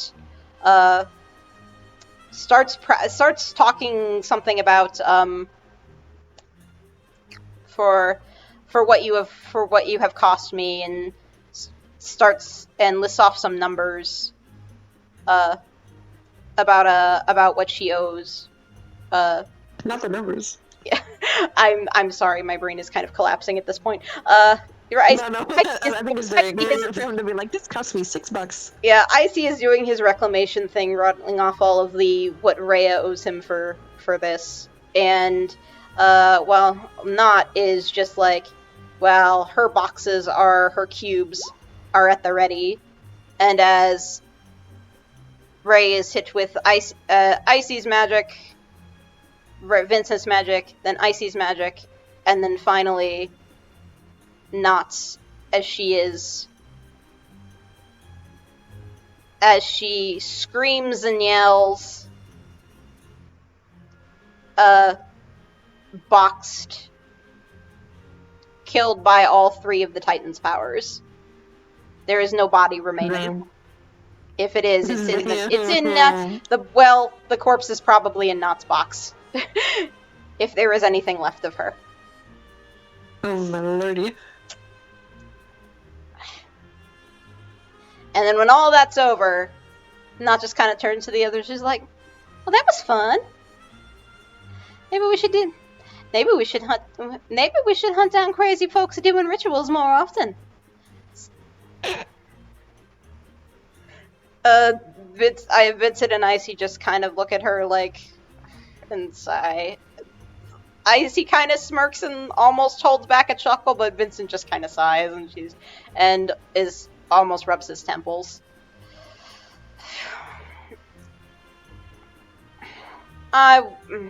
You can go, and he suddenly says, "You can go ahead and do that if you want to. I would prefer to not."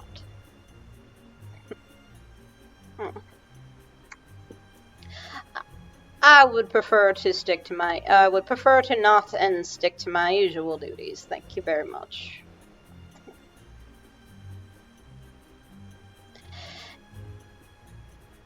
Anyway, so after all that, the Titans go back to you guys. You guys got that spectacle of one pretty damn gruesome death. But regardless, all the Titans approach you guys and it just says, "We owe you 3 a great deal. Without you, I'm not sure we would have been able to put an end to Ray's. We're not sure we would have been able to put an end to Ray's scheme. Y'all may not be Titans, but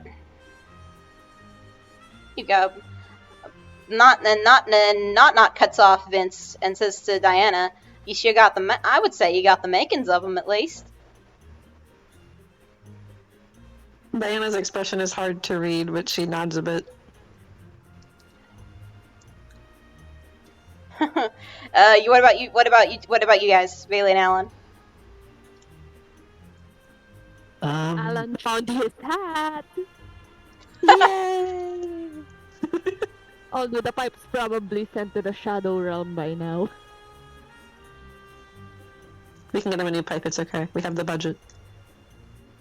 Puts the hat back on. He's glad, although as of right now, all he wants is to go home and have dinner. Yeah. Fair. Bailey will kind of like nod at the affirmation, and at this point, honestly, I think I'm pretty set for life. Maybe I can finally get some peace. Finally get some peace is something that, for whatever reason, catches Icy's attention. It causes him to smirk and smile, let out a small chuckle. It's like, I can understand that. Regardless, I owe a debt to you all. And this is not something I say often, but I owe a debt to you all. Whatever your wish, the Titan of Prosperity will do everything in his power to grant it. And Icy looks, and Vince looks at the others and says, I'll do any of y'all a favor too. If it's something that I can do. And not says, what they said. I think y'all have earned it. Diana, glances over at Bailey and Alon really quickly, looks back at them, and then ropes them in to possibly her last famous group huddle, and whispers really quietly, "Do you reckon they could get Alon a house?" I think they could. Alan get me perks Maverick. up. Alan nods. Icy actually overhears this, steps toward the group in the huddle and says, "You're looking for a house." Diana seems not very happy that he is speaking directly to her, but turns around and nods. Yeah, Alon didn't used to live here, and they want to build a house back outside of Rivayle again. That much is The obvious. Titan of Prosperity is surely bound to pay back what he's owed, yes, or what he owes, that is. Alon was displaced because of a project of yours. Although, well, they kind of cut themselves off. Diana winces because she'd been ignoring, she'd not mentioned that part on purpose. Icy raises his brow and looks at them and says, "That's so. Well, very well then. Consider it done. Come meet with me at your earliest convenience, and we'll discuss the location, and I'll have the syndicate begin construction immediately."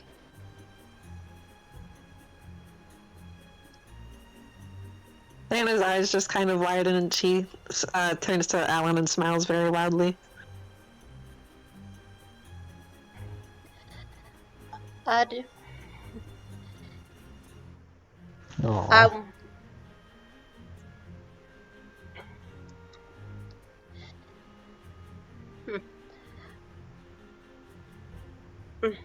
I do owe you.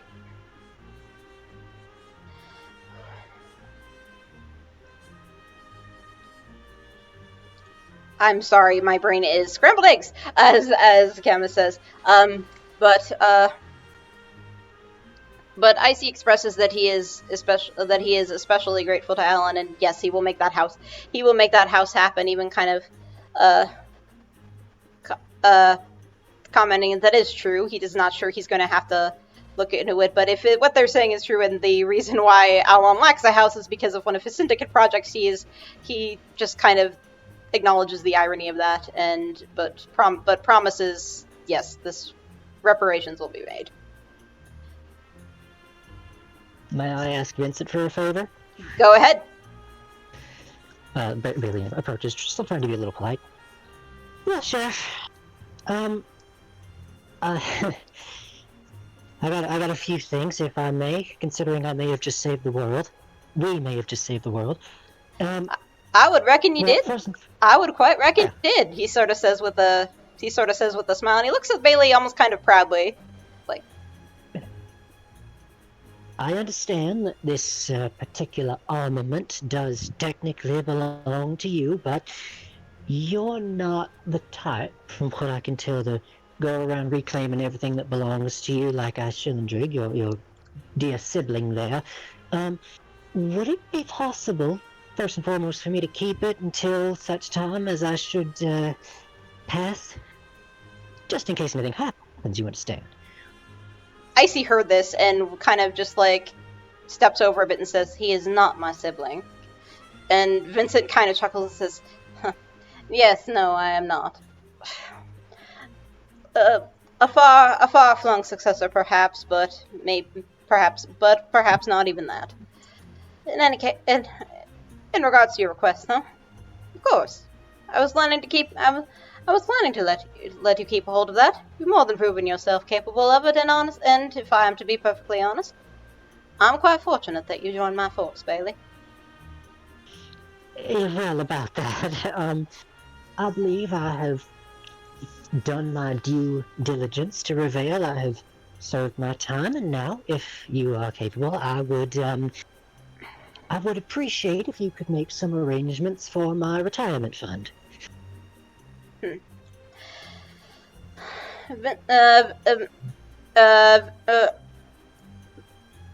Vincent thinks for a moment and then speaks up, says, it'll be a shame to lose an officer of your caliber. However, I have heard, though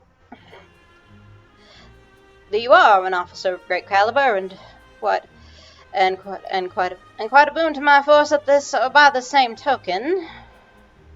I've heard you've gotten yourself into a couple of, more unscrupulous dealings.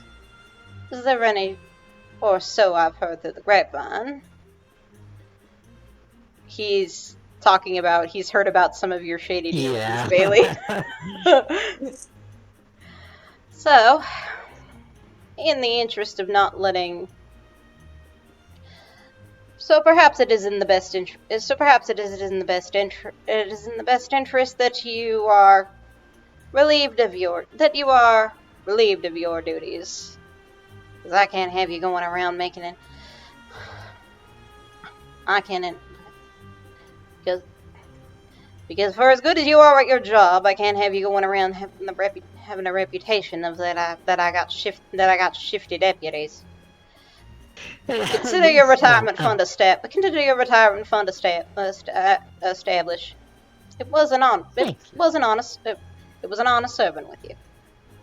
Yeah, they kind of give like a little, just kind of, cordial two-finger salute, and then they like glance around, glance back at Diana, lean in and whisper, one more quick third thing. Do you know any good date spots? Do you whisper? I think Diana, thinks really hard, and then, faces sideways to not, and turns whispers over. Do you know any good date spots? Not actually has to think about this. Did not expect to be asked this. She actually has to think about it for a moment. Like,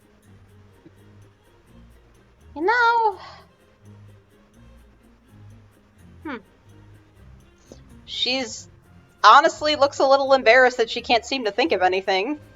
Almost blushing a little bit, kind of looking off to the side, like, how about I get back to you on that, sugar? Rain check. Diana just nods and says, still kind of whispering, I was just kind of thinking, I think you're richer than I am. You could, rent out a restaurant just for the two of us for the night, right? That's kind of what I meant.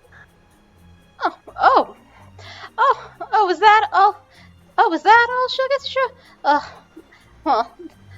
Well, I can do that in 2 shakes of a lamb's tail. Just say the word and I'll run out spurred on whenever it strikes your fancy. Thank you. And then she walks back to Bailey and then just says yes, as if that had not happened. So, as you finish your little chat with the Titans, asking them for their favors, someone else, the people are starting, you notice that the people are starting to all kind of leave. They saw what happened to Ray, and they're just like, well, we should probably go. And they all start to do that as people kind of start piling out of the diamond mine, kind of just wanting to forget about all of this that just happened. Like, well, the sooner we can go, and they probably are going to go over to the other bars, and in Dustholm or the Golden Hills, depending on wherever they're from, to try and to just not think about everything that just happened.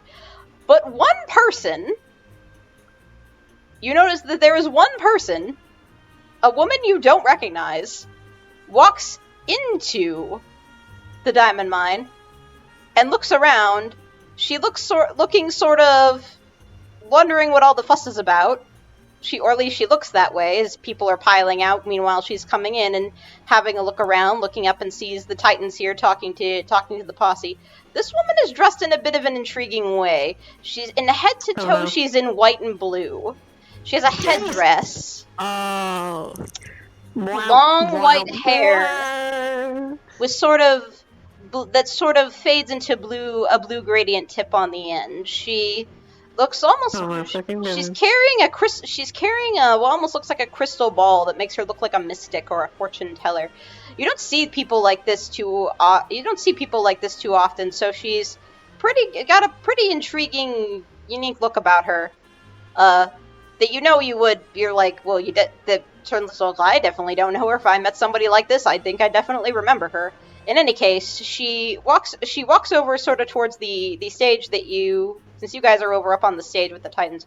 She looks up and she's over and she says, Ma, I guess I guess I've missed all the excitement.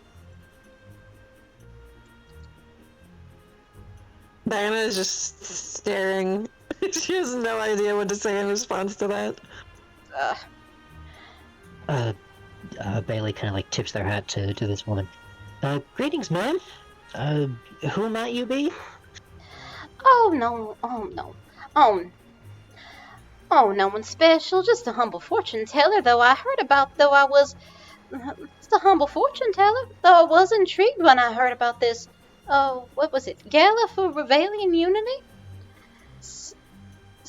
Seemed like quite the event, so I thought I'd come see what all the fuss is about. Unfortunately, it seems that I may have arrived a bit too late, missed all the festivities. What a shame. As she says this, you notice she has kind of a weird expression for saying this. Sure, she's almost kind of smirking and smiling, almost like what she's saying isn't serious, almost like it's a joke. But you don't understand that or why or how it could be, because why would she say it like that? Why would she have that kind of expression? It just seems very weird. But she says that, and it's almost like in this almost sort of smirking, smiling way where it's like, oh, maybe almost in a knowing way. It's hard to say, but it's just odd, and that's something you notice. Diana squints very hard, and then just kind of laughs and says, yeah, I'd be glad I missed it, to be honest. It kind of sucked. The woman just kind of laughs and let's see. Perhaps you can tell me all about it later, Maybe you could tell me all about it later, Miss Diana. She does not like that. She does not like that. She does, the smile just crumbles off her face like a piece of paper. But admittedly, it is not the first time someone has addressed her by name without her knowing them, so she does not say anything. And Not-Not's actually the one that notices that's kind of weird, but she looks at them. Oh, are you acquainted with her? And the mysterious woman just sitting there just kind of shakes her head and she says, not exactly, but I have heard of the exploits of the great Diehard Drifters. You certainly have made for. It's certainly been quite the talk of the town lately. And Not just sort of like she's just like okay, yeah. I was like, suppose it has. You've gotten famous. Shug. She says, kind of looking back over to Diana, kind of gives her a little like kind of gives her like a little nudge in the shoulder or something like that. You know, that sort of like, hey, nudge. It's like, hey, you're famous. Diana's face flushes and she just kind of nods a little bit.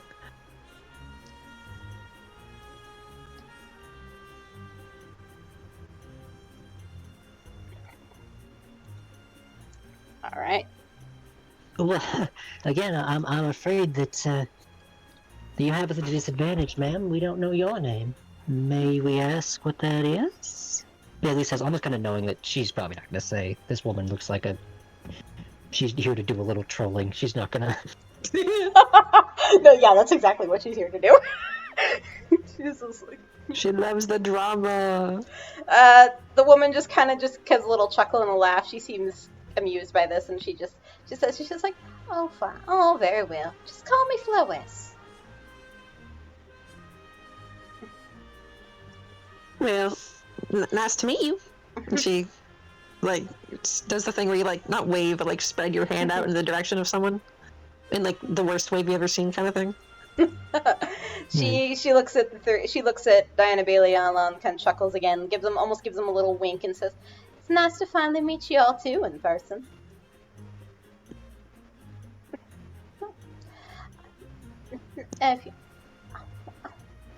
If you don't mind, I would like to continue I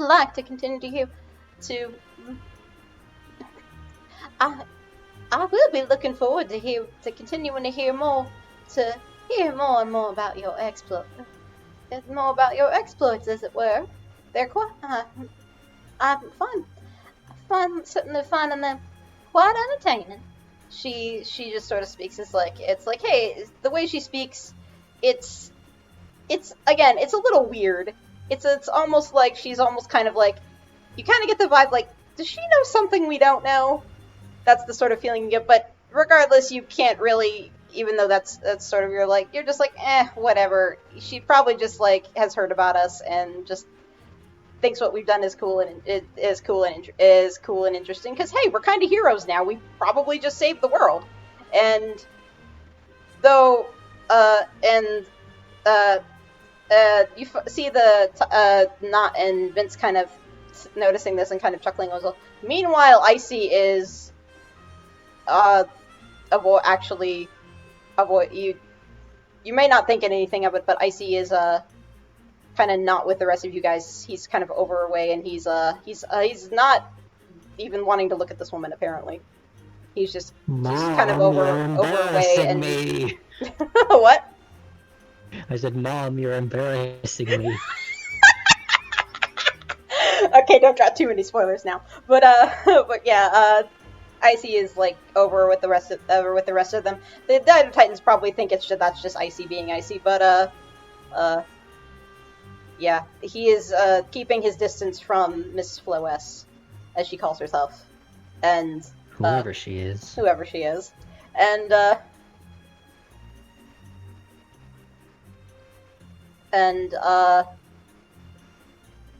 don't know what I don't know what comes next. Give me 1 sec. Though actually, no, I do. But if you just give me 1 minute, I'm so sorry. We're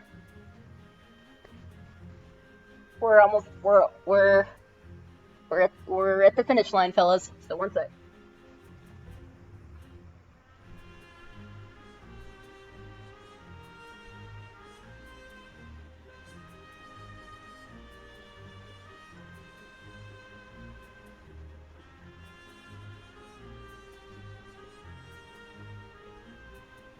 I did want to say that my intention there was that Bailey was asking Vincent for date spots, but it's funnier, I think, if they asked Diana.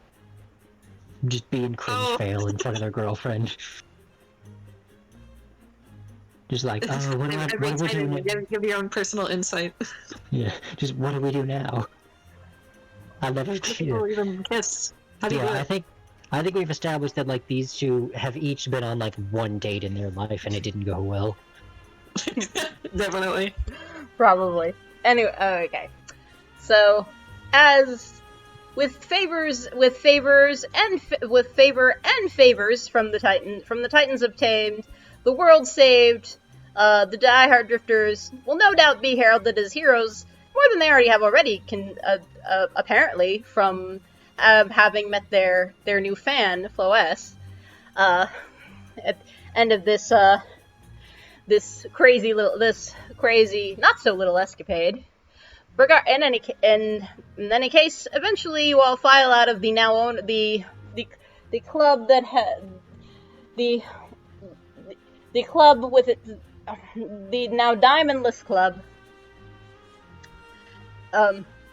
Shuffling out into the street, the Titans make their way back to their homes, while the posse sticks together, deciding they'll go back to Diana's house, figure out what's next from there. But as you are making your way downtown, or uptown rather, since you are still in the Golden Hills, the three of you suddenly are approached by a man in a suit. Who is this dream-looking motherfucker? There's this man in a suit, and he is accompanied by two what you presume to be mercenaries. They're dressed, they look like rough and tough outlaw types, and, well, they look the part of mercenaries. If you from the single glance, that's what you would assume they are. Makes sense they'd be with some rich guy too, probably with some fancy-looking rich probably rich, fancy-looking dude. They're with maybe bodyguards or something. But this guy suddenly approaches you guys and says, Bailey and the Diehard Drifters, I have come seeking revenge I have come seeking revenge, and he points at Bailey and really the group as a whole. It's Sono Boy. No way. From that one part. Oh Alan god. annoyed. Don't forget about Sono Boy. He will be relevant. Can I shoot him in the kneecap? Can Alan just shoot him in the kneecap? You ready your gun? Literally, like, in front of the Titans, he's calling for this nonsense. No, the Titans have left. The Titans have left. This is like a while later. You guys are just together. You're just on your way home. Titans aren't around anymore. Yeah. This is just you guys. And so it's like... No, wait. I have a stupid idea. Alan stomps towards the guy, grabs him, yanks him by the collar, and says, I am tired, I am hungry, I want to go back home and have dinner. You will not ruin this for me. Understand? The guy looks pretty terrified, but he just kind of shoves Alon away and tries to step back, tries to keep poised, tries to keep composure, which he's not good at doing. You can tell he's kind of quaking in his boots, but he's got his two mercenaries back him. He's like, that may be the case, but I don't care. I have come for retribution for the Black Hat Society. Y'all will pay. And he brandishes his gun along with his mercenaries, and you guys just kind of probably are just looking at each other like, really? Well, however you look at Is that the Black Hat Society of Cannibals? Because, I'm not retired yet. I can still arrest you. They don't. He just kind of narrows his eyes at Bailey as he and the mercenaries that he's hired just point their guns at you guys. Looks like they're ready for a shootout. Diana groans very loudly. And she just puts her hand on her holster. Can we do this, like, tomorrow, maybe? I'd be in higher spirits and it could be fun or something.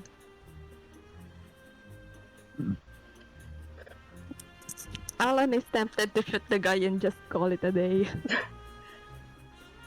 So Alon takes out his gun, just attempts to shoot the guy, just as he said, attempts to shoot the guy, call it a day. And call it a day you do, as Alon's bullet flies towards the guy. We fade to black. Roll credits. Woo! And that is the end of Guns Over Rivayle. I guess I have to pass away now, because what's the point? Yeah.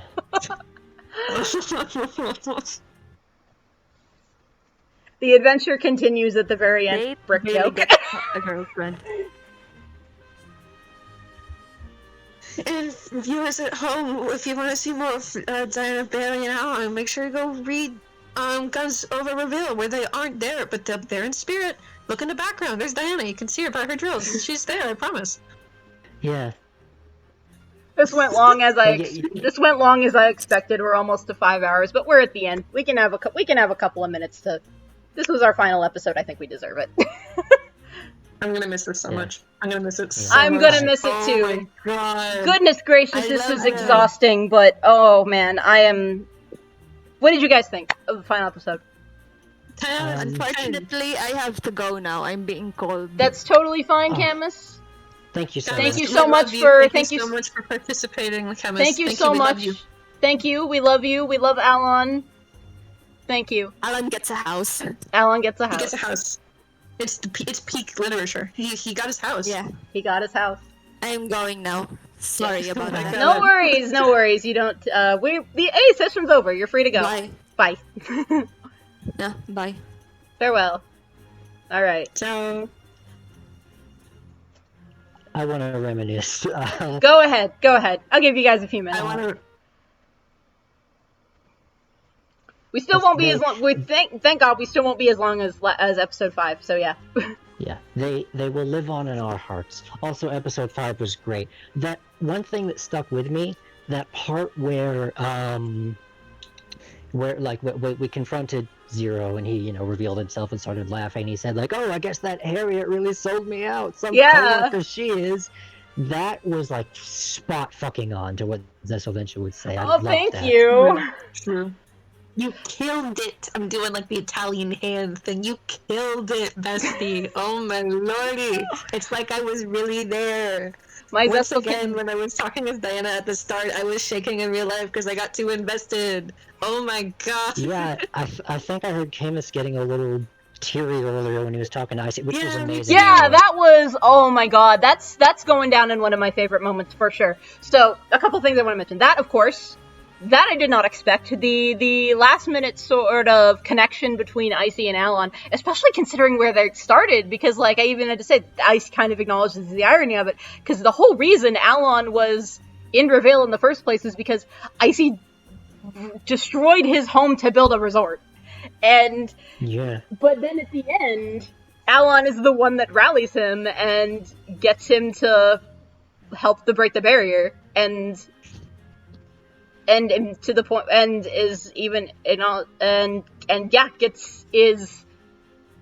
and I love that because that then, like, that it kind of like completed the connection. You probably noticed this when I was like describing like the final attack was like there's like the connection, like, because Diana hit off a not became like besties. The Bailey has always had the connection with Vincent as one of the deputies. They're in it for they're both looking to serve justice in their own ways, but still. And then that connection between Alon and Icy at the end is just like almost like it's so unexpected, but it's also the perfect bookend. I just freaking love that so much. It's oh my literally god, peak literature. Peak Like, literature. We found peak. Yeah. And thank I- you, I- and I thank think you, Infinity Fiasco in the chat for saying, "Wow, so good, nice voices, Nova." Thank you about what you're Yeah, that saying. was awesome. So true. Excellent voices, Nova. I try my best. I can't do actual impressions of the characters, but you know, I try to at least get the vibe I will across. say, Sal, whenever you were doing sad Bailey, you sounded so genuinely sad that when you would do those like interjections to describe their actions and you sounded normal, I was like, oh my god, no, he's so good though. Well, gosh, thank you. I was like, he's genuinely sad, and you would say like, and then yada yada, and I was like, oh my god, actor, real, so raw. Camus already left, but I want to comment That what means a what lot, they thank said you. in the Roll20 chat. Not dating game week. Yeah, not dating game is week. She doesn't go on dates very much. She kind of just invites men over. She likes to see Epic end credits sequence where, like, you know how like in early 2000s movies at the end of the movie there'd be like a "Where are they now?" segment. It gets like a clip of the character doing something silly and goofy. I just imagine like a clip of like each of the drifters in their respective titan they're kind of friends with, like doing a silly thing, not Yeah. like showing pictures of different men to Diana, her like pointing at one like, "Go with that guy," and then. Like, I guess Bailey just Talking about signing his boys. fucking retirement papers. I don't know real what Icy talk, would be talking about doing. boys. Aw, but yeah, that's adorable too. Oh, I think you're echoing, Chemist. We can hear ourselves. Oh, that's fine. I can just mute them. There we go.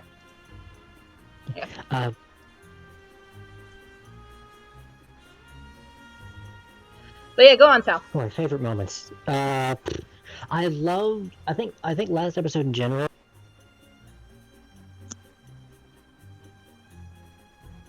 Sorry, you cut out for a second. Sorry, last episode in general, I think was just like really good because it was the. True. You know, where that was because, so- you know, It was the what? like Alan it was the character development episode for everybody. Like Oh, yeah, Alan absolutely. reconnecting with Corvina, you know, Diana being reminded of her past, and Bailey kind of going, "Oh, there's evil in the world that needs to be fought," you know. Oh yeah, like I Fuck love. Diana's mom, by the way. I love the Fuck stuff you Diana's did with mom. I want Bailey that in bitch in a this. casket, even though she already is. No, sorry to interrupt, but I just want to. Yeah, I love the stuff you did with Bailey in this episode. The fact that the stuff with Zessel ended up leading to character development of Bailey, because I wanted that sort of foil, with them both having like as we talked about with this backstory that I gave Zessel in this campaign, and then how that kind of relates to Bailey and how you were able to work that into character development for them. It's so peak. It's like I love what you've done with this.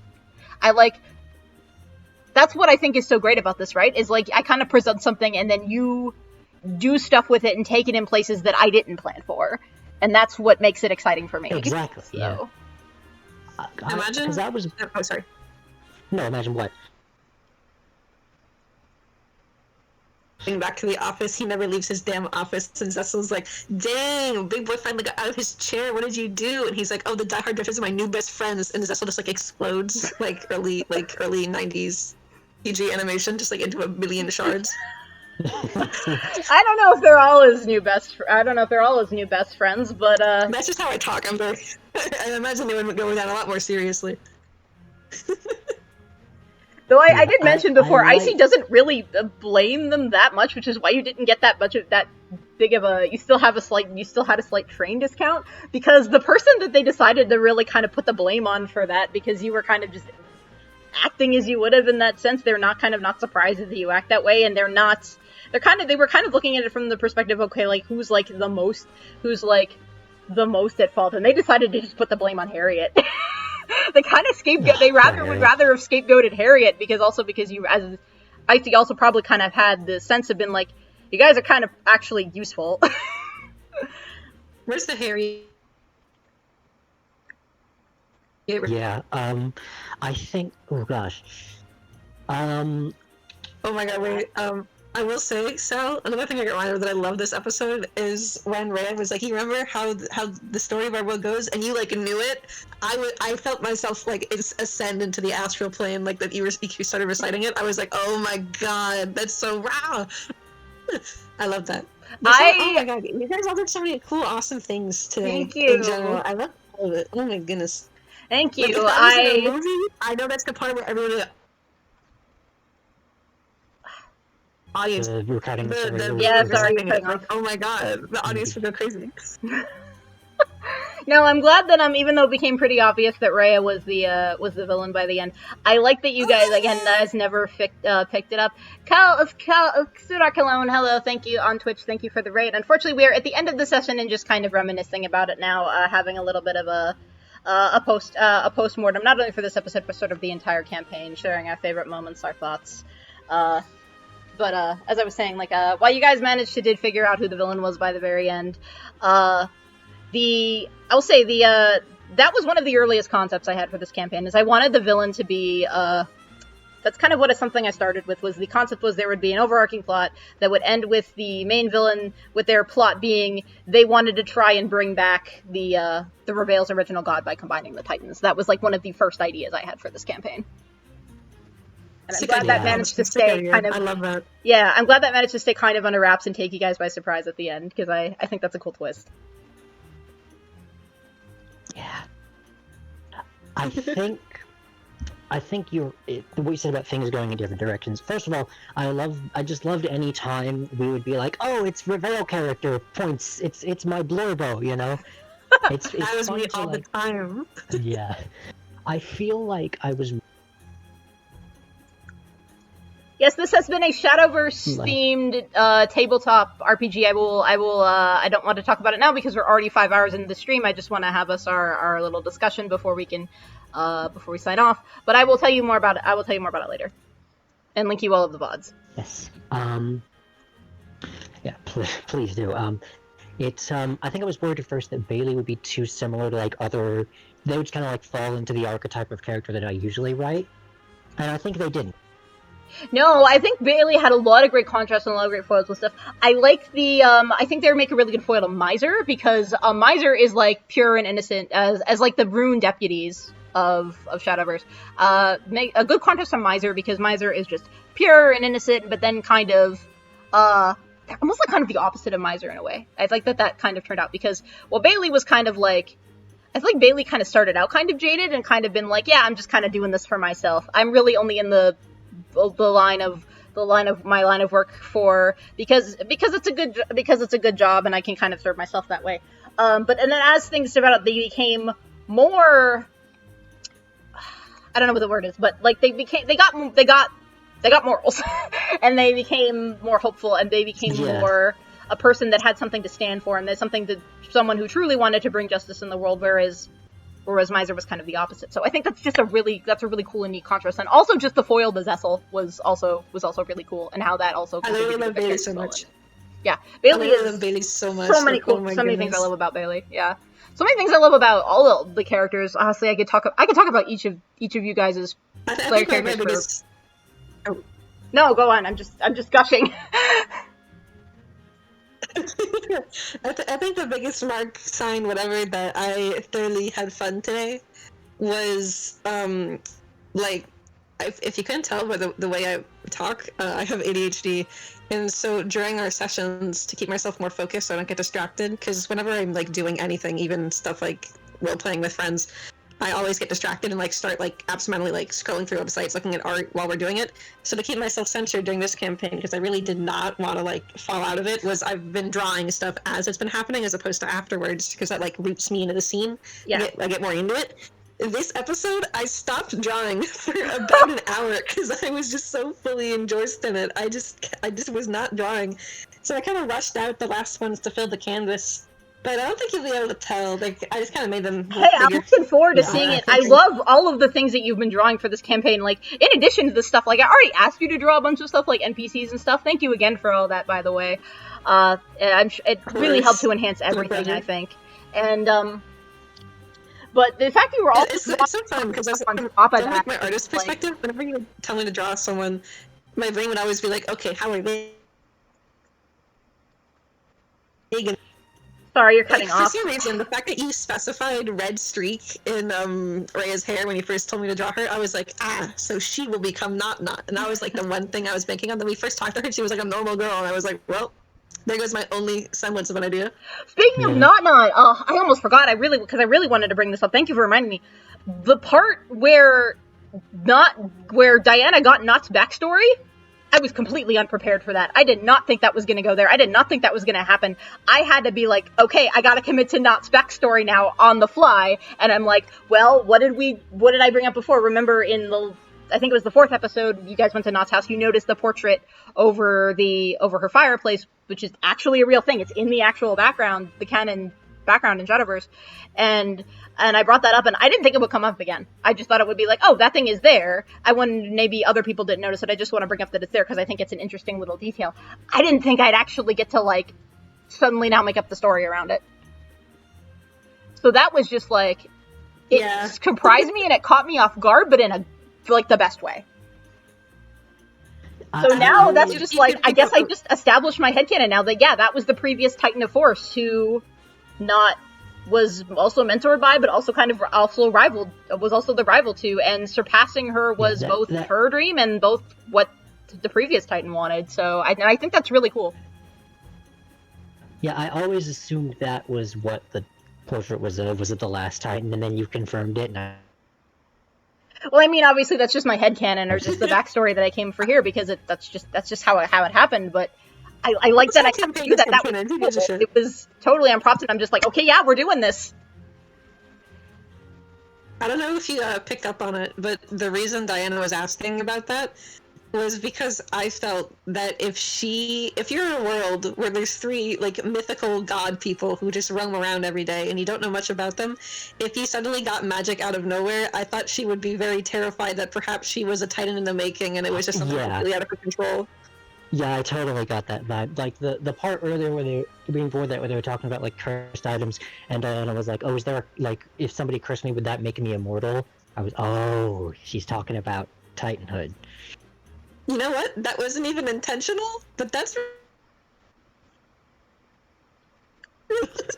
Thank you. nice jokes. Yeah, this is what I do. Also, Diana and Bailey, my face was red during that, legitimately. Like, I don't know what color my face was, but I was like thrashing around in my bed like, oh, they are so silly. They're so silly. I was having, like Diana said, I was having that thought even in episode 2, when Bailey, like, gave them flowers, and Diana blushed, and I kind of went like, oh, wait a minute. And I didn't bring it up until quite recently, until after last session. And we kept it a surprise for you, Nova, and for the audience. Oh, yes, thank you. That was, like I said before, that was a freaking adorable surprise, and I love that. Thank you. Back then, I think I was just thinking, like, I don't think Diana has seen a lot of, like, very personal love in her life, so being given something like that so, like, nonchalantly would really, like, do a number for her emotionally. Poor girl, by the way. It's really cute. I didn't mention it. By the way, mention it because I didn't want to, like... Oh, sorry. No, go ahead. You go first.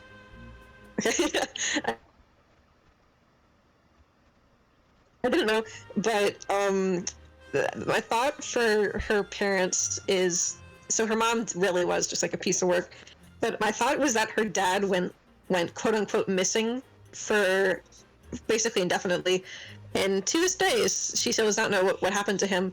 And her mom always just wrote it off as like, oh, people go missing in this town, but she's like very certain that he died because something had happened with her job, perhaps as like a hostage situation, or like basically her husband was taken hostage, and she was just like, okay, roll eyes. So what now? No, I completely buy that. So that checked out. Episode 1, when people go missing in this town. They're dead. People go missing in this town, they're dead. The foreshadowing I didn't know I was making, guys. I'm so smart. No, that's fantastic. Oh, I'm so happy. I'm so happy about all of this. I'm really glad you guys enjoyed this. I hope I stick the landing. Hope I made it appropriately epic. Absolutely did. The fact that everyone got to contribute was so good. I'd really tried to include everybody as much as possible. Yeah. It was so great. I loved it. I would give everyone in this campaign, except Rhea and except Zero, a kiss and a pat on the head. La la la. Wait, maybe also except the Gold Rush Ghost. But he did lead to a cool moment, so maybe he gets a pass. That was, yeah, personally, episode 5 is still my favorite. I think even just kind of from the planning from the get-go, I always knew that one was going to be, very kind of near and dear to me personally. But I am very happy with how every episode turned out, honestly. This might be my favorite, I'm not sure yet. It's hard to pick. Every single one has their own, like, charms where I'm just like, oh my god. I think the one that definitely got me the most, like, insane during it was the second episode, because that was when Diana got her fated magic 666. That basically, like, retoured how I thought I was going to handle her character for the whole rest of the campaign. And I think I mentioned it then, but I'll mention it again now. I got so enthralled by that I started physically standing up and pacing around my room in a circle for the entire rest of the call. Oh yeah, I've been pacing this whole time. That's incredible! Oh, lovely. I'm laying down, but I physically react as if I'm talking to friends during most of it. That is the kind of thing every creator wants to hear. The fact that I could have that much of an impact and influence on person, it's like, oh, this is it. This is what I live for. You did a great job! Thank you. I know there was a lot of ways where I could have, oh man, this was exhausting. As you could know, I am a very inexperienced GM. This was my first time GMing anything like this. You could very much tell a lot of times I struggled to even just get words out. This is why I say I'm a visual storyteller. I like to write, but I like to draw the things in my head.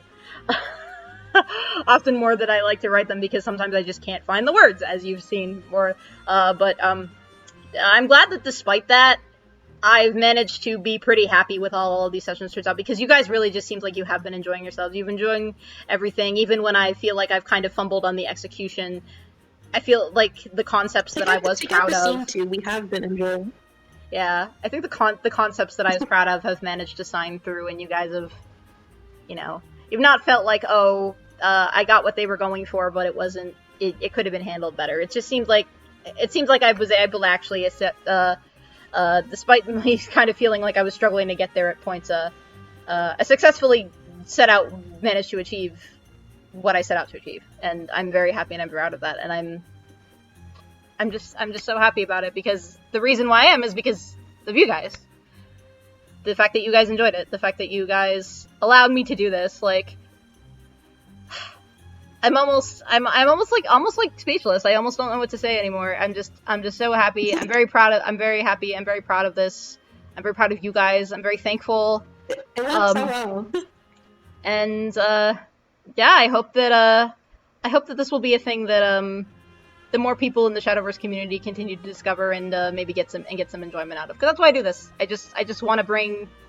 Shadowverse has done a lot of good in my life, so I want to pay it forward, and that's That's really This is so true. This is so real. That's what it is. It's And kind there of was it really even is a that My simple. Show Forge reference this episode. Oh my god. Yeah. It wasn't really a My Show I don't think it was a reference. reference, but like in my brain, like whenever even when you were like talking about like she was like, why don't you see what I'm doing is the right thing? I was like, this is so Maisha pills. She would say these things. I did realize. Yeah. I did realize at some point of like, oh, Rhea is actually kind of a bit like Maisha. That wasn't originally kind of what I intended to sit out with her to do. She was more just like she's similar. I guess she's definitely got some parallels to Maisha, but I see her as fanatical in a different kind of way. I can maybe talk about that more in the Discords or something, but yeah. I was thinking Maisha hued colors.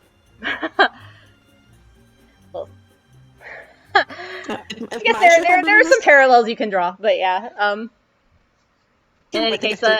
anything else you guys want to say? We are at the recording is at 5 hours 15 minutes. I think 14 minutes. I think this is a good time to sign off. If you guys don't have anything else to say, Yeah, thanks so much for having Yeah. me. And Thank to you. anyone who's listening, I hope Yes. you enjoyed it. without this Oh my God, literally thank would you so much. yeah. Without you guys, this literally would not have been possible because I was just the very like, hey, because one day I was just like, yeah, hey, I've been thinking about what if a Rivayle tabletop RPG, and then immediately you guys were on that, and it's just so awesome that we can make this happen. I'm so thankful. I'm so grateful to you guys, to the viewers, to the Shadowverse community. Yep. I think. To the Shadowverse community, to Cygames, to everyone and everything. Everyone at home watching? Yep, and all the folks, and of course all the folks at home. And Lucy, I love you, Lucy. All right, so I think that about does it. Thank you all for joining us for Guns Over Rivayle. This has been Nova Starlight, Ray, Sal, and Camus. Your Diehard Drifters. See you, Space Cowboys. See you, Magic Cow. Not Space Cowboys. See you, Magic Cowboys. Bye. Goodbye.